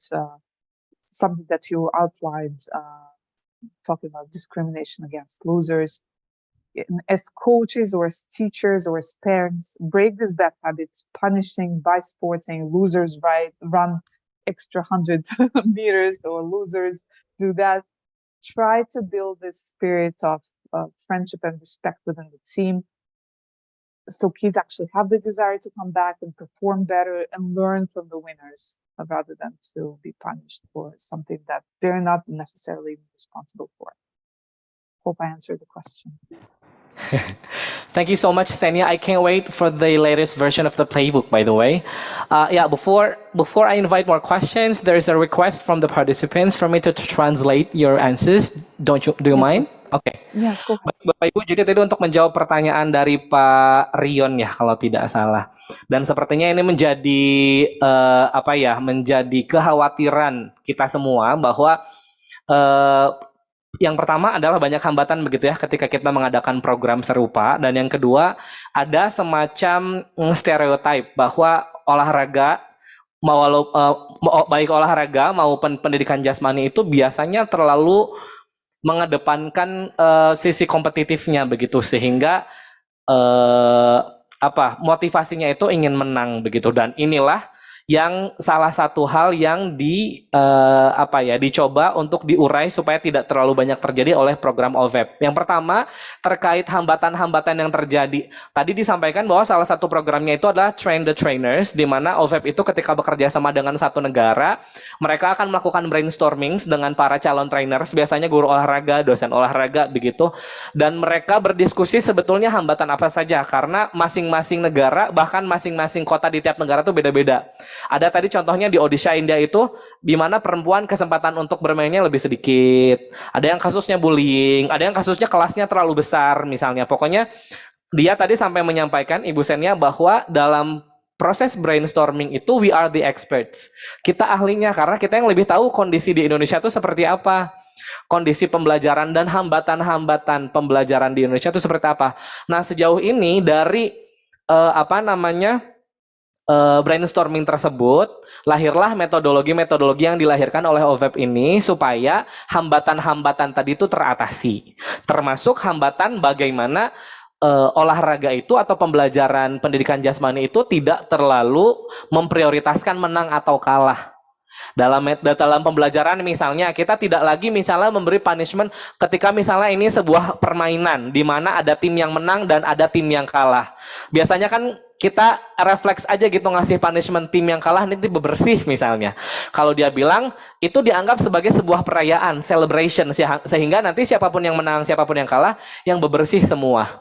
Karena apa? Kuncinya katanya adalah safe environment pembelajaran itu. Lingkungan yang aman baik secara fisik maupun secara psikis. Karena kan bullying itu tetap masih ada dan kadang-kadang begitu didukung dengan sistem atau metodologinya. The interesting part is that previously we had a speaker who comes from psychology and education, and she told us that after COVID, a combination of Gen Zs and post-COVID-19, now people are more exposed to mental health issues.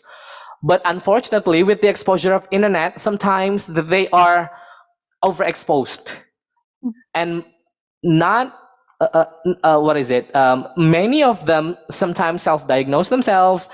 They get anxious too easily. I mean, they are getting vulnerable too easily. And even experts in psychology, they told us that it is the homework for us all, the educators who face the students, especially those who got anxiety after 2 or 3 years of learning online. You also said earlier that some of the parents and also the schools, they agreed to continue with the virtual learning because we survived it, right? By the way. So how does this program see this kind of phenomenon, by the way? Yes, there is a big part of OVAP that is focused on balance between body, will, and mind. Apologies. Body, will, and mind. So this is one of the educational themes of ORVAP. There are 3 values, of course, but we have 5 educational themes. And balance between body, will, and mind is key. That's the key learning that we try to promote. You cannot be successful in one without addressing the 2 others, right? You cannot concentrate on the physical side only, forget about mental, and forget about the overall spirit that you have. So if one suffers, all 3 collapse. And we've seen this through different examples, right? You cannot be mentally agile if your physical health is suffering or you are not in shape in general.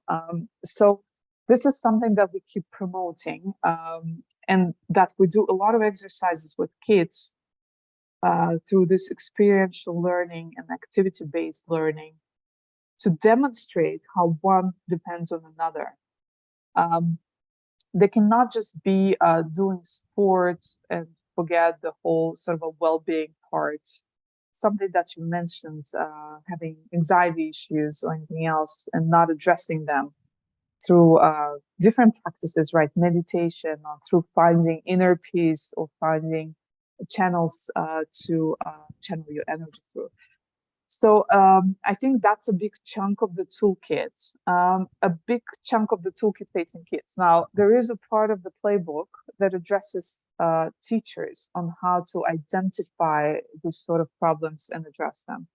creating safe environments for learning is the main task of a teacher, right? If you create this safe environment, well, then you have all the theoretical part, which all teachers know, how to address learning objectives, learning outcomes, how to plan for learning objectives to meet the outcomes. Teachers know this part. Now, where teachers a little bit have less support is creating this safe environment, because there's so many things to think about, right? You have to plan your lesson, you have to address the class, you have to tackle different issues in the class, your personal life. So this is one of the main things that we also address through OVAP. Is the first thing you do is you keep in mind all these principles to create the safe learning environment where kids keep coming to. And that's what we saw as a result, for example, in India, why the weeks and days when OVAP is conducted in schools, the attendance goes up 12% on average. Because of that, because kids want to come back and want to go to these classes versus any other class.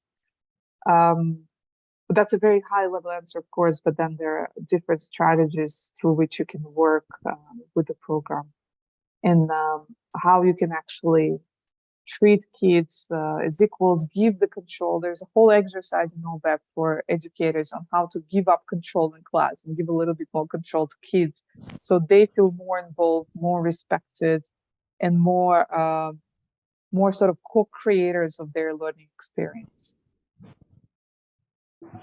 Well, thank you so much. Baik, Bapak Ibu, tadi sedikit dibahas juga isu terkait mental health begitu ya. Terutama kan setelah COVID ini kita juga banyak, bukan cuman kita selaku pengajar, terbalik, bukan cuman murid-murid kita yang dulu belajar, kadang gurunya pun kan sama ya. Ada efek lah begitu kemarin kelamaan belajar online dan lain sebagainya. Tadi disampaikan bahwa salah satu PR kita balik lagi adalah menciptakan lingkungan yang aman, safe environment, tapi harus kita ingat tidak hanya secara fisik, katanya betul-betul harus balance antara fisik dan mentalitasnya juga. Jadi kita juga harus betul-betul memperhatikan mood siswa atau mahasiswa kita, begitu. Hal-hal seperti itu jangan kita sepelekan begitu tadi menurut Ibu Senia, dan itu pun yang menjadi salah satu program atau istilahnya prioritas dalam OVAP ini. Baik, mungkin Bapak Ibu baik yang di sini, Akang Teteh ataupun yang di Zoom masih ada pertanyaan kah? Okay, so Senia, do you have any experience of facing a country or like a city with a lot of diversity? Because in Indonesia, the diversity is real, and it creates such a huge gap. When we talk about, for instance, education, infrastructure, quality facilities. Some good international schools in Jakarta, let's say, a big metropolitan cities, they are very familiar with Cambridge, Stanford curriculum, so they have this privilege to continue their college to those university. On the other hand, in some remote areas, and I experienced it myself when we did the virtual learning during the COVID, some of my students who come from the remote areas, they didn't even have the internet. They don't even have the internet, the connection. So based on your experience, because you have been training, you have been collaborating with various, let's say, clients. So based on your experience, how to actually cope with this kind of situation? That's a good question. And I think India being so close to you guys is a good example, because that's what we've seen in Odisha. In Odisha, we piloted the program in public schools. So you know what it means, public schools, right? In India, it's not the same as private schools. We have a school, which I haven't visited yet, but I would love to visit, in the remote village in Odisha, to where you have to go. I think you need to drive from the state capital for about 7 hours, and then you have to take a boat. And the only 7 way to hours. drive to the Wow. school, yes, yeah. Do you remember the name of the village or No, the but city? I can check for you, but I need. Yeah, I'll check for you. Actually, while you're translating, I'll check with our partner in India what the village is called. And then you need to go by boat to some of the schools. The only way to go is by boat, and you actually park the boat in front of the school. You get off. So, but that's the beauty of it. Now, in Assam, what we're doing is the mixed model. We're going to be doing private and public schools, both models. But what I was telling to you in the beginning about this whole train the trainer program is 2.5 days, completely PowerPoint free, no technology at all. We're not using any technology. So the whole program can, of course, use technology, the video I showed you, the other videos that we're producing on Olympic Games and everything else. But it doesn't have to. It can be completely technology free. And that's the beauty of it. It's all action based. You do exercises, you do discussions. And in fact, oftentimes when my colleagues are saying 2.5 days with no PowerPoints, how do you do this? I mean, even if I wanted to, in some places where I train trainers, in Dakar, for example, the last day I did the training, the electricity cut and never came back for Oh my 5 or God. 6 hours. Yes, we were out of electricity for 5 or 6 hours. Same happened in Odisha. It wasn't as long, but it was cutting on and off. So, I mean, we are very much aware of the different realities that exist, and the program fits well in different contexts and can be used, whether if people want to use technology, but it doesn't need any, because it can be done pretty much in every context, in school, however big or small. And what's even more interesting is that for any physical activity, it was designed that you don't even need any sports equipment or very minimal sports equipment. If you have a rope, if you have a bicycle, whatever bicycle you use every day to travel through the village, if you have a couple of balls, you can do so many things. And we provide examples on what things and what games could be played with minimal equipment, minimal infrastructure. You don't even need a gym. You can just use a playground or any sort of a field to implement the program. Thank you so much. Baik, Bapak Ibu tadi sempat disindir isu terkait inequality begitu ya, diversity inequality, karena kan kita tahu di Indonesia itu sangat lumayan range-nya tuh lumayan jauh begitu, dari ada satu kota di mana sekolah internasionalnya banyak, bahkan kurikulumnya sudah integrasi dengan luar negeri, tapi ada satu kota di mana bahkan internet pun tidak ada begitu. Nah, beliau sampaikan bahwa justru salah satu piloting yang dilakukan oleh OVEP di Indonesia itu adalah di satu kota di mana dari ibu kota tuh pakai mobil aja nyetir sekitar 7 jam, dan ketika program dilaksanakan itu listrik mati-mati sampai sekian jam, dan di India pernah listrik mati sampai 7-6 jam. Jadi programnya sangat fleksibel, sekali lagi disesuaikan dengan kondisi real atau situasi real di sana. Dari situlah lahir solusi-solusi untuk bagaimana mengintegrasikan 3 nilai olimpiade tadi begitu ya ke dalam pembelajaran, baik itu penjas maupun non penjas.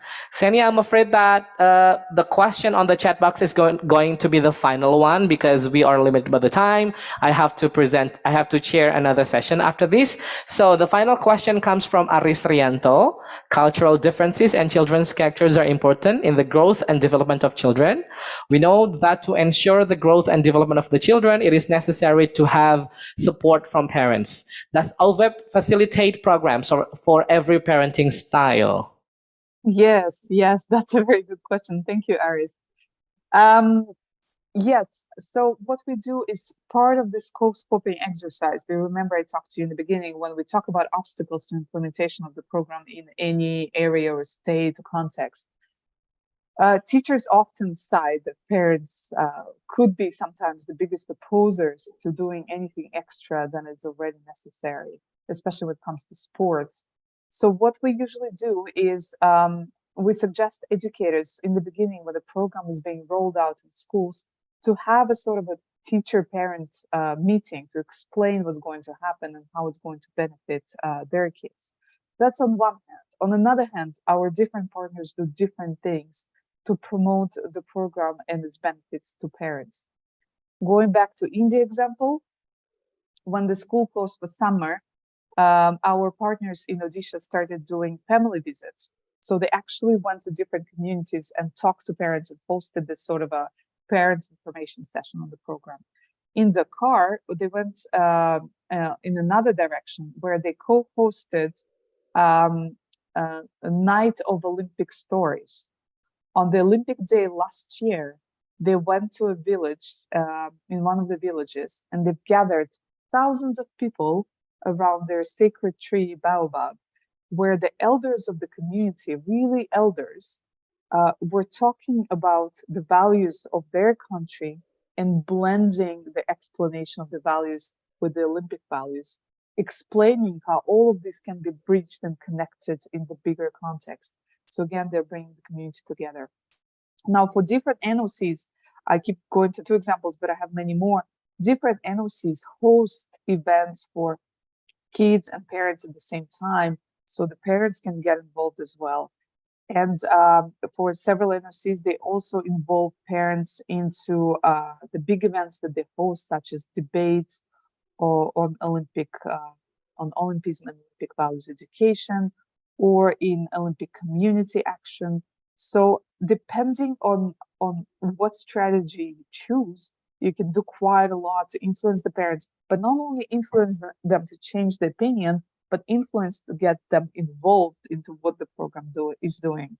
Well, I often say that the program presentations, whenever I do them, is can pursue different goals. You can present the program to sort of convince parents to get on your side.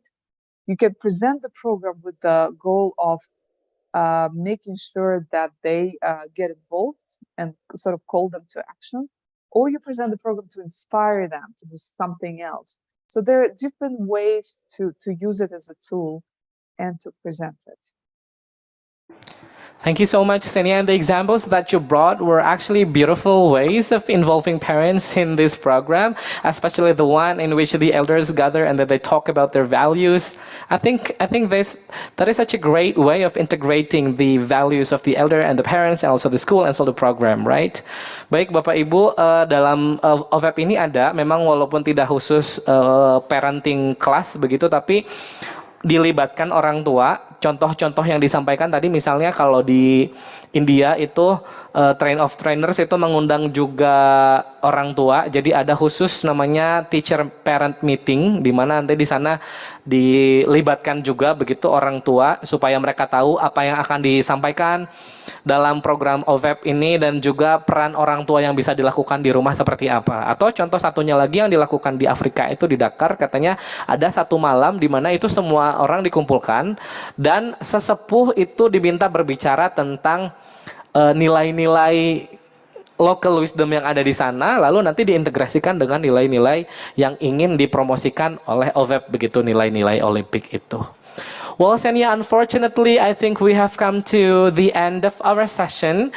I really hope that we keep in touch because I really hope that more collaborations are going to be initiated in the future between us. Well, thank you so much. Thank you for having me, and you're a wonderful, wonderful group of people with excellent questions. It was a real pleasure to present to you today. And if you would like to reach me, it's ovep@olympic.org. And Thank you so much, ladies and gentlemen. Once again, give a big round of applause. So it's time for me, our moderator, to end the session, and I would like to give it back to our MC, Raisa. So thank you so much, everyone.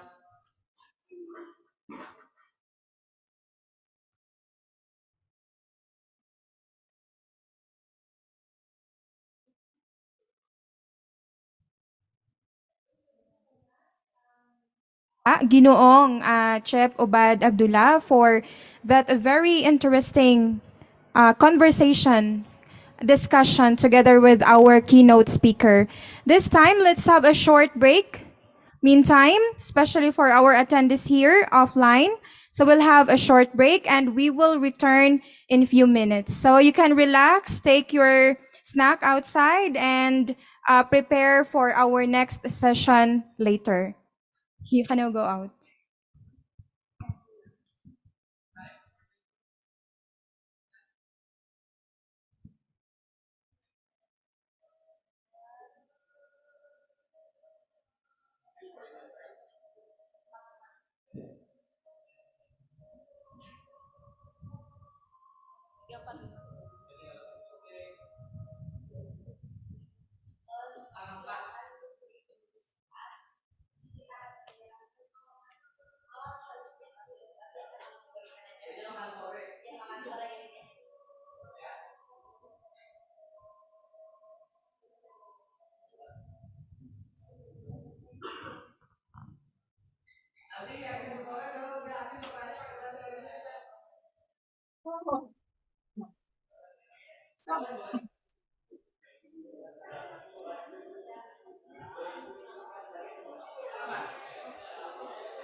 Check, check.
Tuh kan? Tes.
Rahmalik tamu.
Kameranya nggak nyala. Check. Hi Wayne, can you hear my voice? Yes, I can hear you loud and clear. Can you hear me? Yes, loud and clear as well. We're still on a break. Is it okay to start in like 10 or 5 or 10 minutes? Perfect. Can I just try my slides to make sure they work? Is that just one slide? Sure. That's okay. Okay, because most of the Muslim majority are still praying, so I think they will need another 5 to 10 minutes. I'll be back. I'll tell you whenever we're ready. Beautiful. Okay, I'll just try my slides and I'll be waiting here. All right. Thank you. Beautiful. Thank you.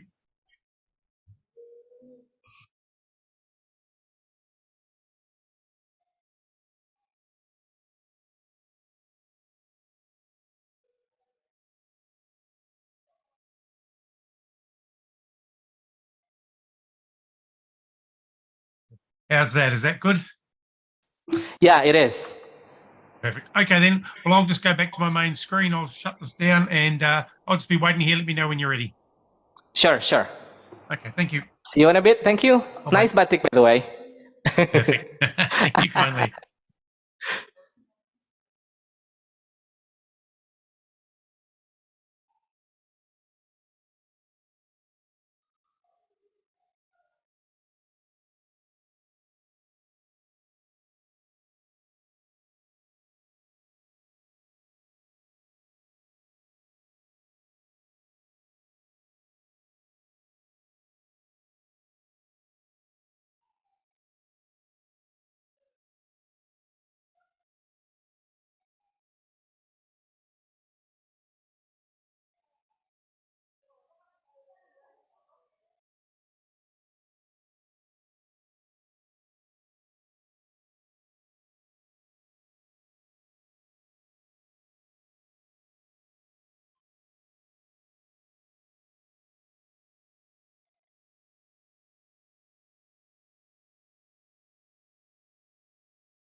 Okay, almost everybody is here. So Wayne, whenever you're ready, please let me know.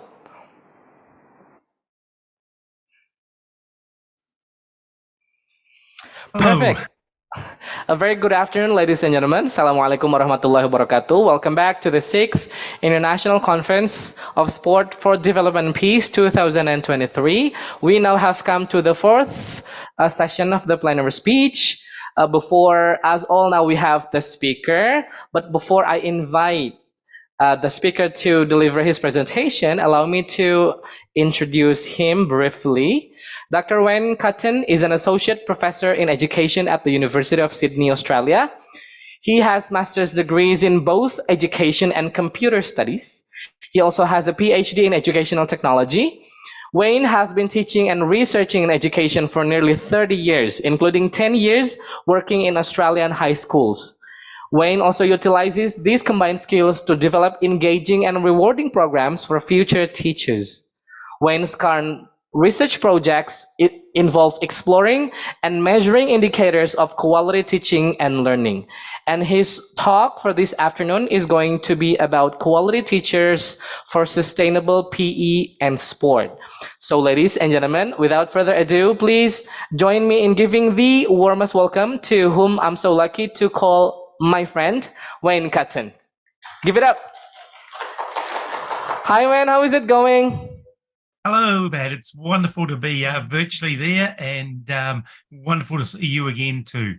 So absolutely honoured to be here, actually. And I was speaking to a colleague at UPI today earlier, and I've got to make an effort to get back there in the near future. So hopefully I can come over and be a part of the community back over there soon, and see everyone in person. I think that's important. But delighted to be here virtually.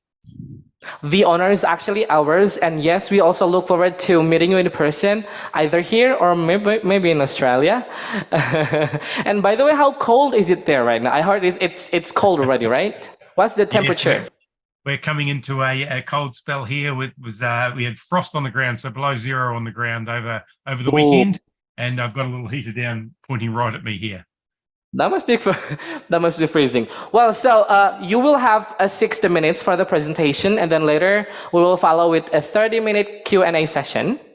And some of the participants might write down the questions on the chat box, and some of them might want to directly communicate with you, either here, the participants in the auditorium, or once attending virtually through Zoom.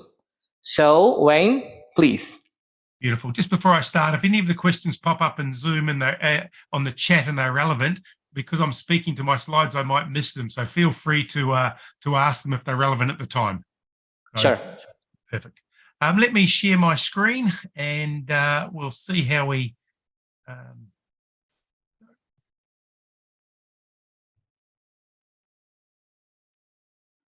Perfect. And start my slide. Perfect. You can see that. Okay, thank you very much. And let's get started. That view is just around the corner from my house at the moment. That's called the Royal National Park. Breathtaking. One of the first national parks in the world, just out of sight on the left-hand side of that picture is the ocean. And that path sort of is like leading into the unknown, but leading somewhere nice at the same time. So I think it's relevant for my chat today. Before I get started, it's an Australian custom now to acknowledge the country that I'm on, the land that I'm on, and the traditional owners of the land that I'm on here in a place called Bulli, just out of Sydney, is the Dharawal people's land. And I wish to acknowledge the Dharawal people, the traditional custodians of the land that I'm on, and I wish to pay my respects to elders past, present, and future. That picture is also a piece of art I've got at home, and it's an Aboriginal art piece from the local Indigenous people, and what it resembles is all those dots of people coming together in the middle to share knowledge and have a good time while they're doing it. And I think that's really pertinent today, because that's what we're doing. We're coming together virtually, we're coming together on the screen, and we're sharing knowledge. So I think it's quite a nice spot. So what are we heading? Where are we going in today's presentation? Like Ubad said at the start, I have got a background in teaching. I've got a PE degree, a physical education degree, and health degree they are in Australia. So physical education and health degree was my first degree. And I still work for the Australian Institute of Sport occasionally as well. So I have got a sporting background, a strong sporting background. But what I'm looking at today is teacher quality. And I will say at the start, while we're looking at teaching and PE teaching, if you're from a sporting background or a solid sporting background, I think it's really, really pertinent to say, if this sort of study can be done into teaching, can it and should it be done into sport and coaching? And I think the answer to that is yes. And I think we'll look at it from that aspect as well. So yes, from PE teaching, PE teachers, but also from coaching and coaches. So a little bit of background to this. In our part of the world, there's been multiple inquiries into teaching education, into teaching quality, is our teaching high enough? Is it of a high enough standard? And it just seems like every time there's a new government in power, every time there's a new accrediting body in power, they have one of these inquiries, and we're just coming through one again, and they almost seem as though they're never ending. All it is constantly changing and making change for us. Key stakeholders, politicians are constantly coming out saying our teachers aren't good enough. And yet I'm working in this area and I see our teachers going out into schools. I see our PE teachers going out into the sporting field, and I think they're very, very good.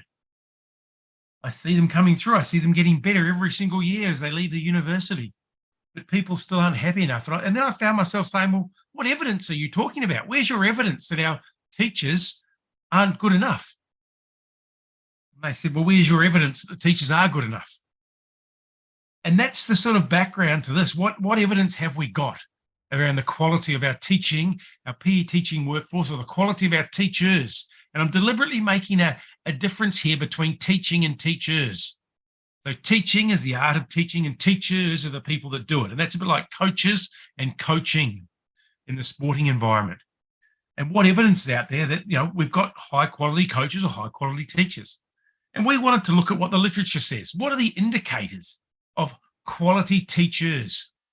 So we're looking at the full job that a teacher does here now, not just teaching. What are the indicators of that? And we decided we wanted to aim big. We wanted to really look, and we wanted to do it quite quickly, which is why we did a scoping review as opposed to a systematic review.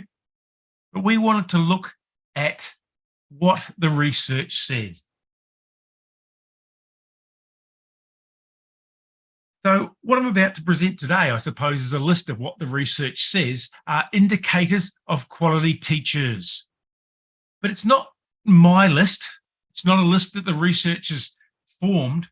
I want to make that quite straight. It's just a list that we developed from a robust process, a process that follows a systematic view of how to do a scoping review.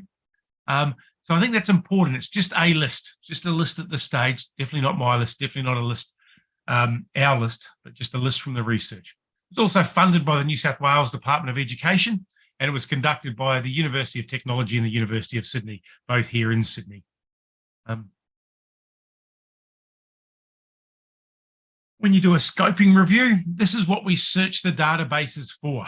We searched all the relevant education databases for these terms. So the population was teachers. And remember, if you're doing it with that sporting background at the moment, what would it be like if we replicated this for coaches? So that top one, the population, would be something like coach asterisks, meaning coaching, coaches, coach as well.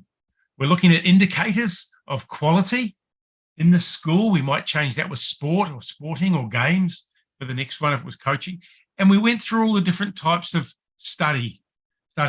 One of the things we did decide to include was not just quantitative studies, but we went down qualitative studies as well. And I can share that full list if anyone wants it. But we looked at all the different types of information that was out there in the literature around what are the indicators of quality teachers. And these were our results. These were the results. Initially, the search uncovered 33,000 publications. Obviously, there were some duplicates because we searched multiple databases.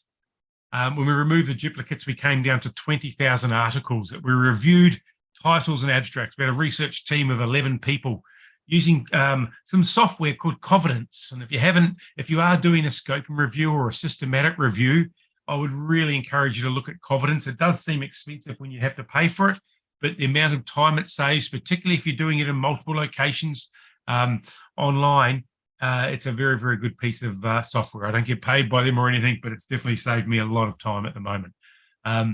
So we read those full text options, and that gave us, we read the abstracts and titles of them, and that narrowed it down to 1,800 possible articles that we wanted to look at the full text of. So we read 1,800 full text articles. That means we unveiled, what was it, 1,004 individual publications that we included in our review that were about the indicators of quality teachers.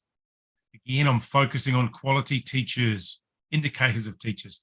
When we extracted data from those 1,004 publications, we came up with 3,370 indicators of quality teachers. We coded those into groups. What were the groups? And then those groups contained 51 categories of indicators. So 51 different types of indicators of what is a quality teacher. And that's what I want to go through today.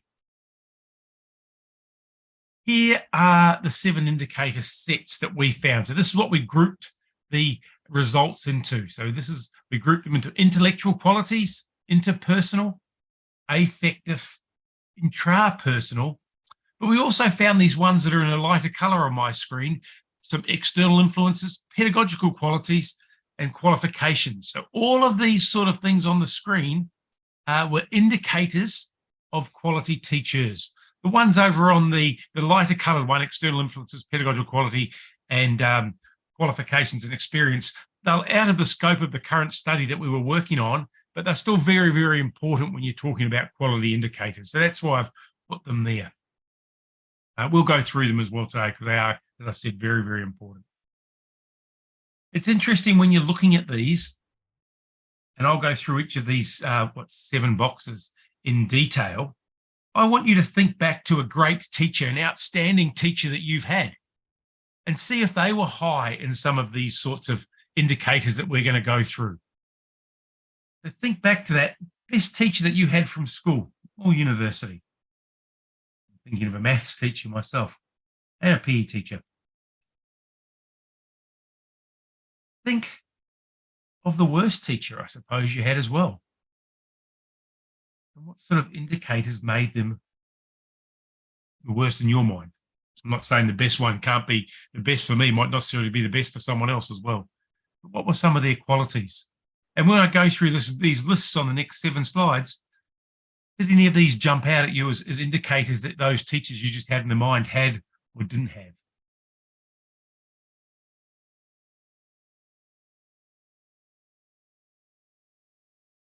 These are some of the intellectual indicators of quality teachers. So these are some of the skills that the literature found that quality teachers had. Analytical skills, beliefs and expectation, high cognitive skills, creativity was up there. Good decision-making, good judgment. Logical reasoning, problem solving, reflective practice. So out of all of those 1,004 articles, we grouped them down into these areas here. I suppose like any list with this here, the devil's in the detail and the definitions of these. And when we look at 2 of these here, and it'll be the same for any of these lists that we go up with, can you have decision-making without judgment? So there is some overlap a little bit in these, but this is where we decided we didn't want to just leave them as 7 sets. We wanted to leave them quite raw as to what the literature says, but we did group them together into these sets. So if I'm thinking back to that great teacher that I had at school, were they creative? The sporting one, definitely. Some of the drills that they made us do when we were doing sport was amazing. The analytical skill of the maths teacher, I really appreciated and judged. The judgment of them, the logic and reasoning, working out problems. Those were some of the skills that they had in my mind. Were they ones that your favourite teacher or not so favourite teacher didn't have?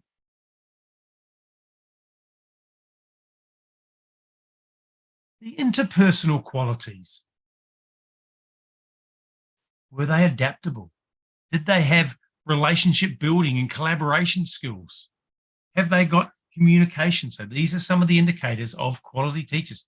Good communication skills. good leadership skills, motivation, commitment,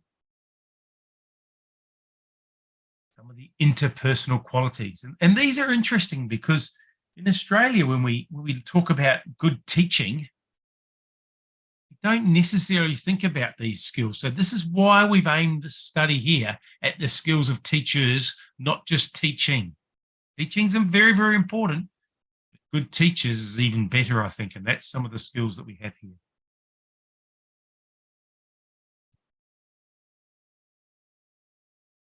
The affective qualities, cultural competence, empathy, morals.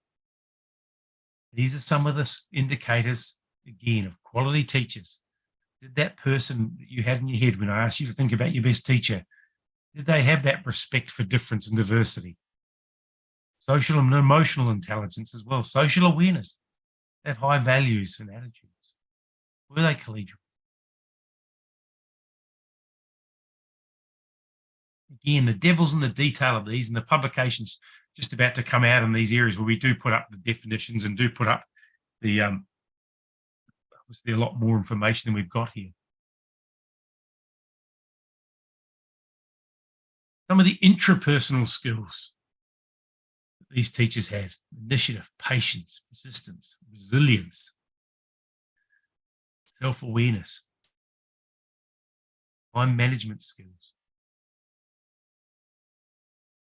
It's interesting when you think about these skills here too. What does time management mean? Does a person who is a good teacher have to have good time management? And do they have to be high on all of these? These are interesting skills. Or does a good teacher have, do the best teachers have exactly the same sets of these skills? And I think no. I think what I'm not trying to say is that to be a good teacher, you have to be high on all of these here. Perhaps more importantly, you've got to be able to understand what are your strengths and what are your weaknesses.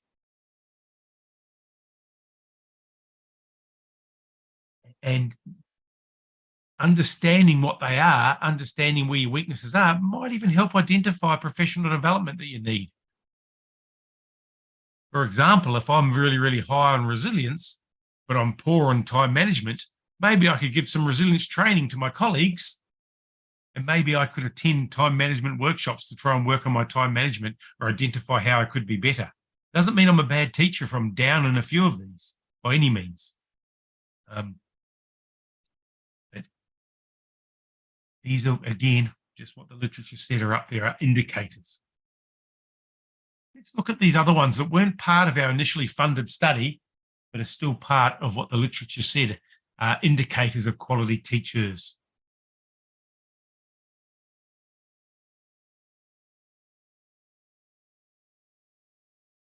Here's some of the external ones: the environment, the classroom, what resources you've got available to you, what sporting fields you've got available to you, what gymnasiums. The parents can influence your ability too. The research abilities or even research access. If you haven't got access to the current databases or current knowledge, are you missing out? Maybe. If you haven't got the ability to read and interpret those articles, are you missing out? Some of the students, you're talking about, if you've got the top class and you move them 2%, is that better than moving the bottom class 30% or 40%? Who knows? But having the students could be indicators of what are some of the indicators of quality teachers. These pedagogical ones are what we often teach to in Australia. If we've got to design a course to teach teachers, to teach PE teachers, these are some of the things that we have to teach. The government says we have to be a qualified university to deliver teacher education courses in PE or in any other education. We have to teach assessment knowledge. We have to teach content knowledge. We have to teach, ICT skills. We have to know our students. We've got to have all those pedagogical qualities. These are the ones on the screen here in that middle box there that we are told we have to teach.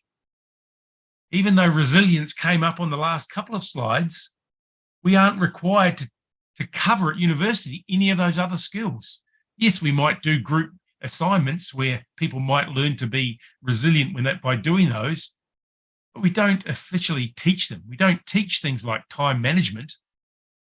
We don't sit down and go have a lecture on it, and we're not required to, but these are some of the things that the research is saying help make you a quality teacher.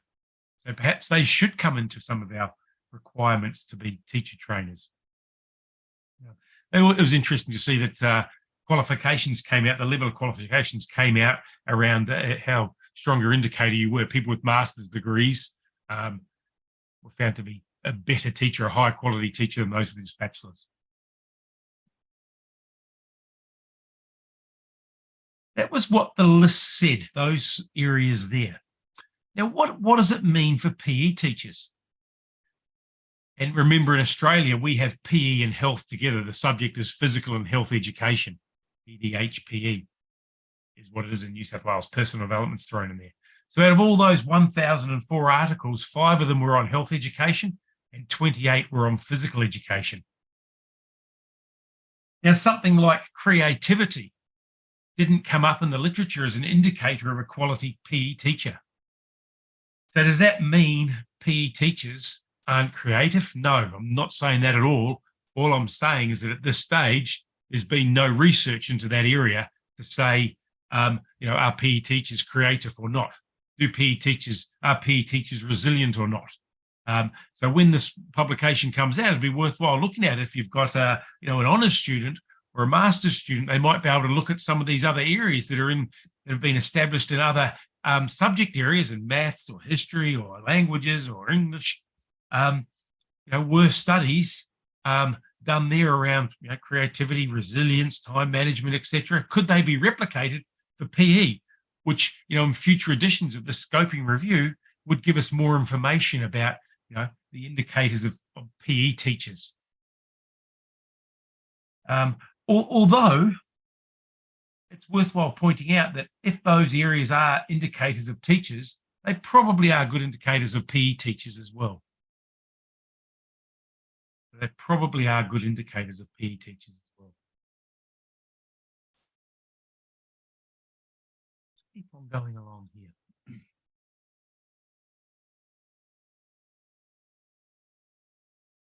What did we do with that list in New South Wales? So we needed to say, is that list relevant to the New South Wales situation, New South Wales being a state in Australia? So we had that list and we went out and asked key stakeholders, was that list accurate? Which ones on that list were essential? Is something like time management essential for teachers? And it was really interesting because we had to sort of go, which ones are more essential than other ones? They were all pretty good. They were all essential, but which ones are more essential? Which ones are most essential on that list? And we went through and had focus groups with some of the high-level key stakeholders in New South Wales, probably even Australia, around what they thought was the most essential on that list of all those indicators. We went through a couple of rounds of that and we kept on refining that list. And we then went out and gave a survey that was sent out to all teachers in New South Wales, and they said, what on this list here are the most essential? We actually looked at most essential for early career teachers. What on that list is most essential? And if I go back to that list, maybe have a look at yourself when I go through these ones here, which relate a lot more to teachers. What do you think are the most essential? Go over them slowly now. I'll go back to the start of these ones. Read over those ones on the right-hand side and think, what do you think are the most essential skills or indicators for teachers to have? What are the most essential? And I'll go through these. Remember, we did this in New South Wales, in Australia. What were the most essential ones? And I'll reveal these answers shortly. But I'll just go over these. Which ones of these do you think are the most essential in your own mind?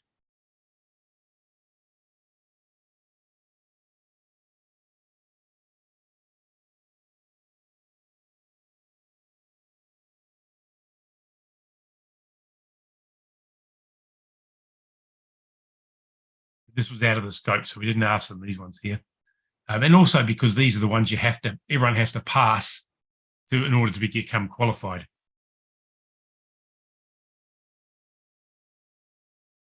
So out of that list, the three most essential ones, and we actually called the other ones least essential, so it's still essential, but most essential for early career teachers to have were resilience, motivation, cultural diversity. A couple of things with that there. We asked it just coming out of COVID. So resilience was high on everyone's list. You know, teaching was hard during that period, particularly in lockdown. I'm not sure what happened in your part of the world, but we had some strong lockdowns here where people went to an online teaching environment, and the work that teachers did was incredible during that time. So resilience came out high at that time. But this is the idea around making this list, situating the list to make it real for that situation, not just what the research says, but situating the list. So that was resilience, cultural diversity, and motivation. The least essential one for early career teachers was found to be leadership. So least essential for early, still pretty good, still pretty high, but least essential out of all of those ones. So now we've got that list. What does it mean? It's just a list on a piece of paper. What do we do with it? And what does it look like? We went through and looked at, out of all those 1,004 articles, how do they measure? How do they measure those indicators? Because if we're going to talk about being a quality teacher, we want to measure it. Remember, we want some evidence to push back when someone says your teaching workforce is not good, your PE teachers are no good. Well, where's your evidence? Here's our evidence to say they are good. You spoke to a couple of teachers and they said you had a couple of principals or a couple of parents and they said the teachers are no good. Well, here's our large-scale study that says our teachers are good. So we need to find valid, feasible, and more important, fit-for-purpose measures of those indicators. If we look up something like resilience, there'd be a lot of indicators of resilience out there. Some of them will be valuable, some of them will be feasible, but are they fit-for-purpose resilience of teachers? Have they been specifically designed? How have they been validated? What sort of sample size have they been tested on? Those are the sort of things that we're looking at the moment. And what we're hoping to do is develop some sort of matrix around all of those indicators where we would say, okay, I'm a principal and I'm really interested in knowing the resilience levels of my staff. Dear staff, can you please fill in this instrument? Or, they might administer that instrument depending on what that instrument looks like, and then they'll find out the resilience levels of their staff and their schools. What it could look like is something like this. We're talking about a quality PE teacher. We have these existing measures at the moment in all those areas there. We could measure them, and that would give us an understanding around what the workforce would look like. And a couple of important words on the screen here is we think it's got to be self-measured.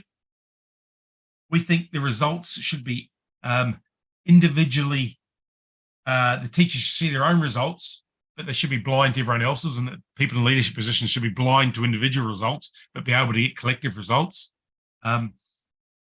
And I think we're a long way, and I'll get into this in a bit more detail perhaps on the next slide, of having this list at the moment. One thing that is interesting with this list here, in New South Wales, we have got supporters of the Department of Education, very, very keen for the study to work. They funded the first half of it, quite a considerable grant too. The unions, we have very, very strong teaching unions in Australia, and they are very supportive of this list too. The word measurement threw them off a little bit. We want to measure teachers' quality, but when we explain the purpose of it and the reasons why it's important, they'll be able to have data to say when the politicians say, hey, the workforce is not good enough. Collectively, when we look at these things, we can write back or we can push back and say, here's our data. We know it's good. So we've got in the same room working together, the regulatory bodies, the Department of Education, the unions, the politicians. We've got a meeting with our Minister of Education next week, later on this week, around why this is important. I think we are a long way from developing that full list of measures. We're going to look at the full list of measures of this. We're a long way from doing it. I think if we're going to do this study properly, to look at what are the measures of interpersonal qualities of teachers, yes, there might be some quick and measures out there, but are they fit for purpose for teachers? Have they been fully tested on all levels of validity? And I think we're a long way from that. But I think we need to head in that direction to get this data so that we can push back and we can have a solid understanding of our workforce. And as I said beforehand, I think being self-measured is extremely important. I think understanding that, yes, our workforce is pretty good, and here's the evidence, is a great start. But that next level from that, yes, our workforce is pretty good, but here are the areas we need to provide professional development in is absolutely outstanding. And then perhaps we can even go, they received professional development. How effective was that professional development? Did it move them up on the scale? Did it make them better teachers in those, or did they become stronger in some of those areas where they weren't quite as strong? Understanding which ones of these are important for early career, mid-career, late career teachers might be important as well. Understand what it means for leaders or educational leaders. You know, head teachers, head of departments and PE teachers could be important. And I think that's where we should head, and that's what we're looking at doing in the next little bit. I don't think it's worthwhile us doing it alone in Australia.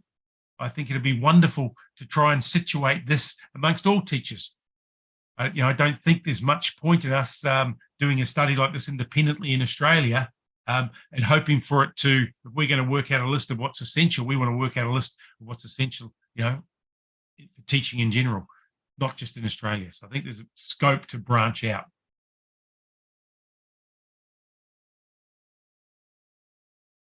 That notion of teachers self-identifying strengths and weaknesses, if we develop that matrix where they say teachers can go and look at it and say, I want to look at my motivational levels, I want to look at my resilience levels, I want to look at my leadership styles and skills, I think that's important.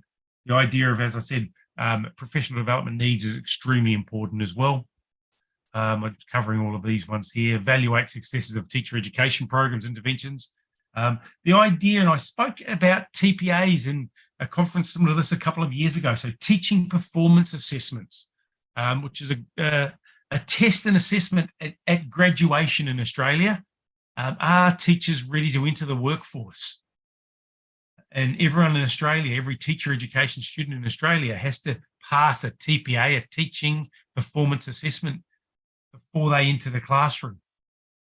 And understanding if they were good tests or good predictors of teachers is important as well. So that's a big step. I also mentioned the need or the likelihood of replicating this study for coaches. And if I went back and almost copy and pasted teacher and replaced it with coaches or coaching throughout this, could we do the same sort of study for coaches?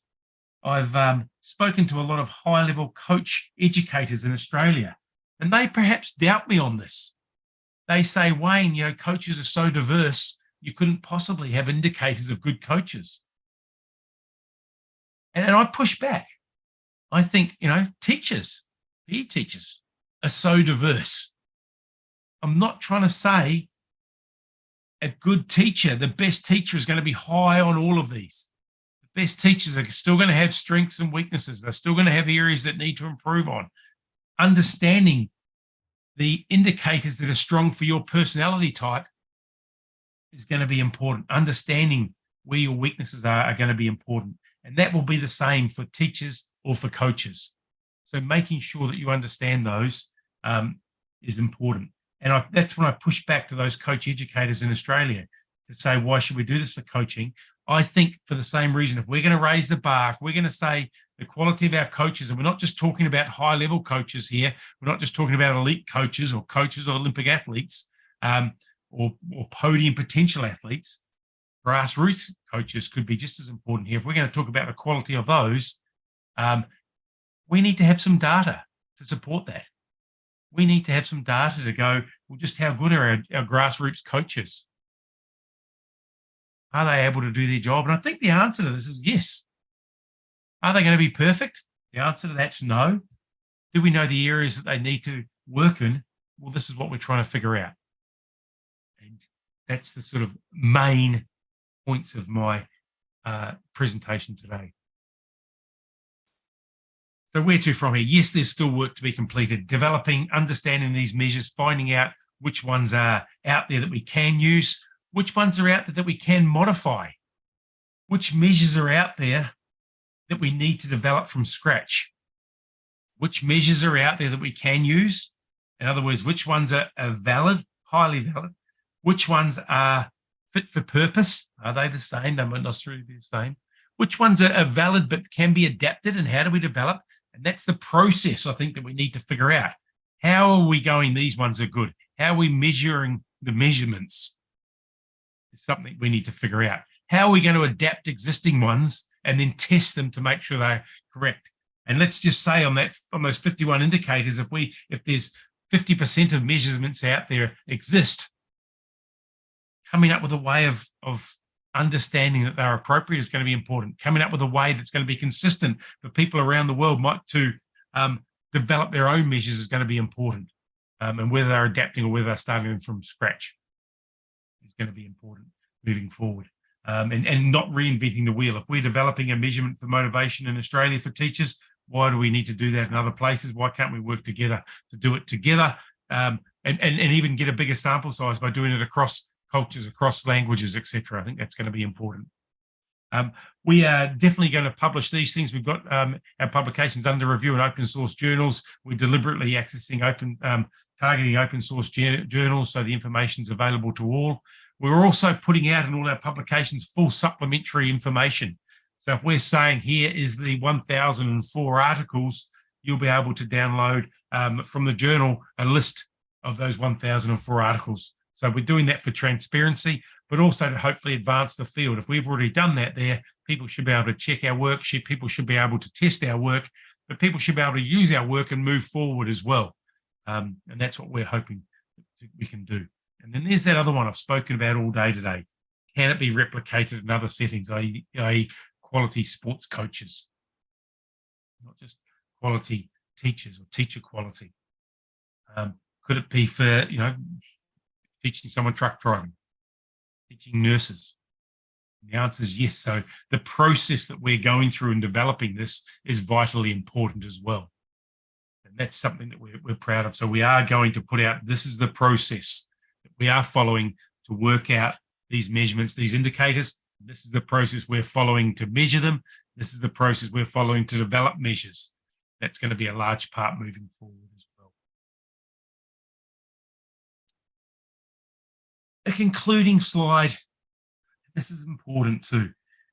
That list that we put up today and the list that we're sharing, remember, it's not my list, it's not Wayne's list, nor is it our list of researchers list.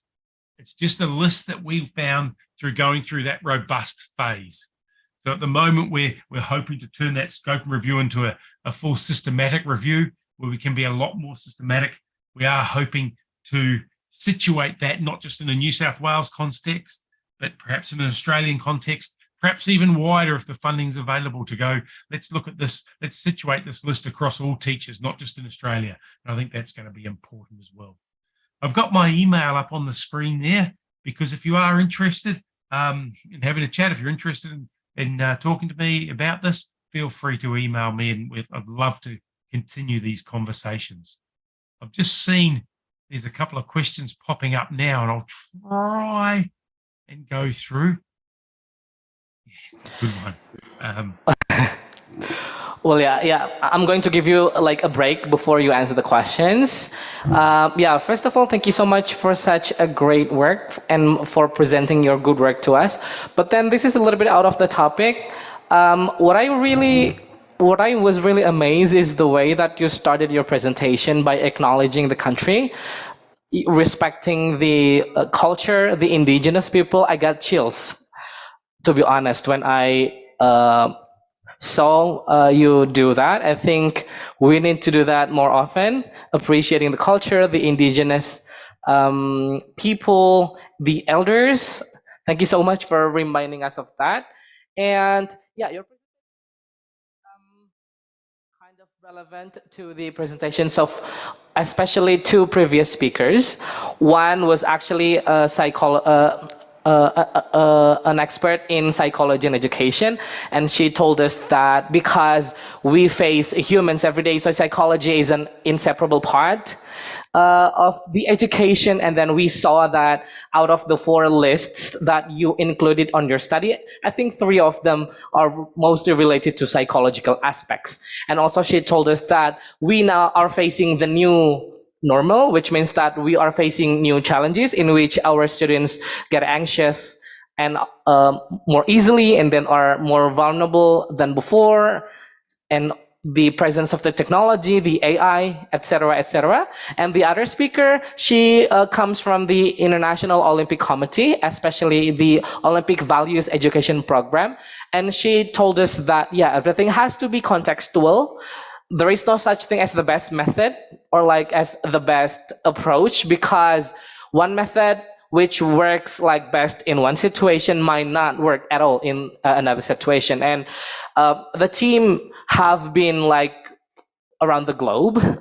Their last research sites were in Odisha, India, and also Dakar, Africa, and it was beautiful. And I think most of the results were actually relevant to what you just found. But what really draw my attention is that here in Indonesia, the Ministry of Education also launched like the mandatory competencies to be possessed by teachers.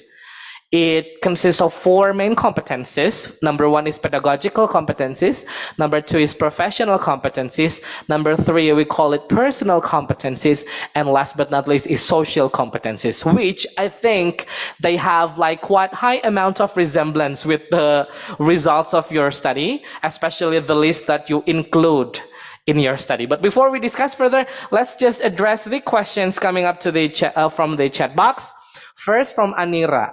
She said that this is a very interesting, that the quality of teaching may have many indicators. How can we build or train the teachers to have a good quality of teaching?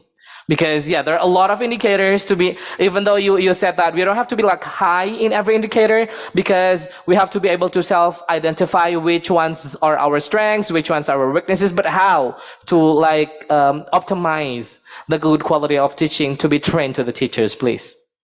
Yeah, very, very good question. And thank you very much. And I love that you mentioned that in Indonesia, you have those 4 areas and that the social ones are there in the, because I think that's a big start. I think understanding what they are in your context is important, and then actually having to teach them in your teacher training institutions and your universities is important. Some people say things like, I was speaking to someone the other day, something like resilience. Can you teach that? And to me, yes, I think you can teach it. I think we should work on it, just like we would do teaching other skills at university. If we're teaching someone how to catch and pass, or how to throw, or how to strike a golf ball, we should be teaching those things, and we should have assessments on those things there as well, around improving the skills, knowing that not everyone's going to be strong in it, knowing that they're going to need to go to work on them. And like a lot of things, these are probably lifelong skills that we need to keep developing and keep working on. Resilience probably goes up and down, how good you are, depending on a whole other factors. Being able to understand something like that and being able to understand where you are is obviously important for a whole heap of reasons. So I think to answer the question, identify that they need to be in there and put them down and make training institutions accountable for them.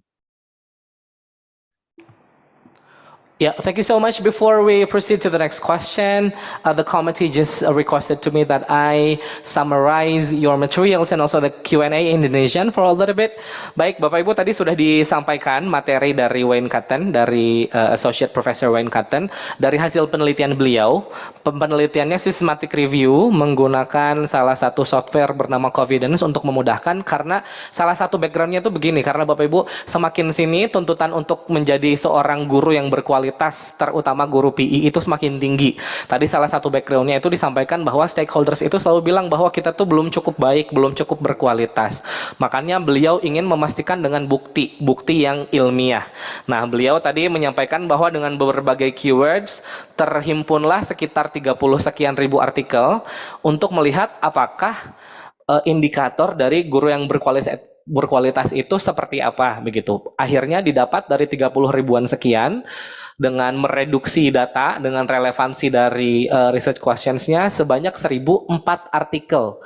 Dari 1004 artikel tersebut ada 7 set skill, tapi yang diambil hanya 4 yang tadi kita lihat. Ada intellectual qualities, ada affective, ada interpersonal, sama intrapersonals. Nah, dari sana disampaikan bahwa ini itu adalah hasil penelitian begitu ya, belum menjadi semacam kebijakan dan lain-lain, tapi ini menjadi refleksi bagi kita. Dan karena kita adalah makhluk sosial begitu manusia, jadi bukan berarti seluruh indikator tadi harus kita miliki dengan nilai maksimum semuanya. Tidak mungkin, karena pasti justru guru salah satu indikator guru yang baik adalah yang bisa mengidentifikasi di mana kelebihan dia, di mana kekurangan dia. Misalnya tadi kan ada time management, ada resilience dan lain sebagainya. Kalau kita ada leadership begitu, kalau kita merasa kita kurang di satu, nanti bisa kita tutupi di yang lain, misalnya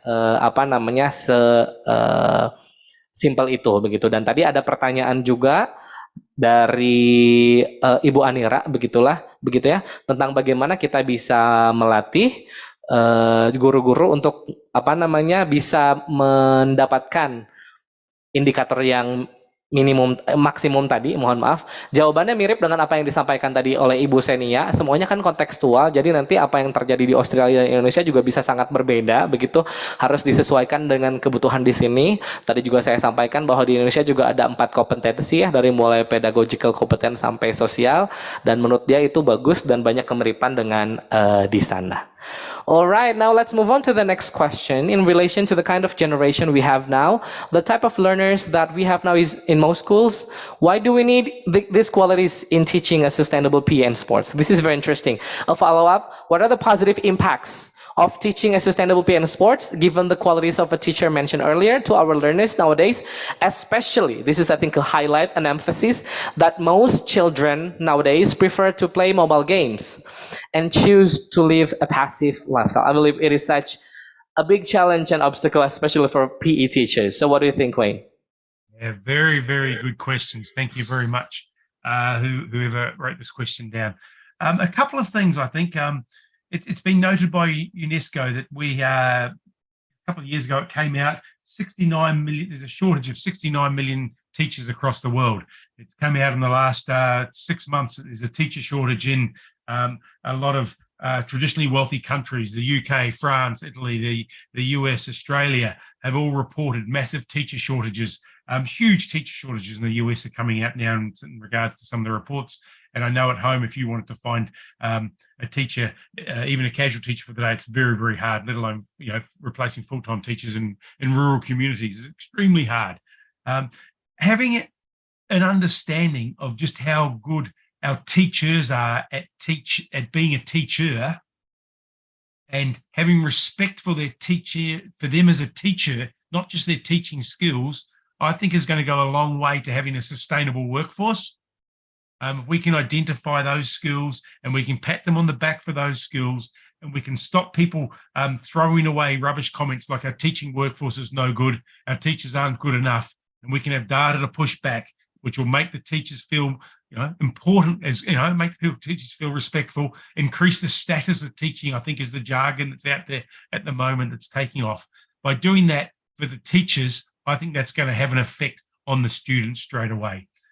And people entering the teaching workforce, so making it more sustainable at that level, I think is important. And I'm speaking about teachers here. I know this has got the coaching and the sports side as well, but that's probably that aspect from teachers. In regards to the last part of that question around most children prefer to play mobile games and choose a passive lifestyle, if we are going to get the teachers out there to address those things, if we're going to get quality teachers across the board out there, I think making the most out of them, increasing the almost like the self-worth of the teachers, to make their job, to make them feel valuable, is going to make them do a better job as well. And I think that's going to be important. We want to inspire them to go to work every single day, and increasing that status of the profession is going to be a huge part in doing that. I think the idea around playing mobile games in a passive lifestyle, I don't know if we've got the answers to that at the moment. You know, that's going to be a huge problem moving forward. You know, even with my own job, and you know how many hours I spend in front of a computer today. And I love PE, I love sport, but I haven't got the answers to that at the moment myself. Doesn't mean we should give up. It doesn't mean we shouldn't start. But I think making sure the teachers are respected, making sure the status is increasing, that'll go a long way to it. Wow, thank you so much for such a great answer. Baik Bapak Ibu, kunci utamanya adalah kita harus memang respect lagi terhadap teacher, tidak hanya pada teachingnya saja begitu ya. Sehingga nanti list yang panjang, indikator yang banyak tadi itu juga bukan menjadi sesuatu yang bisa dijudge oleh orang-orang begitu ya. Dan tadi profesi teacher itu mudah-mudahan bisa lagi mendapat value yang baik, sehingga dengan demikian ya dihormati, dihargai, dan murid-murid pun jadi nurut begitu. Dan dengan begitu generasi-generasi yang tadi disampaikan oleh Raisa, mereka lebih ingin main mobile games dan lebih malas dan lain sebagainya seperti itu, lambat laun begitu itu akan naik juga begitu, berkurang juga jumlahnya begitu.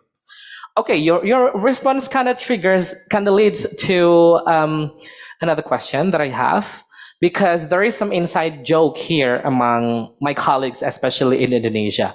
One of the drawbacks, let's say, or shortcomings of why we have lack quality teachers is probably because the input of the students going to the education for the college, to the educational majors of their college is quite low, or considered underachievers, because let's say, I don't know what happens in Australia, but here in Indonesia, the overachievers, they will prefer to go to, let's say, medical studies, engineering. So education is going to be like least favorite major when they go to college. What do you think of this phenomenon? Yeah, I don't think that problem. I don't think that is common just to Indonesia. I think it's a global problem at the moment. You know, and it comes back to that phrase, the status of teachers. I think over the last few decades, the status of teachers has declined massively. Where the community holds teachers has declined massively. Some of the countries that deemed to have a better education system, I'm thinking of the Scandinavian countries, their status is up high. Down in our country, it's low and getting lower. I think understanding not just the marks they get at university, which tend to affect the teaching skills, understanding those other skills will go a long way to attracting the right candidates into teacher education skills. And I think not just if we can attract the right people in by identifying those people with the strengths that, you know, none of those ones that I put up on the screen were high marks at school. Not one of them said a high mark at a school. So if we identify those things that they can come in with and take them to the next level, judge them on graduation as opposed to entry, I think is a long way of improving that status and then improving the place of teaching in the community, which will hopefully draw more students in. But identifying which ones of those can make the best teachers, and it's not just marks, and making people who are aware of that, not just the applicants but also the community is the way to go. Baik Bapak Ibu, ada sebuah tren begitu atau fenomena di mana jurusan pendidikan begitu di perkuliahan secara umum begitu menjadi jurusan yang tidak terlalu diminati begitu, karena biasanya siswa SMA sederajat begitu ya, mereka tuh lebih ingin ketika misalnya ditanya kuliah mau kemana, mereka akan lebih milih, terutama misalnya orang-orang dengan nilai-nilai yang bagus dan lain sebagainya, mereka akan lebih milih jurusan-jurusan seperti kedokteran, teknik, dan lain-lain yang menurut mereka lebih menjanjikan untuk kedepannya. Tapi tadi disampaikan oleh Wayne bahwa itu adalah fenomena global, tidak hanya terjadi di Indonesia saja, dan ini menjadi PR juga untuk kita semua, sekali lagi untuk menambahkan value. Ini sesuai banget dengan tema kita, menambahkan value dalam education, sehingga prodi-prodi pendidikan itu juga memiliki nilai lebih dan menarik minat lebih banyak lagi mahasiswa, terutama yang nanti input atau intake-nya tuh memiliki kualitas yang baik begitu. Baik Bapak Ibu, kalau ada pertanyaan silahkan boleh di kolom chat atau langsung boleh menggunakan bahasa Inggris dan boleh menggunakan bahasa Indonesia. Now let's talk about the findings, especially the 4 sets of qualities as the results of the 1,004 articles, if I'm not mistaken, as the final, it is implied that out of the 4 major sets, 3 are actually related to let's say, cognitive ones, because it's intrapersonal, interpersonal, and also affective, right? Is it implied that teachers don't have to have that high level of intellectuality, or what does it infer actually? Yeah, very, very good point. Sorry, you finished? Or? Yeah, what is actually the perfect combination of like the teacher's intellectuality and also their, let's say, personality or soft skills? Yeah, very, very, very good ones. Remember that the 4 there were just related to the current study that I'm on. That was what was funded to look at from the Department of Education. I'm not saying the other 3 ones, which were, pedagogical knowledge, qualifications weren't important. It's just whether they're related to the funded study or not at the moment. So I think the idea of having a solid understanding of assessment, you can't be a good teacher without knowing that. You've got to have a solid understanding of your PE content knowledge. You can't be a PE teacher if you don't know how to, teach the catch and the pass, and the teaching points of those. But having an understanding and respecting those other ones is what came out in this study, I think. And that's the important bit to come out. And remember that list may not be complete. Just because something wasn't on that list doesn't mean it's not there. It just means it hadn't been researched enough or hasn't been researched. Sometimes things that are easy to research would be on that list. And sometimes if people have had bad results, they might not look at getting it published. And therefore it's skipped off that list as well. So it's important. I'll come back to that last slide I had up, and I think the first slide, just to readdress it, that list is not the list it's just a list through a process that we're trying to be transparent about. And it doesn't mean that there aren't things out there that could be, that idea around marks going in. Perhaps we need more studies into that to answer those questions. But definitely that's the research list at the moment. Well, thank you so much. Baik, Bapak Ibu, tadi didiskusikan bahwa karena dari list yang pertama masuk di scope-nya itu kan kualitas guru itu yang 3 berhubungan dengan afektif begitu atau personality, yang 1 berhubungan dengan intelektualitas. Tadi dibahas apakah porsinya memang 25%, 75%. Tadi disampaikan oleh beliau tidak, karena memang sampai saat ini di penelitian yang didanai baru sampai sana, bukan berarti 3-nya lagi yang tadi pedagogical competence, ada qualifications dan lain-lain, itu bukan out of scope dari ini, tapi belum didanai. Dan juga list yang keluar tadi sebagai indikator begitu ya, sebagai list indikator guru itu adalah bukan list yang wajib dimiliki. Ini hanya bukti yang terjadi, bukti yang ada dari 1.004 artikel yang menjadi data mereka. Jadi memang ini belum final, jadi masih banyak yang PR yang harus dikerjakannya, tapi mungkin bisa menjadi konsiderasi begitu. Okay, I saw one of the participants raising his hand. Pak Agus, please. Why did you move? I think you're still muted, Pak Agus. Sorry? Yeah. Now you're on. Now your audio is on, please. Okay, thank you very much, Pak Ubad. Hi, Dr. Cotton, Wayne, it's me, Agus. How are you? Good to see you. Yeah, I hope you still remember when I visited your office that time. Yes. Together with our dean, right? Okay.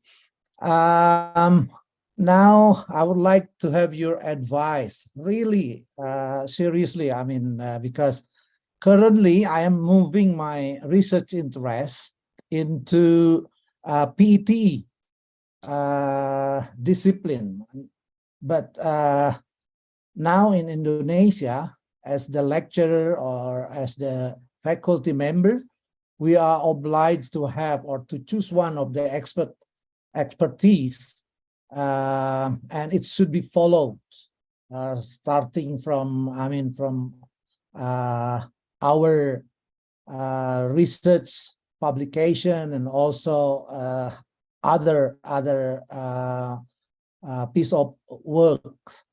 And it is because you are the director of the teacher education in university. I hope you are still in that position. I need to have your comment and also the explanation about this expertise. I am in PE teacher expertise, but not really sure about the scope of the area. First questions from me is that this expertise or this discipline is still really existed in the global world, and then what are the scope area of this discipline? Let's say if I'm going to specialize in teacher education for PE teacher, then what areas that available in the market? Like you are telling us about the pedagogical competences and other competences, of course, but from your perspective, what should I do, and what is the choice available? Wow, what a wonderful question. What a huge question. I think you need to, or someone in your position, and that could be anyone who's thinking about the same sort of thing. When you start researching in any area, PE teaching included, PE teacher training included, you're obviously working in this area because you enjoy it. You're obviously working in this area because you've got a strong connection with it, or connection with the people in it. When you start developing a research profile in that area, that's going to become your life. That's going to become what you're known for. And you've got to pick an area within that PE aspect that you've got a big passion for. And if you can align that passion within PE, and PE is very, very broad when you start thinking about it. If you look at it firstly, it's just PE. But when you start looking at, is it PE? Is it a particular sport in PE? Is it people applying to get into PE teaching? Is it at point of graduation? Is it how effective PE teachers are? Does it make a difference? What are the different characteristics between PE teachers with experience and PE teachers that are new? There's all these different areas that you can get into as in someone in your situation, but understanding where your passion is, and then aligning your research in that passion would be good. And I'm not expecting people to know that. That's a huge question. So, but spend time, force yourself to spend time thinking, when you're reading these PE articles, when you're teaching students, what are the favorite aspects that you enjoy teaching? And then try and perhaps align, your research around that. Obviously, it's got to be relevant as well. I think areas around effectiveness, teacher effectiveness, are still relevant. I think areas around this idea of classroom readiness, when is the time to enter the profession, relevant. I think the transition from the last 6 months or 12 months of university into the first 2 or 3 years of school, of working, is some area that we really need to understand and really need to unpack the development. Are we really preparing teachers in the best way we can, not just to enter the profession, but to thrive as they progress through the profession? And I think that's an area that we really need to work on at the moment. And I think that'll be a big area going ahead. If I was encouraging someone to work, I would probably think too of the big picture. So yes, we are PE teachers here. Yes, we are talking about sport. But if we develop a concept or a research trajectory, the chances are the same question, something around that transition into the workforce, could be a bigger problem across all teachers. But the sample size that the participants that we're looking at are PE. So we're starting off with a broad problem, narrowing it down to test it in a PE problem, and then expanding our findings out. Now that does two things. That ensures that we are researching in PE. It ensures that our findings are much wider than PE. So therefore, I think it's increasing our status as PE researchers in the education community. We're saying that this is one method that we can do. So I think that's important as well. Did that answer your question, Agnes? Auguste, did that answer it, or is there still?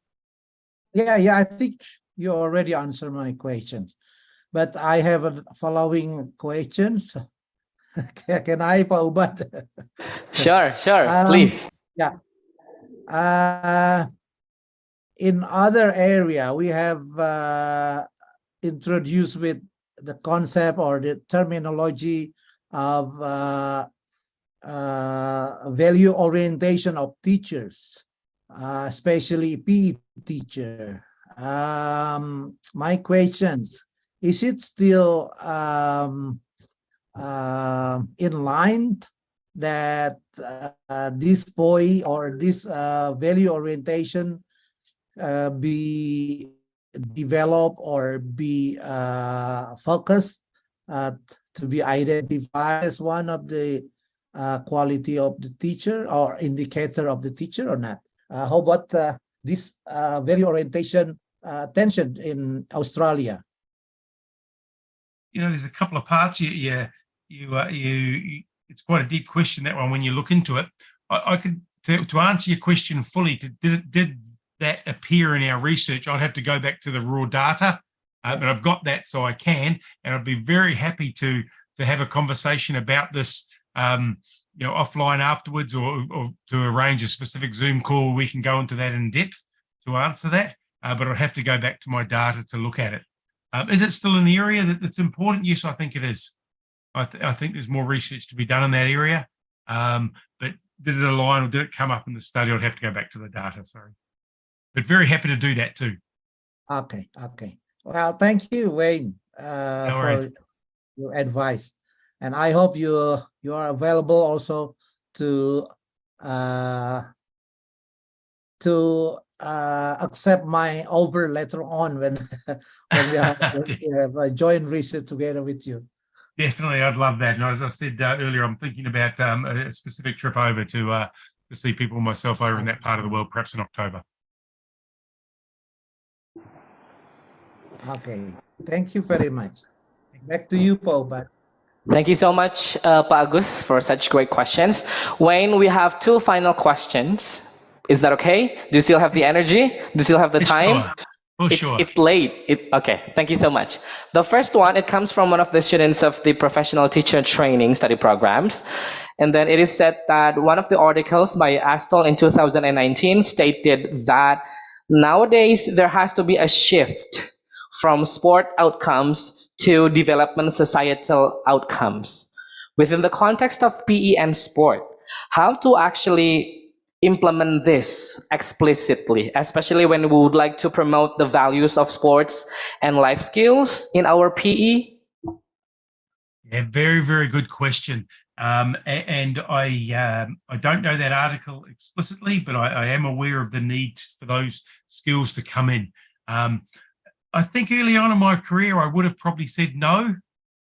We shouldn't be doing that. PE and sport is all about PE and sport. And that's where we should stop. And when I was training up, it was all about bringing in, I think, numeracy and literacy into PE. And when I was younger, I probably would have said no. But now I think, why not? If we can have an influence on those sort of things, why shouldn't we help that? If we can have an influence on the areas that you were mentioning, and we can do it in a way that's creative, we can do it in a way that still focuses on the skills that our students need to learn, we can increase that learning across. I think the idea of seeing silos, we call them over here, individual key learning areas or individual subject areas, a traditional way of teaching. They go to 60 minutes of maths, they go to 60 minutes of language, they go to 60 minutes of science, whatever it is, or 40.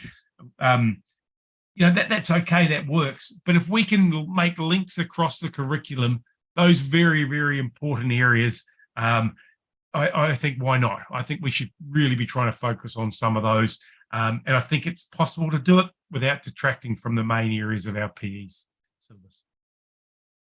Well, thank you so much. And now we've come to the last, but definitely not least question. It is actually a request of a personal opinions, because the questions asked that, even though the results of your study have not been final, but what do you think? What is your personal opinions about the indicators of the quality teachers?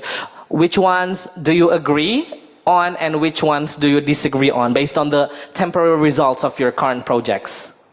Yeah, very, very good question. I think where it will evolve, I think a couple of things. I think we picked the wrong word, indicators of quality teachers. I think the idea, we went along, what are the qualities of quality teachers? And we got ourselves a little bit confused. So I think the terminology there might change and evolve to probably dispositions, something along those sorts of lines.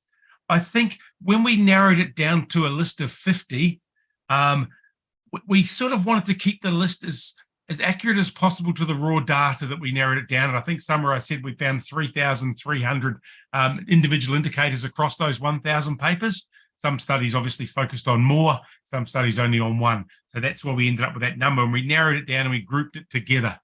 I think we'll continue to group it down. To me, you can't have decision-making without knowledge. You can't have decision-making without reflective skills. Did I make a good decision there? How do I know? So those sort of things will continue to get grouped and narrowed down. And if we're talking about measuring them, it makes sense to measure those, decision-making holistically with all those sorts of things. Did I have the right knowledge to make the decision? Was I able to find the right knowledge to make the decision if I didn't have it? Was I able to make the correct decision? And was I actually able to make a decision and not just sit on the fence without, pondering, should I make one or shouldn't I? All of those sort of things come together. So I think the next version, we are going to do a systematic review.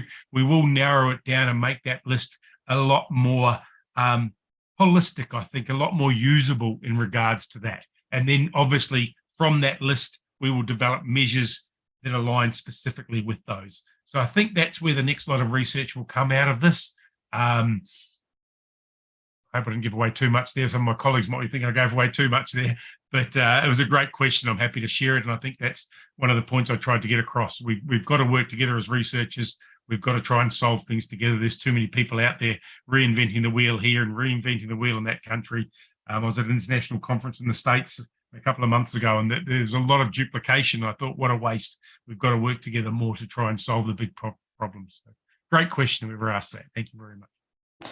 Thank you so much. Apparently, that wasn't the final question, because I have one last question, but this one is actually now related to the topic, because the committee just asked me whether you mind sending me these slides because they need it for the report.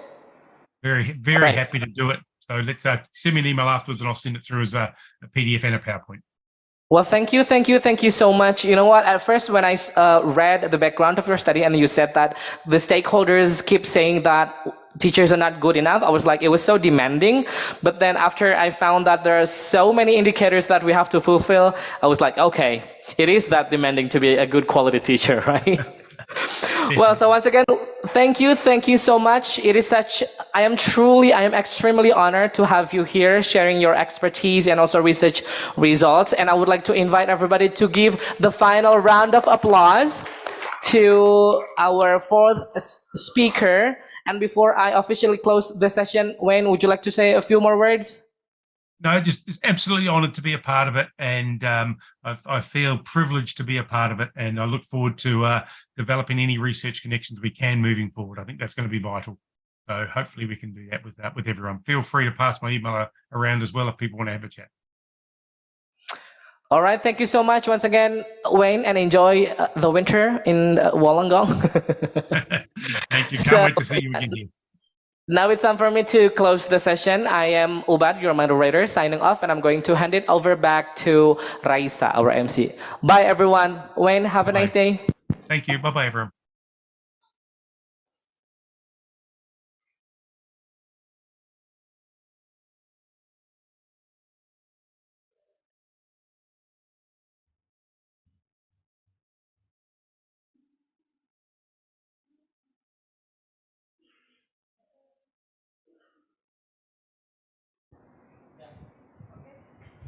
Okay, right. So thank you very much to our keynote speaker, Associate Professor Wayne Cotton, for comprehensively discussing his topic about what are the qualities of a teacher in teaching a sustainable PE and sports. And of course, to our moderator, Sir Chep Ubad Abdullah, for being with us for the last 3-4 hours of this afternoon's session. Thank you for being so keen and attentive during the discussion. Now, we'll have a break, but this time it's a bit long. It's a 1 hour and 45 minutes. And then after that, we will continue our last keynote speaker. So you can take your snack, take a rest, or maybe you can have your early dinner. See you later.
Selain makanan, kebersihan air mandi bisa jadi penyebab diare. Faktanya, air yang kelihatan jernih belum tentu bersih dari kuman. Kita ambil sampel dari bak mandi dan langsung kita tes. Bisa kita lihat ternyata banyak ya kuman dan bakterinya. Saya rekomendasikan untuk sanitasi air mandi pakai cairan antiseptik yang mengandung kloroksilenol, efektif bunuh kuman dan bakteri penyebab penyakit. Sekarang kita coba tes lagi ya. Signifikan banget kan perbedaan kontaminasi bakteri sebelum dan sesudah disanitasi. Cairan antiseptik juga bisa digunakan untuk membersihkan perabot rumah, lantai, dan bahkan luka agar keluarga terlindungi dari kuman dan jarang sakit.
Imunitas anak yang belum sempurna bikin mereka rentan terekspos infeksi bakteri. Permukaan rumah yang terlihat bersih belum tentu tidak ada kuman dan bakterinya. Artinya nggak cukup nih mams pakai pembersih biasa. Saya merekomendasikan pakai cairan antiseptik yang mengandung kloroksilenol untuk bunuh kuman dan bakteri penyebab penyakit.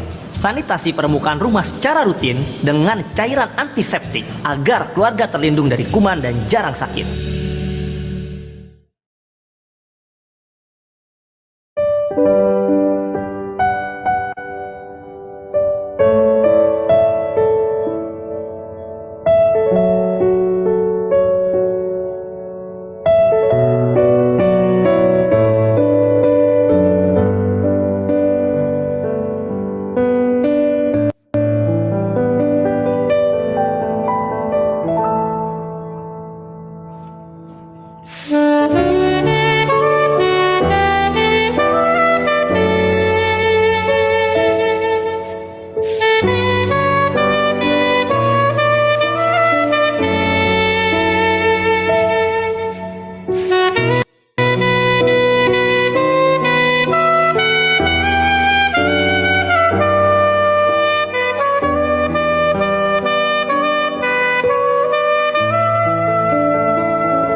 Imunitas anak yang belum sempurna bikin mereka rentan terekspos infeksi bakteri saat sedang eksplorasi di rumah. Faktanya, permukaan rumah yang terlihat bersih belum tentu tidak ada kuman dan bakterinya. Kita tes permukaan lantai yang sudah dibersihkan dengan cairan pembersih biasa. Ternyata partikel kuman dan bakteri masih ada loh. Artinya nggak cukup nih mams pakai pembersih biasa. Saya merekomendasikan pakai cairan antiseptik yang mengandung kloroksilenol agar efektif bunuh kuman dan bakteri penyebab penyakit. Kontaminasi bakteri antara permukaan yang belum dan sudah disanitasi jauh ya bedanya. Cairan antiseptik juga bisa digunakan untuk sanitasi air mandi bahkan luka agar keluarga terlindung dari kuman dan jarang sakit.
Kulit tampak bercahaya yang terinspirasi prosedur peeling?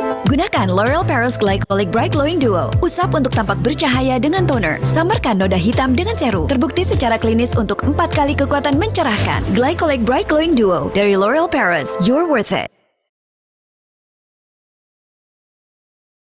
Bang, aquanya 2. Nggak ada yang dingin ya. Aqua gini aja udah berasa dingin kok. Bukannya sama aja. Beda. Cuma Aqua yang 100% murni dan terasa dingin tanpa perlu didinginin.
Jangan di skip, ini kan pentin yang baru dan kalian harus nonton sampai tuntas, gak boleh setengah-setengah. Karena kalau setengah-setengah bahaya, ntar kayak dia no. Kakek Anu, Gue tuh bingung udah salah di mana. Tuh cowok ninggalin gue pas first date. Padahal effort gue udah maksimal banget. Effort maksimal. Dengerin. Gue udah effort ngepoin zodiaknya, nyari tempat ngedate paling oke. Terus gue pilih gaya paling wow buat ngedate. Nggak ada hasil. Jelas lah, mau semaksimal apapun effort lo nggak akan ngaruh kalau effort lo ke rambut setengah-setengah. Di mana setengah-setengahnya sih? Oke, sekarang ikut gue. Ayo. Udah belum ceritanya? Effort lo di sini setengah-setengah, makanya rambut lo kelihatan capek. Enak aja, gue sampoan. Biasa aja, gue cuma mau ngasih tau sama lo hari ini sampoan udah nggak cukup tau nggak? Udah deh, sekarang lo nggak usah stres-stres, lo pulang sekarang, lo tenangin diri lo. Kalau perlu lo jalan-jalan ke Pulau Bali. Cakep. Ih, lo bukan butuh pantun. Apa? Pentin Miracles Hair Supplement. Pakainya tiap habis sampoan, biar rambut lo kenutrisi sama Profi Blends dan biotin. Wow, bagus kan kalau ke charge? Udah nggak usah kecakapan lo. Gantian, yang minta untuk gue tau gak lo? Aha.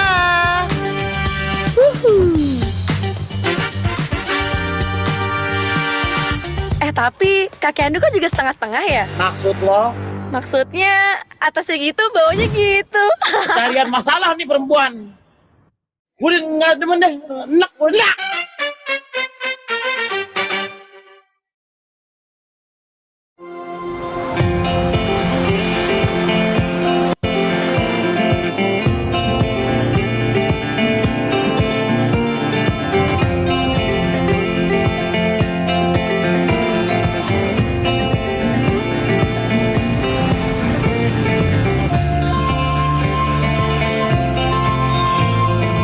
Wherever you're going, whatever you're doing,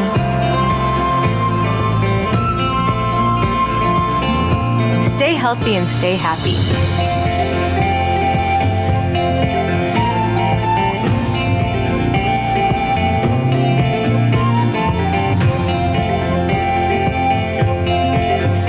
Drink UC 1000 vitamin with 1000 milligrams of vitamin C to help strengthen your immune system and keep you healthy. Healthy inside, fresh outside.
Dari siapa?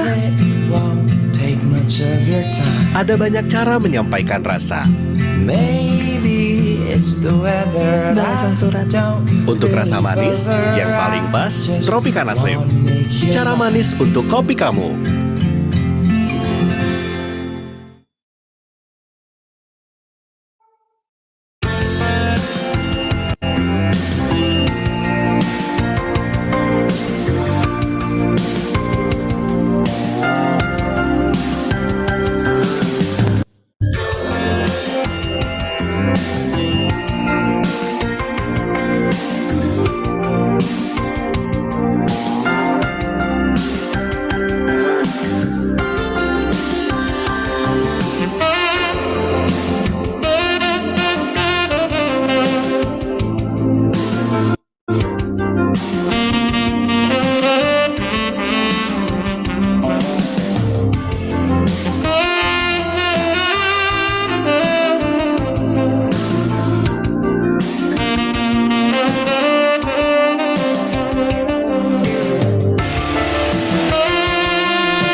Cuaca ekstrim mempengaruhi kulit. Pitera menjaga keharmonisan kelembapan kulit dan mengatasi masalah kulit dari dalam. Untuk kulit tampak sebening kristal.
All right. Hello, everybody.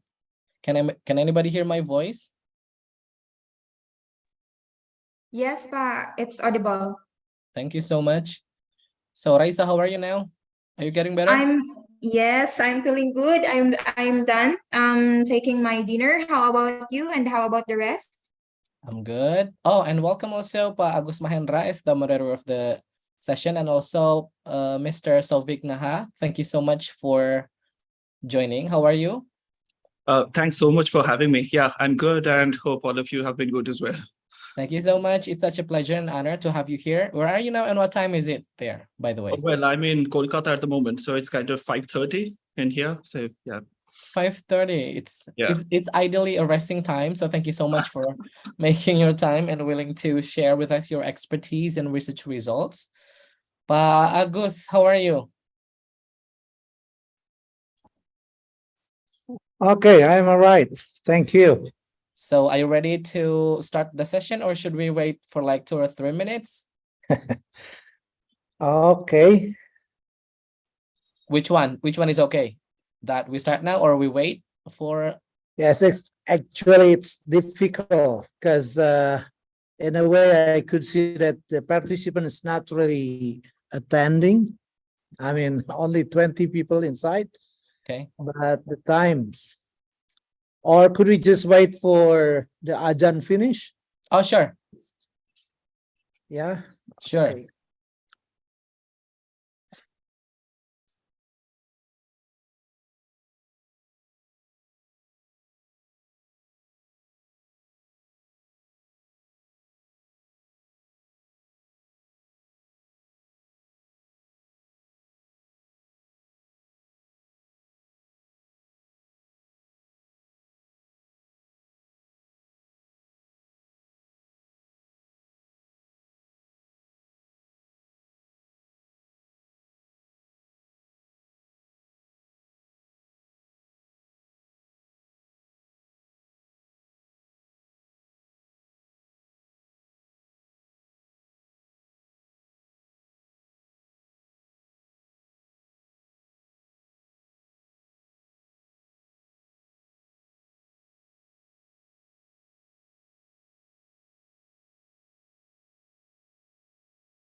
Hubert? Yes. So shall we start now? Yeah, it just finished. All right. I think can Okay then. start. Bismillahirrahmanirrahim. Assalamualaikum warahmatullahi wabarakatuh. A very good evening from Bandung, Indonesia, ladies and gentlemen, and welcome back to the 6th International Conference of Sport for Development and Peace 2023.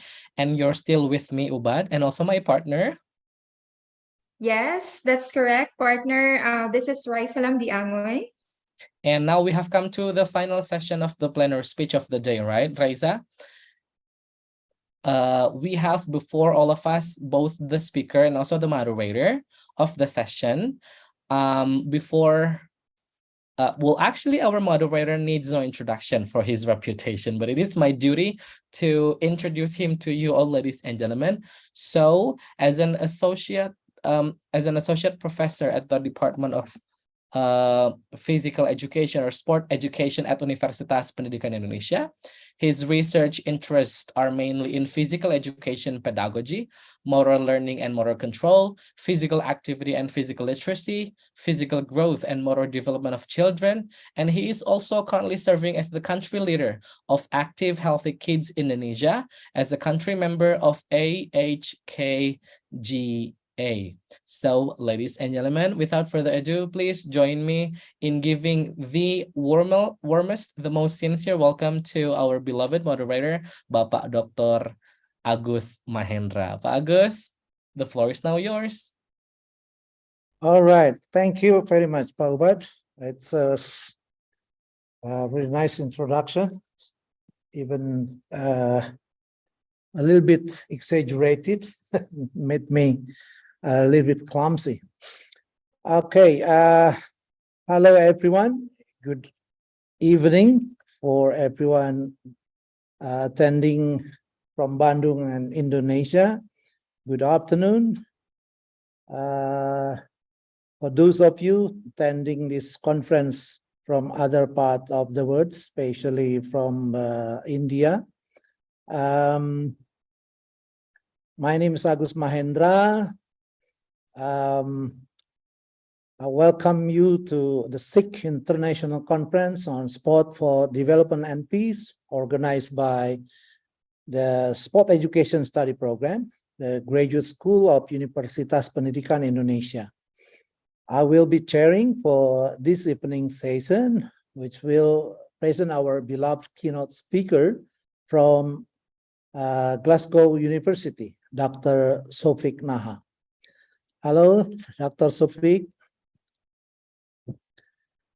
Okay, just before I proceed, let me introduce Dr. Sofik Naha, just to try to follow the old saying that tak kenal maka tak sayang, especially it's good for everyone to know him better, right? All right, Dr. Sofik Naha is a senior lecturer in imperial and post-colonial history under the umbrella of economic and social history from the School of Social and Political Science, Glasgow University, United Kingdom. He obtained his BA in history from Presidency College, Kolkata, and he also obtained his MA and Master of Philosophy in Modern History from Jawaharlal Nehru University, New Delhi. His doctoral degree was pursued at ETH Zurich, funded by a Swiss government excellence scholarship, and right after his PhD, he taught history at the West Bengal State University and the Indian Institute of Management, Rohtak. Prior to joining Glasgow, he held a Mary Stopkowski Curry Action Individual Fellowship at Durham University. Ladies and gentlemen, Dr. Naha is going to present his topic, I think no more than 1 hour, and will be continued by the question and answer. Thank you everyone for attending. It's really good to see you all, and let's get started. Dr. Sofik Naha, it's your time to present your topic. but I don't know what is your topic because so far I haven't received anything yet from the committee. Please. Yeah, thank you so much, Agus, for the very nice and kind, long, detailed introduction. So that was really very heartening. And yeah, I really cherish meeting you in that conference in Taiwan, and one thing led to another, and I ended up being invited to this conference, which was like very pleasant. And yeah, I always look forward to speaking to people from Asia, because that's something I would really like to do because of the state of the discipline in this particular continent.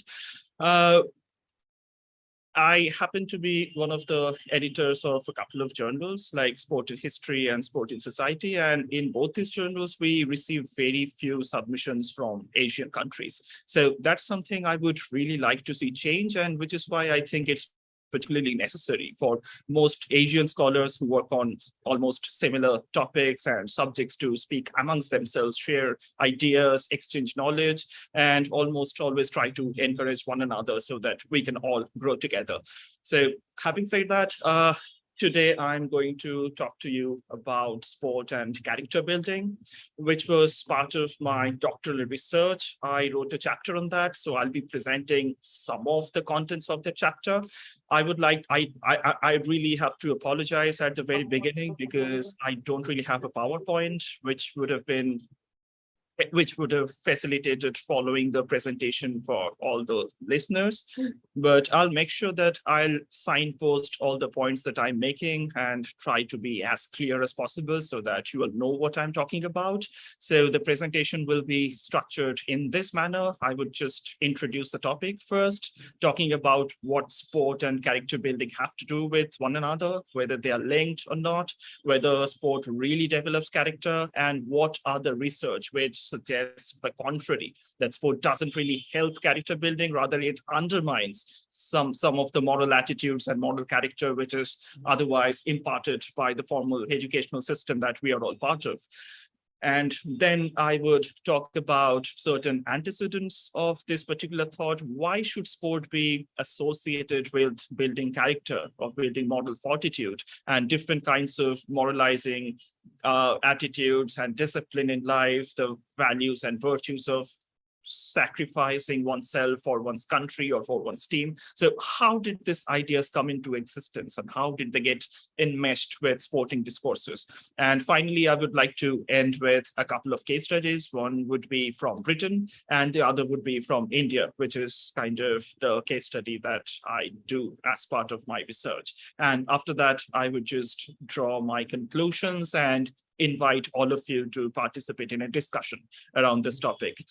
So I have about an hour, and I guess I should be finished before that, so that we have ample time for like doing a discussion about different issues. Particularly, I would be very keen to know about your particular experiences and what we can do from Southeast Asian context, which is otherwise not very well represented in the global literature on sport and character building. So these are the things that we would be mainly discussing today. So it's really taken for granted that sport participation in society automatically leads to positive character building experiences. There have been plenty of historical, sociological, even philosophical literature written on these topics, written by Coakley, written by Bredmeyer, Shields, Brooks, a lot of scholars from different disciplines. And they all start with the basic assumption that sport provides a vehicle for learning to cooperate with teammates. It helps people to negotiate and create solutions to model problems. It helps people to develop self-control. It helps people to display courage. And finally, it's a useful tool of learning virtues such as teamwork, fairness, good work ethic, and so on. Most of these are kind of the building blocks of modern society, and they really strive to make society free of conflicts, full of cooperation, and so on. Now, the main question is, these are the virtues which have been associated with sport for a long time. One of the first enunciations of this association was made by ancient Greek philosophers Plato in particular, and to an extent, Socrates and Aristotle as well. So I'm not really going that far back into the antiquities. And there have been scholars such as Heather Reed and Mike McNamee who have explored the philosophical dimensions of sport and character building and relevant issues. Since I'm basically a historian, I would not really deal with ideas and ideologies, but rather with facts. And how did we really get to this particular point? So there have been studies which demonstrate that sport helps athletes learn different values and behavior, which leads to character development. There have been multiple organizations, multiple associations, which could be supranational like the FIFA and the IOC, and even some very small-scale public initiatives such as Fair Play for Kids in the US or the Positive Coaching Alliance. They try to inculcate these virtues through their promotion of sport. Fair Play for Kids, for instance, it's a curriculum which consists of educational activities, which are designed for children. And that has proven to be effective at enhancing their moral development. And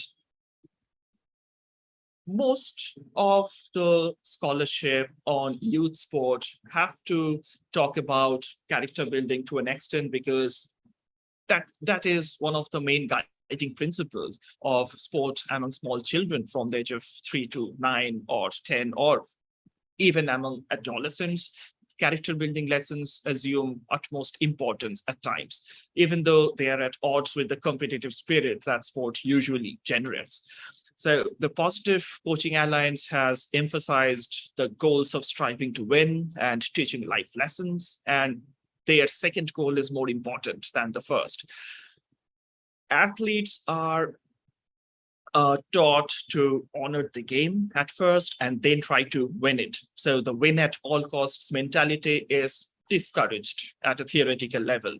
So the PCA uses this acronym of ROOTS, which stands for rules, opponents, officials, teammates, and the self. Now, rules mean playing by the spirit, and later how the game should be played. Opponents should be respected as equals. Officials must be shown respect, even when athletes disagree with their calls. And teammates deserve to be encouraged and treated positively.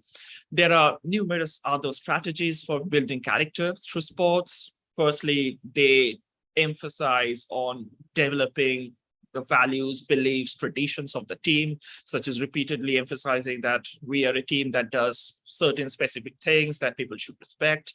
They establish rituals and procedures. They use trigger words and actions as reminders for behaviors that should be repeated, such as thanking the passer for an assist and standing and clapping for teammates coming to the bench. They tend to utilize teachable moments to reinforce values. They stress that behaviors such as slamming a bat or racket to the ground in frustration are not acceptable. They praise the character of the athletes publicly. They redefine winning from the numbers on the scoreboard to the effort each athlete puts forth. They set specific, measurable, attainable, timely goals. They provide continual, consistent, positively reinforcing comments in recognition of growth in character. Showing respect to athletes by listening to them is very important. And athletes must be provided opportunities to teach the same values to their teammates, as well as praise each other for displaying these values. So positive reinforcement is the key to all these endeavors. And through this, the athletes will learn to tell motivational stories, which could be quite memorable, that stress a lot of sporting values. And eventually, the main goal is to make sports fun, accessible, and a respectable activity. There are other organizations such as the Josephson Institute Center for Sport Ethics, which promotes the Pursuing Victory with Honor program that seeks to build and strengthen athletes' character through the team approach. Team means teaching character by emphasizing the ethical values of trustworthiness, respect, responsibility, fairness, caring, and citizenship that can be used to guide decisions to do the right thing. And they enforce these core values with firmness and consistency, and they reward doing right. They advocate the importance of living these core values and encourage character uncompromisingly. And they would like athletes to embody these core values. The Institute offers numerous educational seminars and materials to help parents, teachers, and coaches teach, model, and reinforce 6 pillars of character. The first is trustworthiness, being honest, not cheating, doing the right thing, respect, be considerate of the feelings of others, responsibility, do what you are supposed to do, fairness, play by the rules, do not take advantage of others, caring, being kind, being compassionate, showing that people care, and citizenship consists in being cooperative, obeying the rules and laws. So these are the basic things that most coaches and teachers and parents, even to an extent athletes and students, they have in mind when they are taught sporting activities. But on the other hand, there is a substantial body of literature which shows that sport can lead to less desired outcomes. The researches done by Bredmeyer and Shields using Kohlberg's and Hahn's moral development theories, they conducted numerous studies on the development of character in sport over the past decades. Early research with team sport athletes indicated that among college students, non-athletes were significantly more morally mature than athletes. So sport didn't really help athletes have or possess the moral high ground. And to explain these differences, these scholars developed what is known as the game reasoning theory. Athletes are said to perceive sport as different from real life, since the rules that govern sport are artificial. They are not something that we obey in our real lives. They're very different from the traffic rules or other things that the government has us maintain. So the boundaries of sport in turn allows for the temporary suspension of normal everyday life morals. And authority figures, most notably referees and coaches, are responsible for upholding the rules and assuring that play is performed in fair and respectable manners.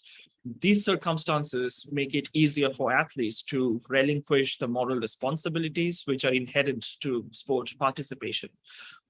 There have been many studies which have provided support to this game reasoning theory. Bredmeyer has conducted a study using hypothetical dilemmas to measure the moral judgment of athletes in the sport domain. And the results of that research indicates that children's sport reasoning was more egocentric than their life reasoning. Shields has found that sport might not be well suited for the development of character, considering that only 9% of athletes in grades 5 to 8 acknowledged to cheating in sport, and 13% intentionally try to hurt an opponent. There have been many other studies which have contributed to the empirical evidence demonstrating that sport does not really build character. Results from a study conducted by Priest, Krause, and Beach in 1999 have indicated that intercollegiate athletes' sportsmanship orientations declined with continuous participation in sport.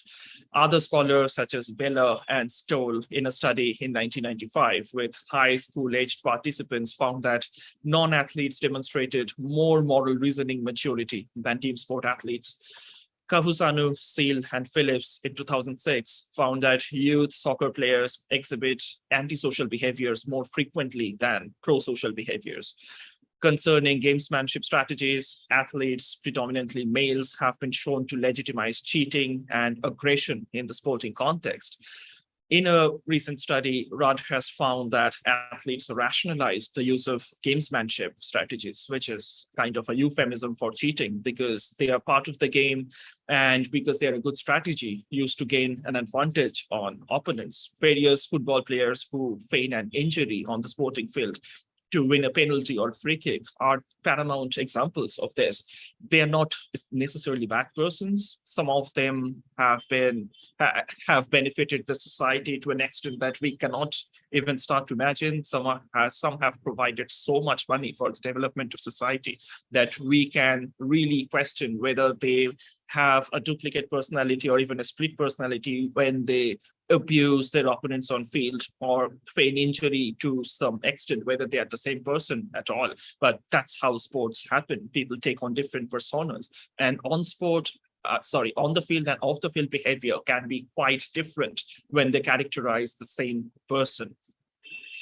So the same person who can provide thousands of free lunch boxes to children in need in some of the schools in the poorer neighborhoods in England, they can verbally abuse their opponents, sometimes even spectators. They can trash talk, they can be physically aggressive to others, and they can intentionally commit fouls on other people. So that doesn't necessarily make them a bad person. So what is this thing called character? How do we really define it? And what are the major characteristics of character that we should take into account when we judge a player or a team, a bunch of players, for their intentional or unintentional behavior on and off the field of play? So gamesmanship is essentially the strategies that somebody employs or implements to push the rules to the limit without getting caught. That's the main intention, doing whatever dubious methods possible to achieve the desired end.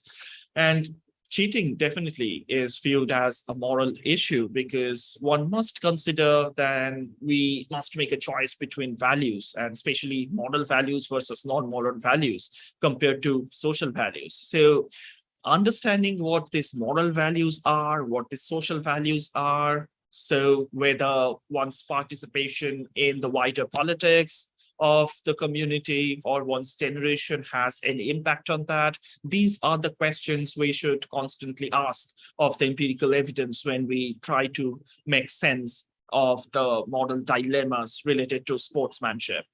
Or sportsmanship is a very gendered and even sexist term, but unfortunately that's the term which is still in use in the English language. So I would rather use something like athleteship or athletic behavior rather than sportsmanship, because that would be highly reductive.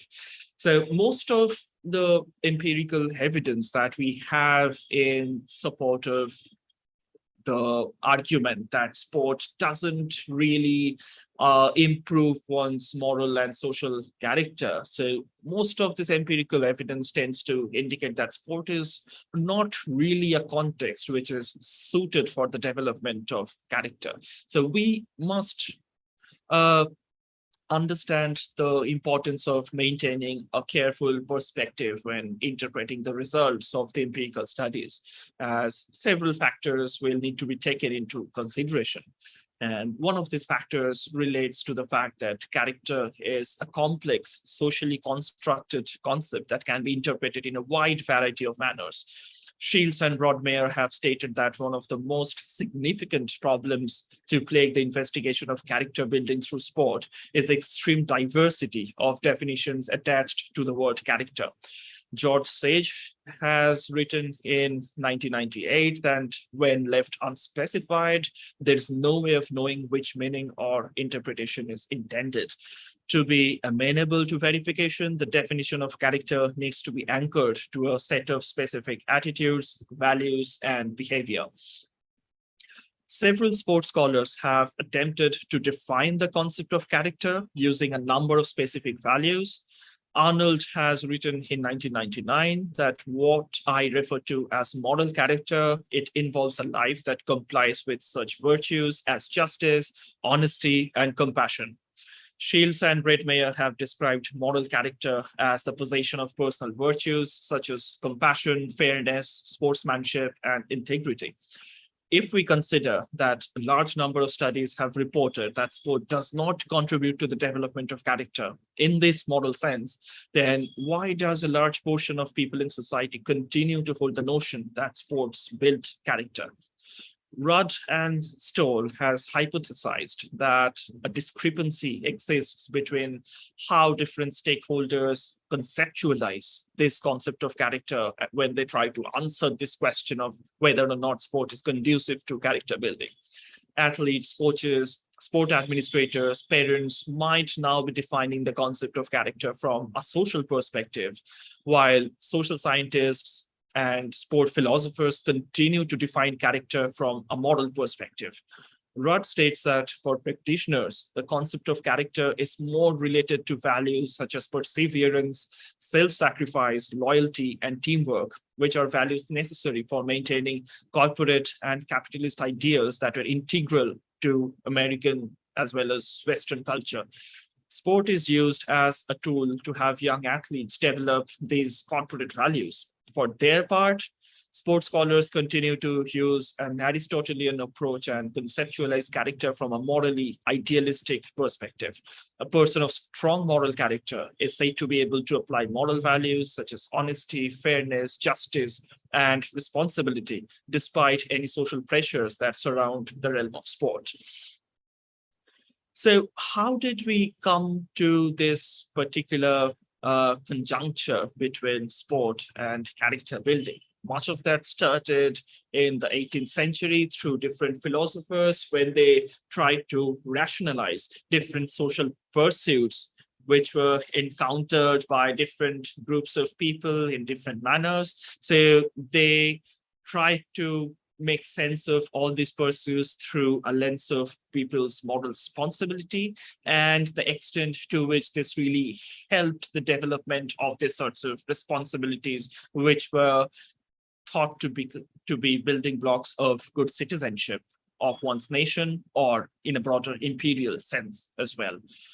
Modern sports, as we know them, are very much the product of the 19th century movement that is known as muscular Christianity, which was quite prevalent in 19th century Britain, particularly in the second half of the 19th century.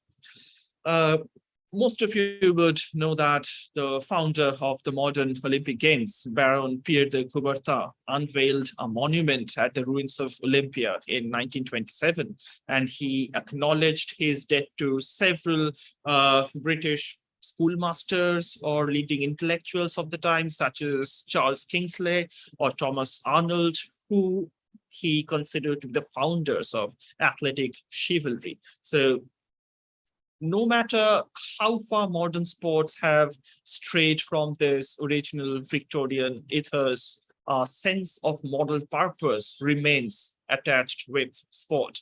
So when footballers brush with scandal, they acknowledge their responsibilities as role models in ways that would be alien to other people, such as actors or rock stars. Nobody really expects any moral responsibility from them. And when they do it, people really welcome them. Government policy continues to defer to the idealism of the muscular Christians who believed in sport as a force for healing and reconciliation. Tony Blair, who was a prime minister of England from 1997 to 2007, he had said during slightly before the London Olympics in 2012 that sport is the best health policy, education policy, anti-crime policy, and anti-drugs policy.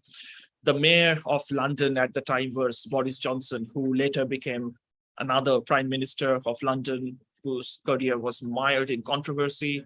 Even he proposed team games as a cure for gang violence. And the educational secretary, Michael Gove, recently identified football, hockey, and rugby among the better games for building character.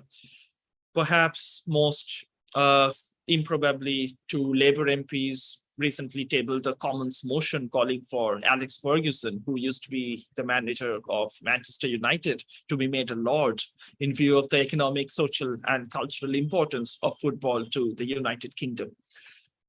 So these contemporary politicians can have inherited a lineage of talking about, of attributing moral values and virtues to sport, which was an earnest endeavor of some of the leading intellectuals of Great Britain in the later half of the 19th century.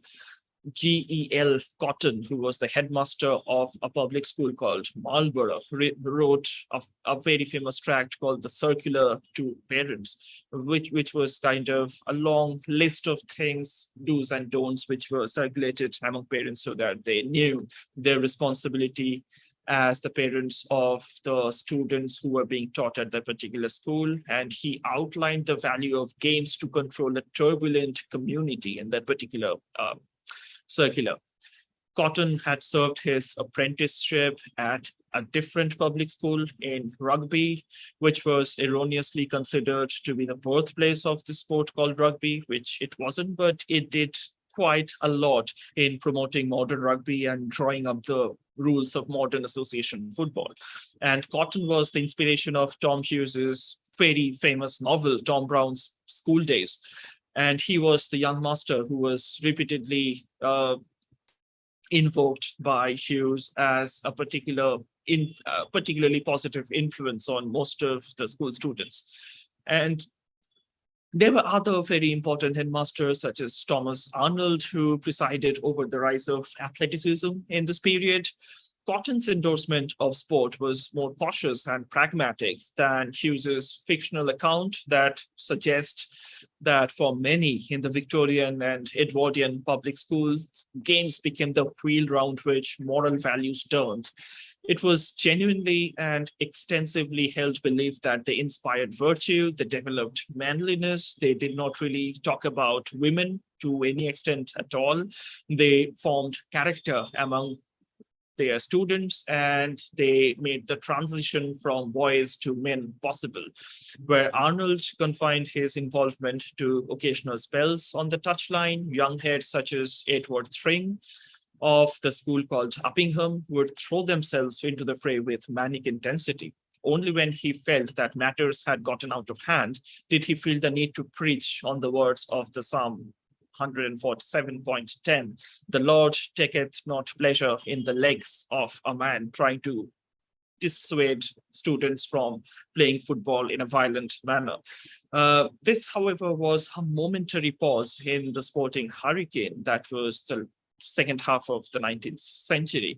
The wind was blowing in one direction in the 1960s and 70s, claiming even skeptics such as F.W. Farrer for the cause.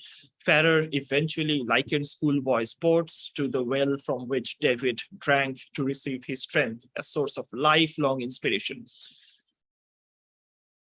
Team sports had no time for selfish individualism or losses of temper, as he writes, and they left little energy for the besetting vices of youth. At a time when religion was looking more and more like a feminine preoccupation, sport would both remasculinize Christianity and reclaim the lost.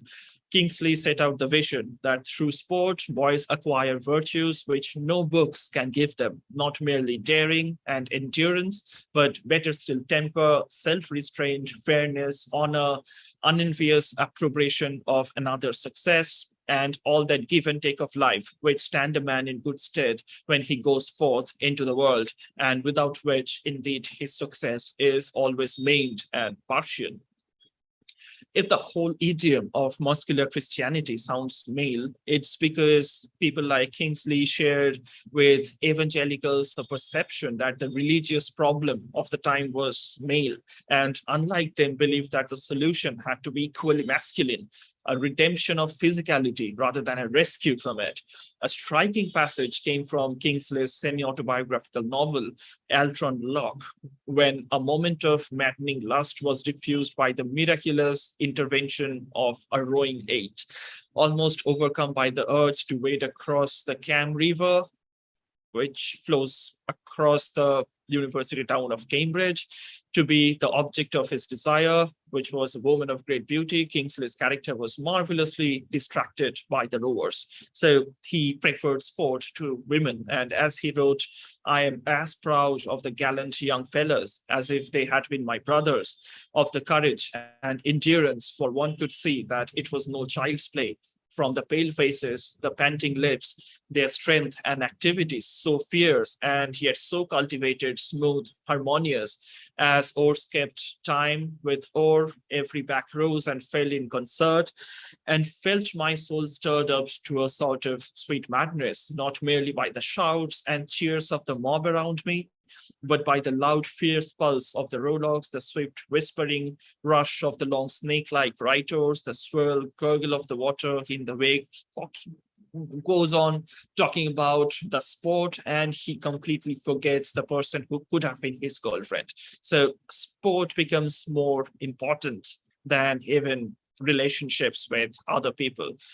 And there were several other public interlocutors of sporting ideology on this period who kind of provided the same opinion in some of the most major newspapers and periodicals of the time. So this was an empirical statement which was made time and again quite repeatedly across the British Isles by several important members of not just the sporting community, but the political and religious community as well.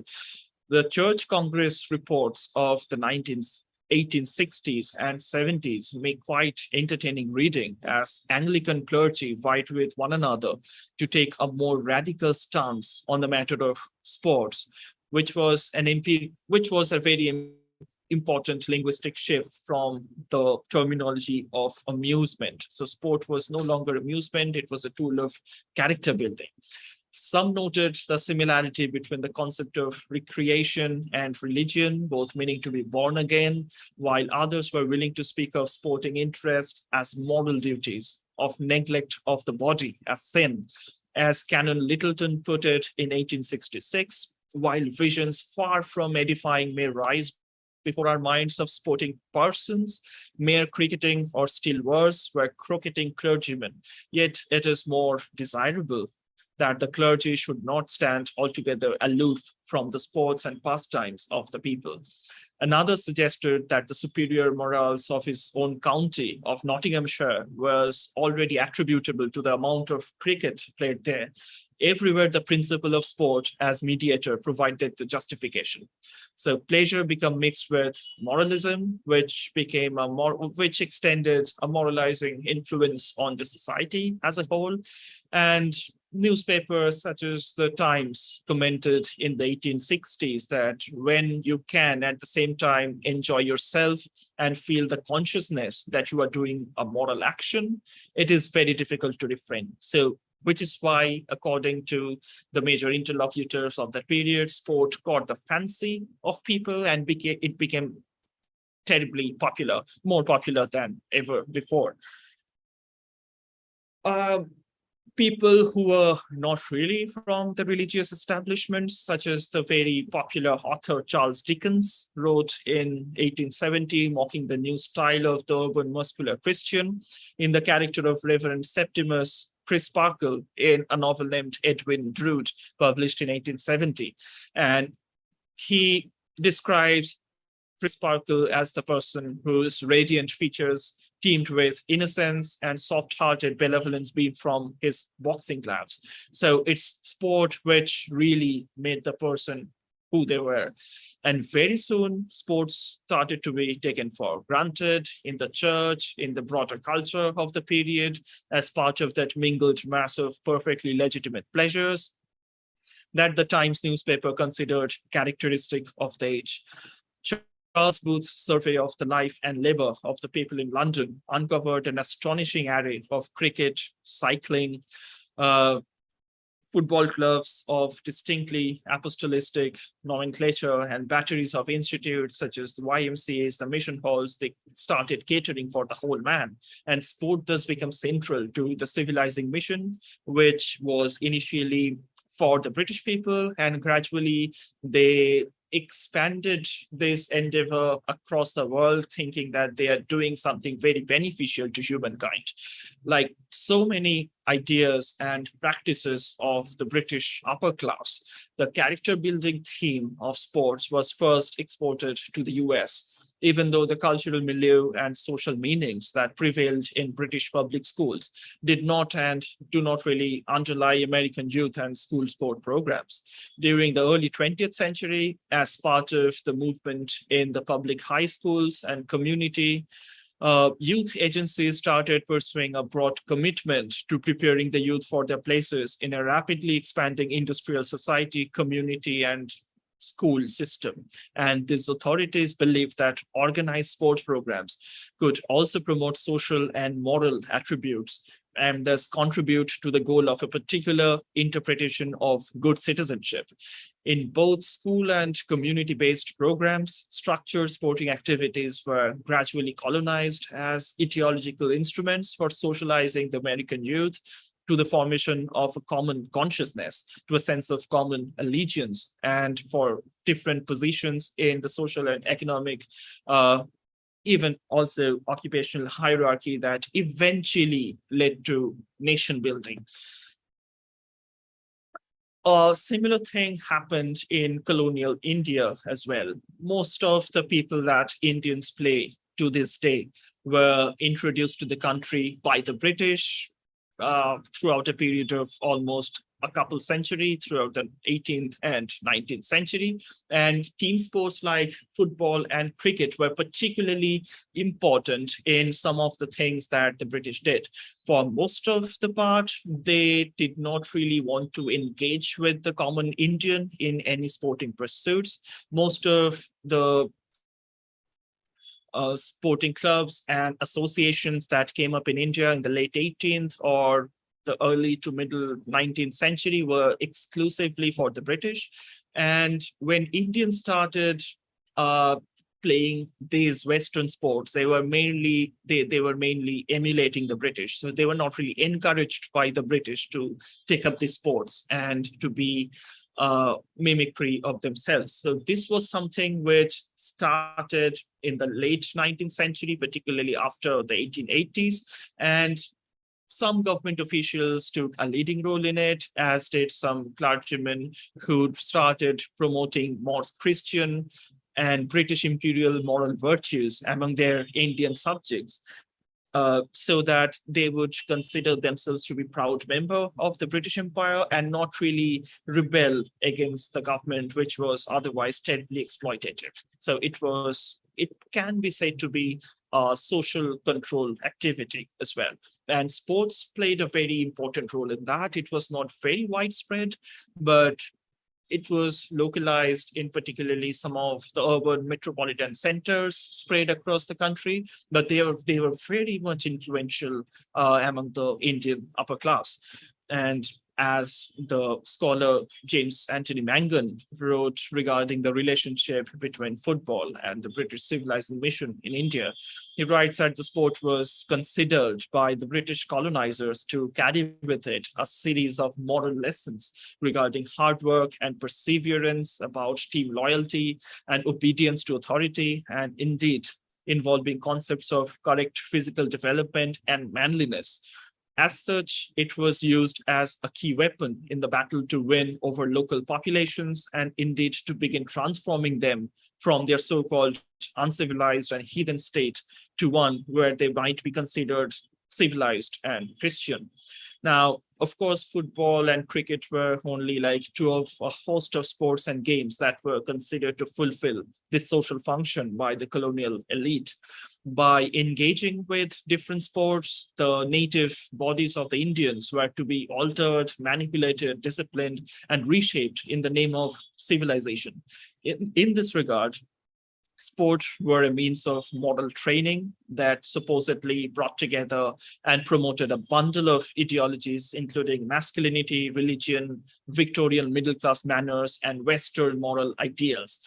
However, the discourses that linked sport to civilization often implied benevolence. They were founded upon assumptions of the inherent and natural inferiority of Indian bodies and Indian cultures. So the basic paradigm of the civilizing mission and sports went as follows: that the British proposed that Indians are in need of civilization, that they are physically and morally inferior, and that if they are to become dutiful members of the empire, they ought to learn the lessons of sport and benefit from its healthiness, manliness, and sense of order.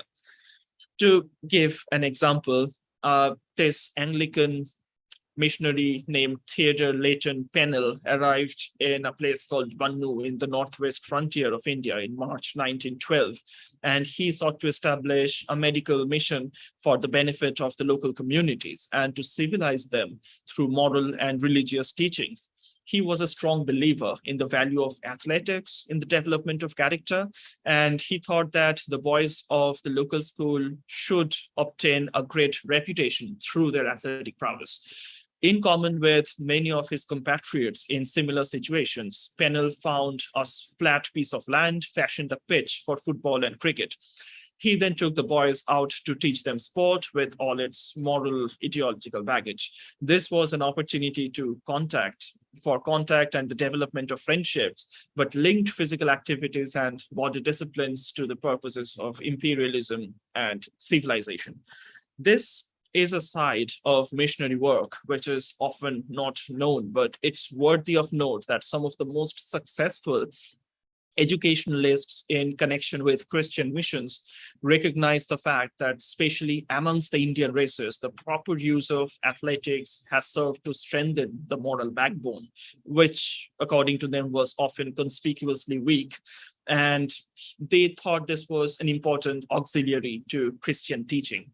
Such examples abound in the history of British imperialism throughout colonial India, and I'm pretty sure in every other colonial context as well. There have been some recent works regarding this in colonial Malay as well. In Calcutta, which is my city, the connection was made clear between sport, education, and character formation through various measures.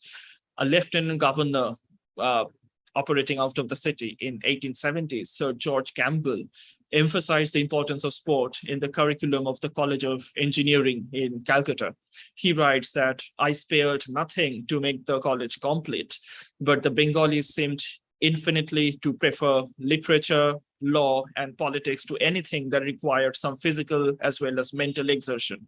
At the same time, I'm bound to say that when I introduced gymnastics, riding, and physical training in the colleges, they heartily accepted these things and seemed quite ready to emulate Europeans in that respect. So Campbell was very clear in his intentions. Sport was as valuable for education, for the making of able men, as scholarly activity.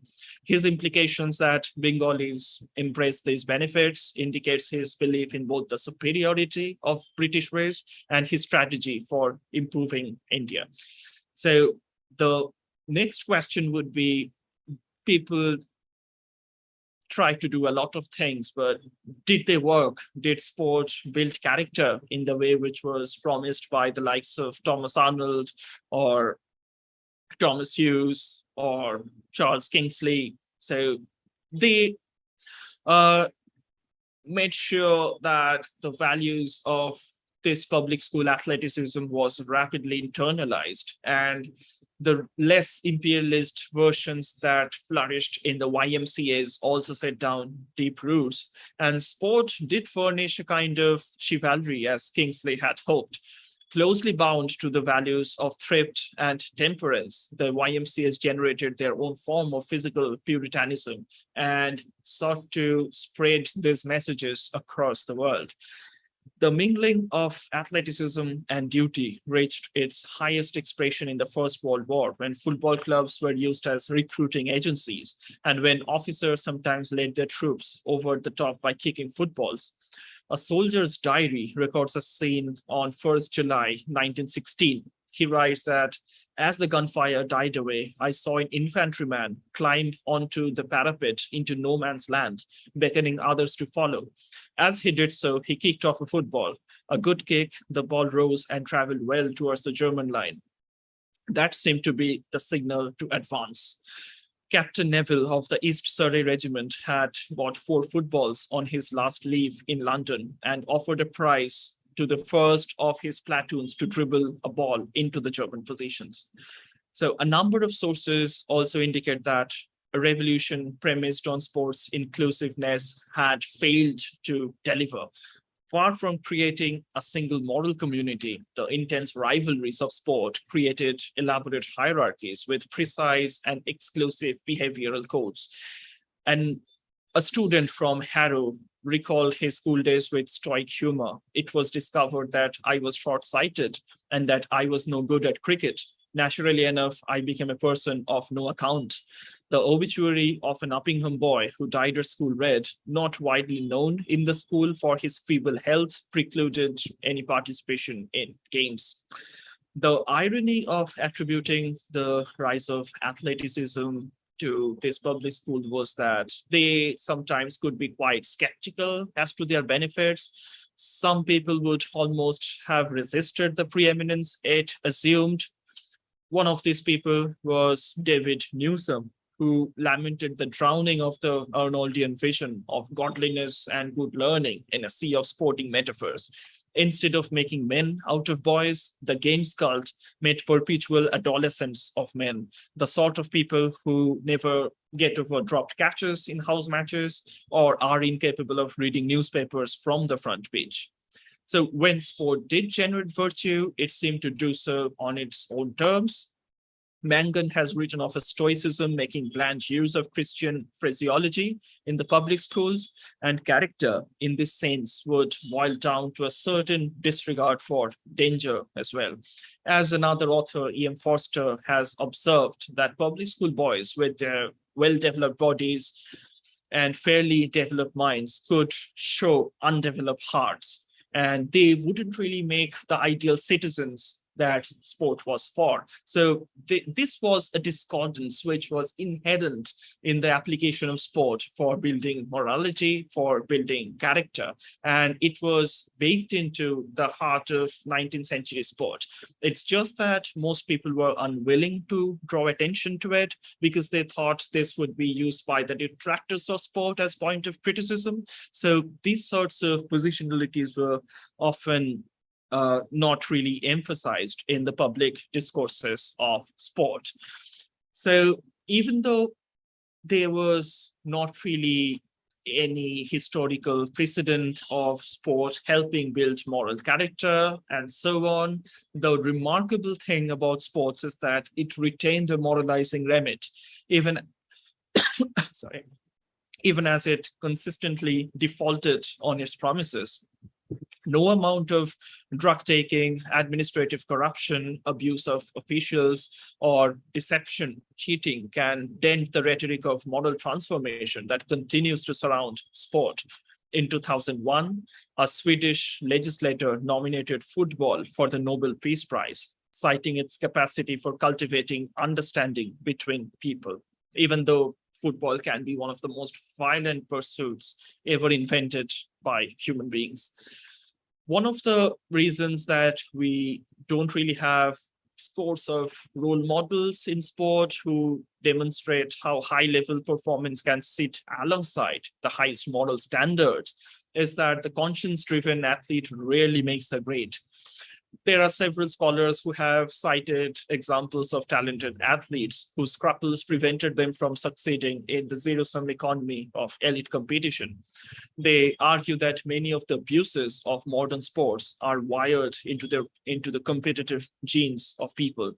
As sports sociologists have pointed out, most of the egregious blemishes on the face of sport come not from violating established rules and traditions, but from over-conforming to the norms and expectations of the competitive ethos.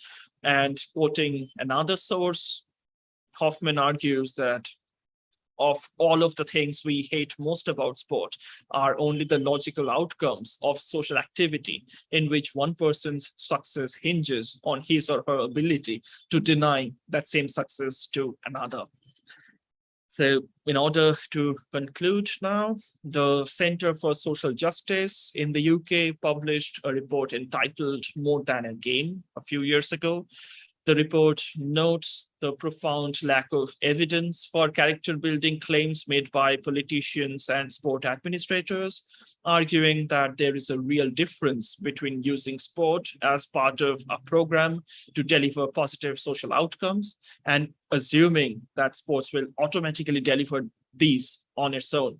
It quoted the view that sport has the potential both to improve and inhibit an individual's personal growth. Sport, like most activities, is not a priori good or bad, but has the potential of producing both positive and negative outcomes. Modern scholarship on sport and moral education agree that neither the definition of such concepts as virtue or character, nor on a clear method for measuring them can be available. Psychologists tend to impose rubrics of moral development. Sociologists observe particular behaviors. Philosophers focus on moral values, and coaches look for social virtues such as teamwork or self-sacrifice. So their idea of sports character building role are quite different from one another.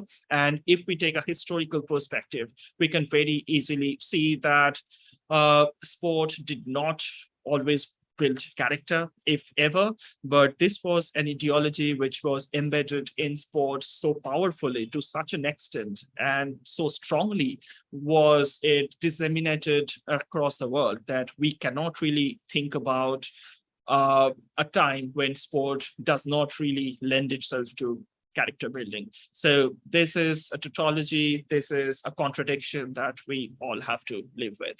So thank you very much for listening to me. I anticipate a discussion regarding sport and character building.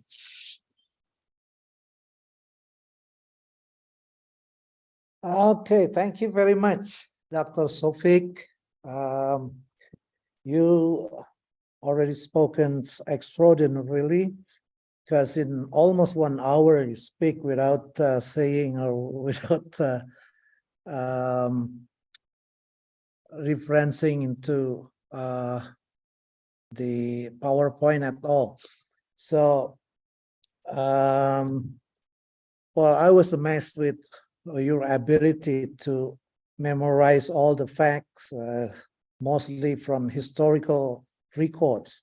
But that's also made me a little bit difficult to summarize all of your topic, because I almost have no time to make any notes, because you speak without stopping at all. All right, but before continuing to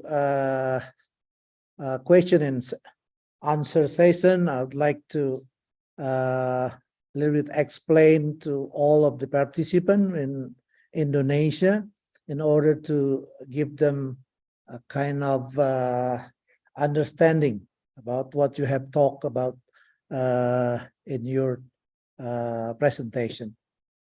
Bapak dan Ibu yang saya hormati, para peserta the SIC International Conference on Sport for Development and Peace, Dr. Sofik sudah menyampaikan paparannya dan kita bisa mengagumi cara beliau menyampaikan, ya. Jadi hampir 1 jam tanpa henti, tanpa ada bahan yang dilihat langsung oleh beliau. Tadi beliau membuka paparannya dengan menyinggung bahwa beliau senang bertemu dengan saya setelah bertemu di Taiwan pada bulan Mei kemarin. Jadi saya dan beliau bertemu, dan itulah perkenalan saya pertama dengan Dr. Naha ketika kami menghadiri konferensi internasional on Sport and Physical Activity yang dilaksanakan di Taichung, Taiwan, yang dilaksanakan oleh Chungsing University. Beliau sebagai keynote speaker di konferensinya, saya mendapat tugas sebagai invited speaker untuk simposium terkait dengan Active Healthy Kids program di masing-masing negara, terutama di Asia. Kemudian beliau menyampaikan juga tadi satu hal yang tidak saya singgung dalam perkenalan pada beliau, bahwa beliau juga adalah salah satu editor di jurnal Sport and Society, atau mungkin lebih tepatnya nanti beliau bisa ulang lagi. Kemudian beliau menyampaikan bahwa apa yang beliau sampaikan adalah salah satu bab dari buku beliau yang menyinggung tentang hubungan antara olahraga dan pengembangan karakter. Karena itu juga beliau meminta maaf tidak menyediakan PowerPoint karena ya semuanya adalah bahan yang sudah tertulis dalam bukunya. Oke, kemudian sebagai historian, sebagai ahli sejarah, beliau mengemukakan terkait dengan fungsi dan peranan olahraga dalam pengembangan karakter dengan menghubungkannya dengan berbagai catatan sejarah yang sudah berlangsung dari tahun-tahun sebelumnya atau di dekade sebelumnya, bahkan mungkin di abad-abad sebelumnya. Beliau menyampaikan bahwa secara umum betul bahwa ada kepercayaan yang sangat kuat bahwa olahraga bisa mengembangkan karakter, terutama karakter positif. Banyak penelitian yang mengungkap hal itu, tetapi di sisi lain beliau juga menyatakan bahwa banyak juga laporan-laporan atau termasuk artikel yang menyampaikan fakta sebaliknya, bahwa olahraga tidak selalu mengembangkan karakter. Di antaranya banyak catatan yang memuat bahwa ketika atlet diwawancara, karena atlet merupakan representasi dari orang yang selalu berolahraga, ternyata banyak juga atlet yang mengaku bahwa mereka sering berbuat curang. Jadi justru ketika mereka berolahraga, mereka punya kesempatan untuk menunjukkan aksi-aksi yang tidak sesuai dengan kepercayaan umum bahwa olahraga bisa mengembangkan semacam sikap-sikap positif, termasuk harus sportif atau fair play dan sebagainya. Nah, tetapi beliau juga menekankan bahwa olahraga memang sangat dipercaya, terutama oleh para ahli sosial, diantaranya adalah untuk mengembangkan semacam moral value dan moral virtues yang juga harus dimiliki oleh setiap anggota masyarakat yang hidup di zaman sekarang. Nah, beliau juga menekankan bahwa olahraga di zaman modern sekarang sebenarnya masih terikat dan masih sangat dominan dipengaruhi oleh perkembangan olahraga di abad-abad ke-19. Beliau menyatakan bahwa hampir tidak ada perubahan dalam hal apa yang menjadi kepercayaan kita, bahwa olahraga itu dipercaya sebagai alat yang bisa di samping mengembangkan karakter positif, kemudian mengembangkan atletisisme, kemudian juga termasuk menjadi alat supaya negara bisa ikut mendidik masyarakat menjadi lebih baik. Beliau menyinggung banyak nama, termasuk Baron Pierre Coubertin sebagai pendiri Olimpiade, yang tentunya juga punya kepercayaan penuh bahwa olahraga jika dimanfaatkan dengan baik maka bisa betul-betul membantu pemerintah, membantu orang tua, membantu masyarakat untuk menyiapkan generasi penerus yang bisa dianggap memiliki tanggung jawab, baik tanggung jawab pribadi maupun tanggung jawab sosial.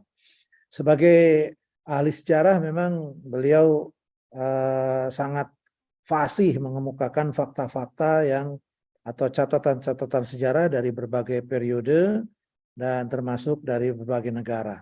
Tapi secara spesifik beliau juga menyinggung terkait dengan bagaimana India sebagai negara yang di mana beliau lahir dan dibesarkan dan dididik sampai level master,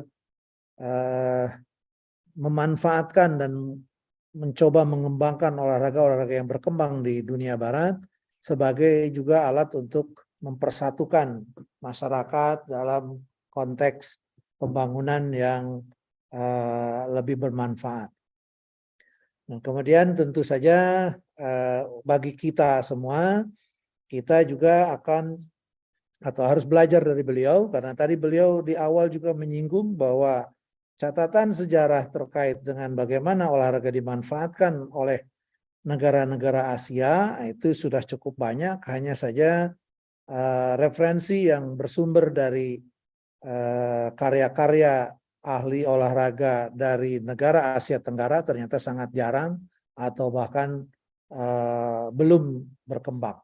Jadi ini tantangan bagi kita bagaimana kita menyuarakan dan supaya kita dan termasuk negara kita dicatat dalam peta dunia terkait dengan bagaimana ilmu keolahragaan dari perspektif sosial dan dari perspektif psikologis bisa diketahui, bisa dilacak oleh para ilmuwan dari negara lain. Bapak dan Ibu, memang tentu saja apa yang saya sampaikan sangat terbatas, karena terus terang saya juga hanya mendengarkan beliau. Tadi saya katakan kepada beliau langsung bahwa dengan cara beliau yang tidak ada jeda sama sekali, itu membuat saya tidak bisa mencatat apa-apa, jadi saya hanya mengandalkan memori saya saja, termasuk dalam hal bagaimana saya mengartikan pemahaman atau apa yang beliau ucapkan sebagai mengaitkannya dengan pemahaman yang saya miliki. Tentu saja banyak keterbatasan dan untuk itu saya mohon maaf pada Anda semua. Baik Bapak dan Ibu, kita akan lanjut kepada acara tanya jawab ya. Mohon Bapak dan Ibu bisa memanfaatkan ini. Silahkan dimanfaatkan sebanyak mungkin. Dan kita akan sangat terbantu jika di antara Bapak dan Ibu ada yang sudah menyiapkan pertanyaan-pertanyaannya. Alright, Dr. Sofik, we are going to continue to the question and answer session, and now I could see Anira from the committee, but also she's also representing the participant who already wrote down the question in the chat room. Here I can read it for you. She said that I can relate to your statement that sport cannot build character automatically. And in many cases, sport related to misbehavior in youth. And also, we in some organization of sport are willing to do anything to win the games. My question is, how do you think we could deal with this kind of situation? Do you have any suggestion about how we must do sports so that we can build the social aspect of youth, like respecting the rule, honesty, and others? Or I don't know if you can also read it directly, so you can grab the questions ideas clearly. Okay, I think for the starter, you can answer her questions. Yeah, thanks, Agus. And yeah, thanks, Anira, for the very thought-provoking question, which is terribly difficult for anybody to answer, I guess, because there is no straightforward answer to a question like this, when, especially when it comes to morality, because that's something which people define differently. And I can give an example from my personal experience. So when I was really young, all I wanted to be was a cricketer and play for India. So I did not really want to become a historian or anything else. But then I realized I couldn't ever make the cut. So I wanted to study history of cricket so that I could keep in touch with the game that I really like. But then when I was really young, I wasn't really sent to any coaching center or anything. I just played for my school. And what our games teacher used to tell us most of the time was these tales of what great cricketers did. Sometimes the umpire did not give them out, but they knew that they were out, so they would just walk off. So just to show respect to the bowler who had dismissed them. And about stuff like how great cricketers should not drink or abuse. Well, I don't drink, and it's not because of any social or religious reason. It's simply because my school coach told me that great cricketers do not drink.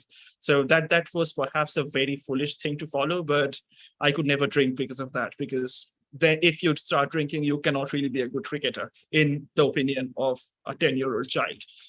Now, when I say that all cricketers are drinking most of the time, and in England, drinking after the game is part of a ritual. If somebody doesn't really go to the pub, they are considered to be somebody who's not really part of the team, and somebody who's not really willing to become a teammate like others, and then moral aspersions are cast on that particular cricketer. So these questions are very difficult to understand and even more difficult to answer. But then there can be some practical solutions to this, such as I came to know about this particular program for orphaned school children in Turkey. So in order to curb the competitive ethos of sports such as football, what they do is they measure success not by the number of goals that usually determines the result of a football match, but by the number of fouls. So after 30 minutes or so, whichever team commits a fewer number of fouls wins. So goals don't really matter. It's how the respect that you give your opponent, how you are treating your fellows on the field of play. So these are the things which matter the most in the end. Now, the problem with these sorts of matches are that since they cannot really be competitive enough, the students may very soon lose interest in playing them.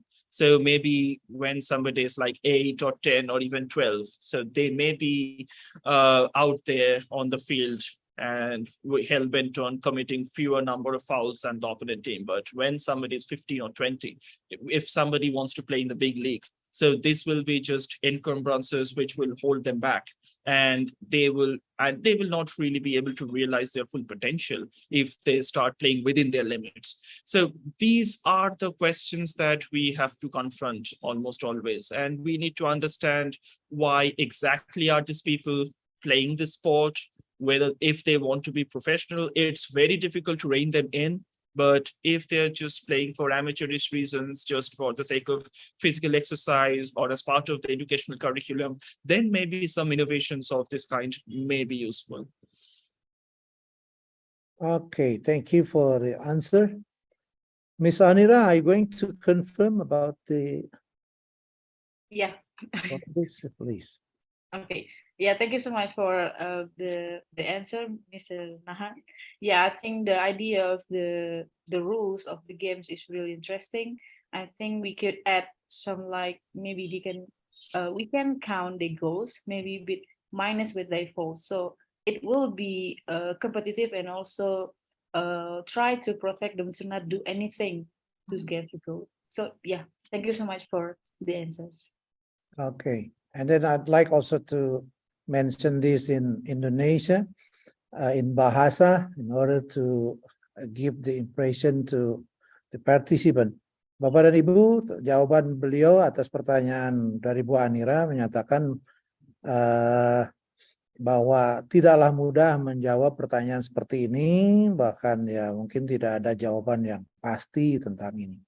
Tapi beliau hanya menceritakan tentang pengalaman beliau ketika masih kecil, ketika ya beliau masuk klub olahraga kriket karena di India sangat populer olahraga ini, dan beliau sendiri menjadi saksi bahwa ada semacam hal yang sangat kontradiktif dengan kepercayaan umum bahwa olahraga itu bisa membangun karakter. Di antaranya adalah bahwa di India adalah kebiasaan, ya mungkin bukan hanya di kriket saja.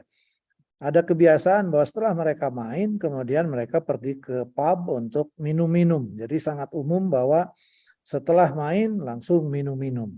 Dan orang yang tidak mau minum-minum itu atau ikut berpartisipasi setelahnya dianggap sebagai orang yang tidak kompak dengan tim. Jadi ada hal yang membuat dia sangat istilahnya mengagetkan beliau secara personal bahwa ya kok olahraga begitu gitu ya. Nah kemudian mungkin ada juga hal yang bisa dianggap sebagai upaya untuk bisa memurnikan gitu ya tentang tujuan dan manfaat olahraga terhadap pengembangan karakter, yaitu seperti yang dilakukan di Turki. Di Turki entah di cabang apa, tapi yang jelas di permainan, saya agak lupa atau tidak mendengar apa cabornya, ada upaya untuk mencoba meningkatkan karakter ini dengan melatih anak ketika dalam permainan yang ditekankan adalah bagaimana satu tim atau bagaimana anak itu tidak melakukan banyak kesalahan, tidak melanggar aturan ketika bermain. Jadi ada penekanan bahwa tim yang lebih sedikit melakukan pelanggaran itulah tim yang menang. Tapi kontroversinya adalah bahwa ternyata lama-lama anak-anak yang terlibat dalam permainan itu ternyata juga menganggap bahwa apa yang mereka lakukan tidak sesuai dengan minat mereka dan mereka menganggap bahwa itu tidak lagi kompetitif sehingga tidak menarik gitu ya.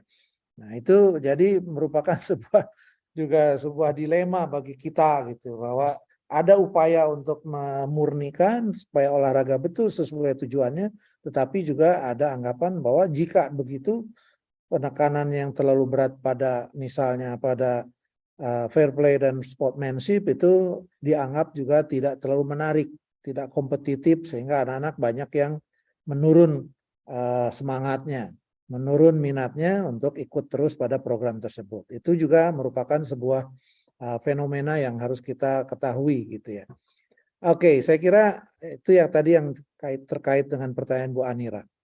And I'd also see that there's another question from Agus Gumilar,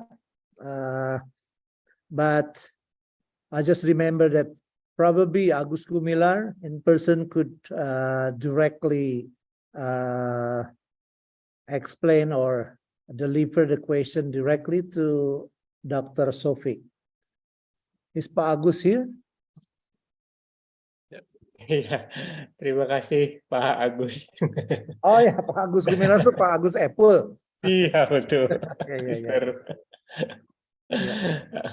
Oke, Mr. Sofik, thank you for kesempatannya. Terima kasih Pak Agus kesempatannya. As we know that very important for athlete having positive social values, yeah. And my question, what your opinion about how to give integration to the athlete, yeah, to form their personal development, because we know I'm athlete too, Mr. Sofik. I'm a softball player. I know that your what you say about cricket after finish game, many party drinking. Same. my experience same with you, but I'm not drinking. I'm not drinking, but just only what is it mean? I'm joining with that for the party, but I'm not drinking because I'm not drinking. that's dilemmatic. Yeah. Okay, thank you, Mr. Sofik. That's my question for you. Thank you for the chance. Okay, thank you, Mr. Agus Gumilar.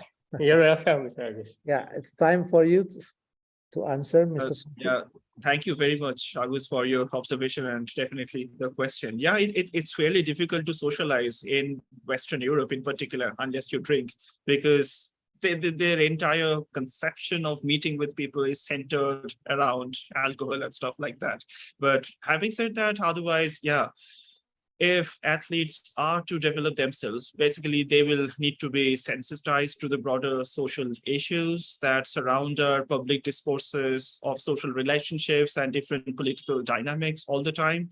And I would say that sports persons coming from Asia lag far behind in political sensitivity and stuff like that from the athletes who are from North America or from Western Europe. So in the US, we see athletes protesting against oppressive political regimes, be in the US or in other parts of the world. So there are many athletes who do philanthropic activities, and I think like athletes from every country does that to an extent. But in terms of protesting against inequality, doing something that the government doesn't really like, or speaking out for the poor and talking about social inequalities in discussions and so on, we see that athletes from the US, to an extent, even France, Germany, the UK, they have taken a leading role. That's something that athletes from other parts of the world have not done at all. So whenever the UK government falters, they do something that doesn't really help quite a large number of people. We have seen athletes speaking out on Twitter. They are even part of public demonstration at times. They don't mince words in being critical of the government, but that's something that I don't see, for example, from Indian athletes or athletes from China or any other Asian nations. So there are some stumbling blocks from society as well, which really prevents them from speaking out their mind or developing political sensibilities or ethical responsibilities that their position of power really gives them. Because in India, cricket is kind of next to religion in terms of importance and popularity. So cricketers wield a lot of social power and prestige. And if they speak out against a social inequality, people will listen. But I've never seen or read about any cricketer ever made any statement like criticizing the caste system or a government policy which is against the poor or raising of taxes or anything like that. So does sport really help them become better versions of themselves? So sport on its own doesn't really do anything, but since sport is part of the educational curriculum, so all these people should be sensitized to all these sorts of various political and social dynamics in order to exploit their position of power, which has been given to them by their sporting prowess as medal winning or prominent athletes, and use that position for the betterment of the society that they inhabit. So it's, I guess, kind of an individual pursuit in the end, whether one wants to do something or not. Okay, it's a really nice answer, and then I think it's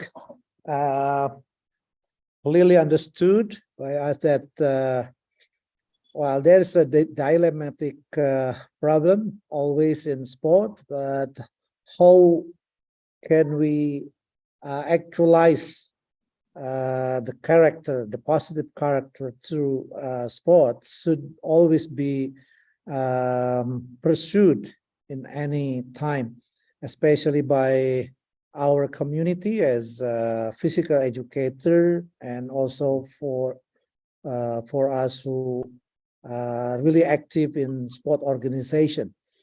And right now I see that one of the participants, Aryati Mo, already raised her hand, and but I could see also that the time is really limited, so I would like to let Ibu Aryati, Mrs. Aryati, to Yes, I'm here. answer, but please concise. Okay, concise. thank you. I think I'm focusing what you say because we are Asian and it's really good. We adding with the value of character with based on daily or culture based with religion.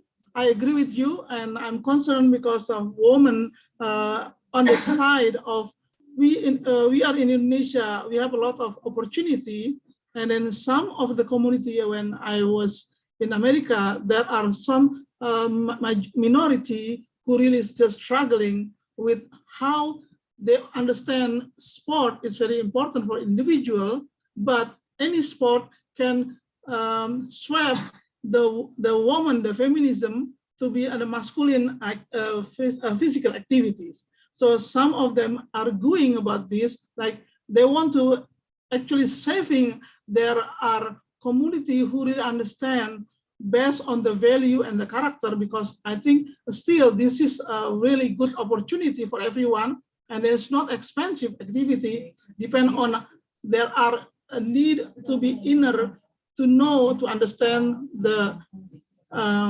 value of understanding on term of supporting their religion too, you know. So our community, I think, even in Indonesia, we have some separation, you know, between activity, sport activity, and the religion. But we are obeyed that way, but they're not included sometimes. That's actually on base of my experience, because I have outdoor best character building subject on my college. So that's one thing. We always giving them a little bit a value of woman's side and religion in terms of there are nature of woman and man who can participate both sport.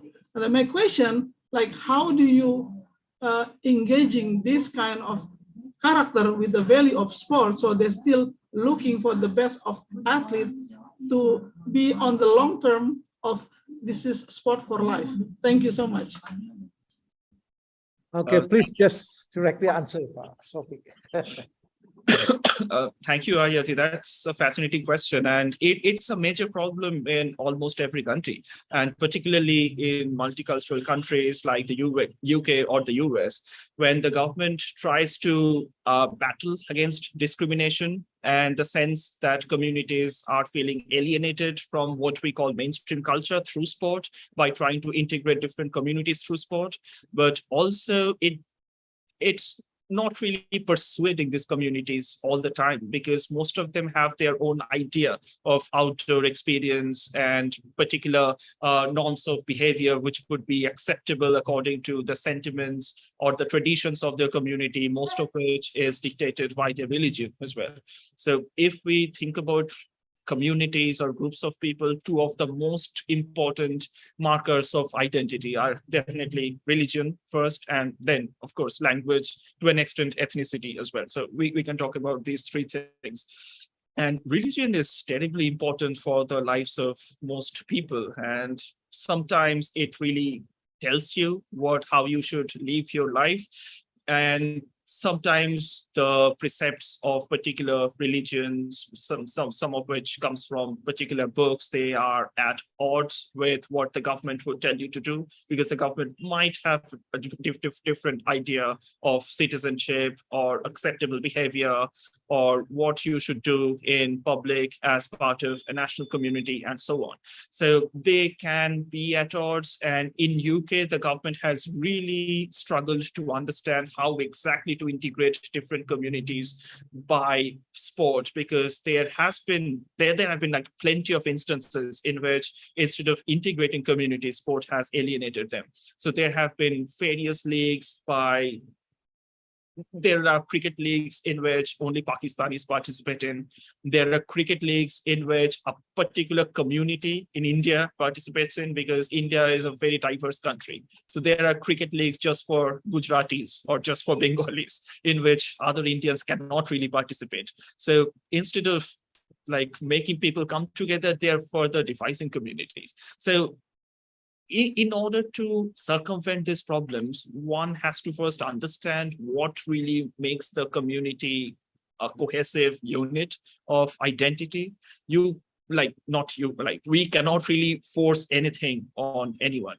It's just that people can be told about specific values of performing certain activities or participating in certain activities. And then I guess it's up to those particular individuals or groups of people whether they would like to adopt them.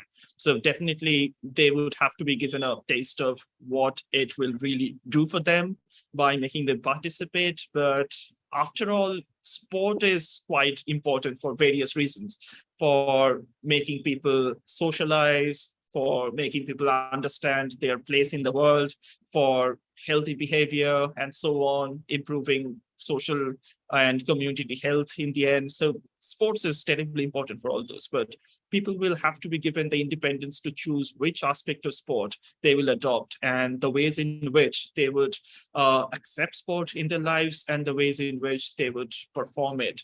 So it is sometimes different municipal or civic or national governments have tried to implement sport for all measures, but nothing can really be for everybody because all of us are different from one another in some respect or the other. So erasing difference is not really the best thing that we can do, but rather respecting difference and trying to accommodate different people together under one umbrella instead of just making some rule the same, instead of making everybody follow the same rule. Maybe it's better to tell everybody that rules can be slightly different, but the objectives, the goals should be similar, and generating respect for difference is definitely, I guess, the best thing to go about it. Okay, I think Ibu Ariati's questions already very well answered by Dr. Sofik. And ladies and gentlemen, I think I need to apologize that I need to end this session because of the time constraint. We are already over time. So I think we have already finished the session, and I believe that everyone have taken so many lessons from our discussion. I would like to invite big applause for the appreciation from the participant, for Dr. Sofik, for the fruitful and brilliant discussion for this evening. Thank you very much, Dr. Sofik. And I still have a kind of silent promise to myself that I would like to invite you directly to Bandung, because I'm really sorry that for this session, for this conference, I couldn't realize my intention to invite you to come to Bandung. I really miss your picture about the food, because I am sure that if you come to Bandung, you will have very many pictures to be posted in your Facebook. I am sure, I believe that. Okay, again, thank you very much, Dr. Sofik Naha. I also would like to extend my sincere gratitude to all the participants for a very enthusiastic meeting and discussion. And then personally, I'd like to apologize if so many shortcomings. That's because of my limited comprehension, my limited English, also for limited time. Bu Anira, Pak Chef Abdullah and Ibu Raisa, back to you, please, and thank you very much. Okay. Thank you so much. Yeah, thank you so much to our last keynote speaker, Dr. Sofik Naha, for thoroughly discussing your topic about sport and its relation to character building. And of course, to our moderator, who is always very supportive, energetic, and humorous in terms of, especially in terms of giving his comments. Thank you so much for your time. So, and let's ladies also and give gentlemen, appreciation to our moderator for gracefully chairing the session by giving the biggest round of applause. Thank you once again, Pa Agus Mahendra. Yeah. So there you go, ladies and gentlemen. We have finally come to the conclusion of the first day of this conference. I hope you have gained a lot of knowledge, insights, and takeaways coming from our 5 keynote speakers. Pa? And now that it has been, now that the last session, the 5th plenary session has just been closed, it's time for us, your master of ceremony, me, Chef Abdullah, and my partner. This is Raisalam Angoy. To sign off. On behalf of the organizing committee of the 6th ICSDP 2023, I would like to extend our heartfelt gratitude and also apology for any shortcomings or any inconvenience. We really hope to see you on the next ICSDP, on the 7th ICSDP 2023. But don't forget, for all the participants and parallel presenters, you are expected to be at the Smart Classroom tomorrow at 9 a.m.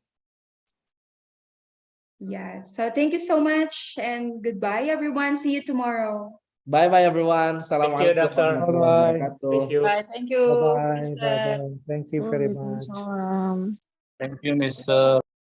Have a good night.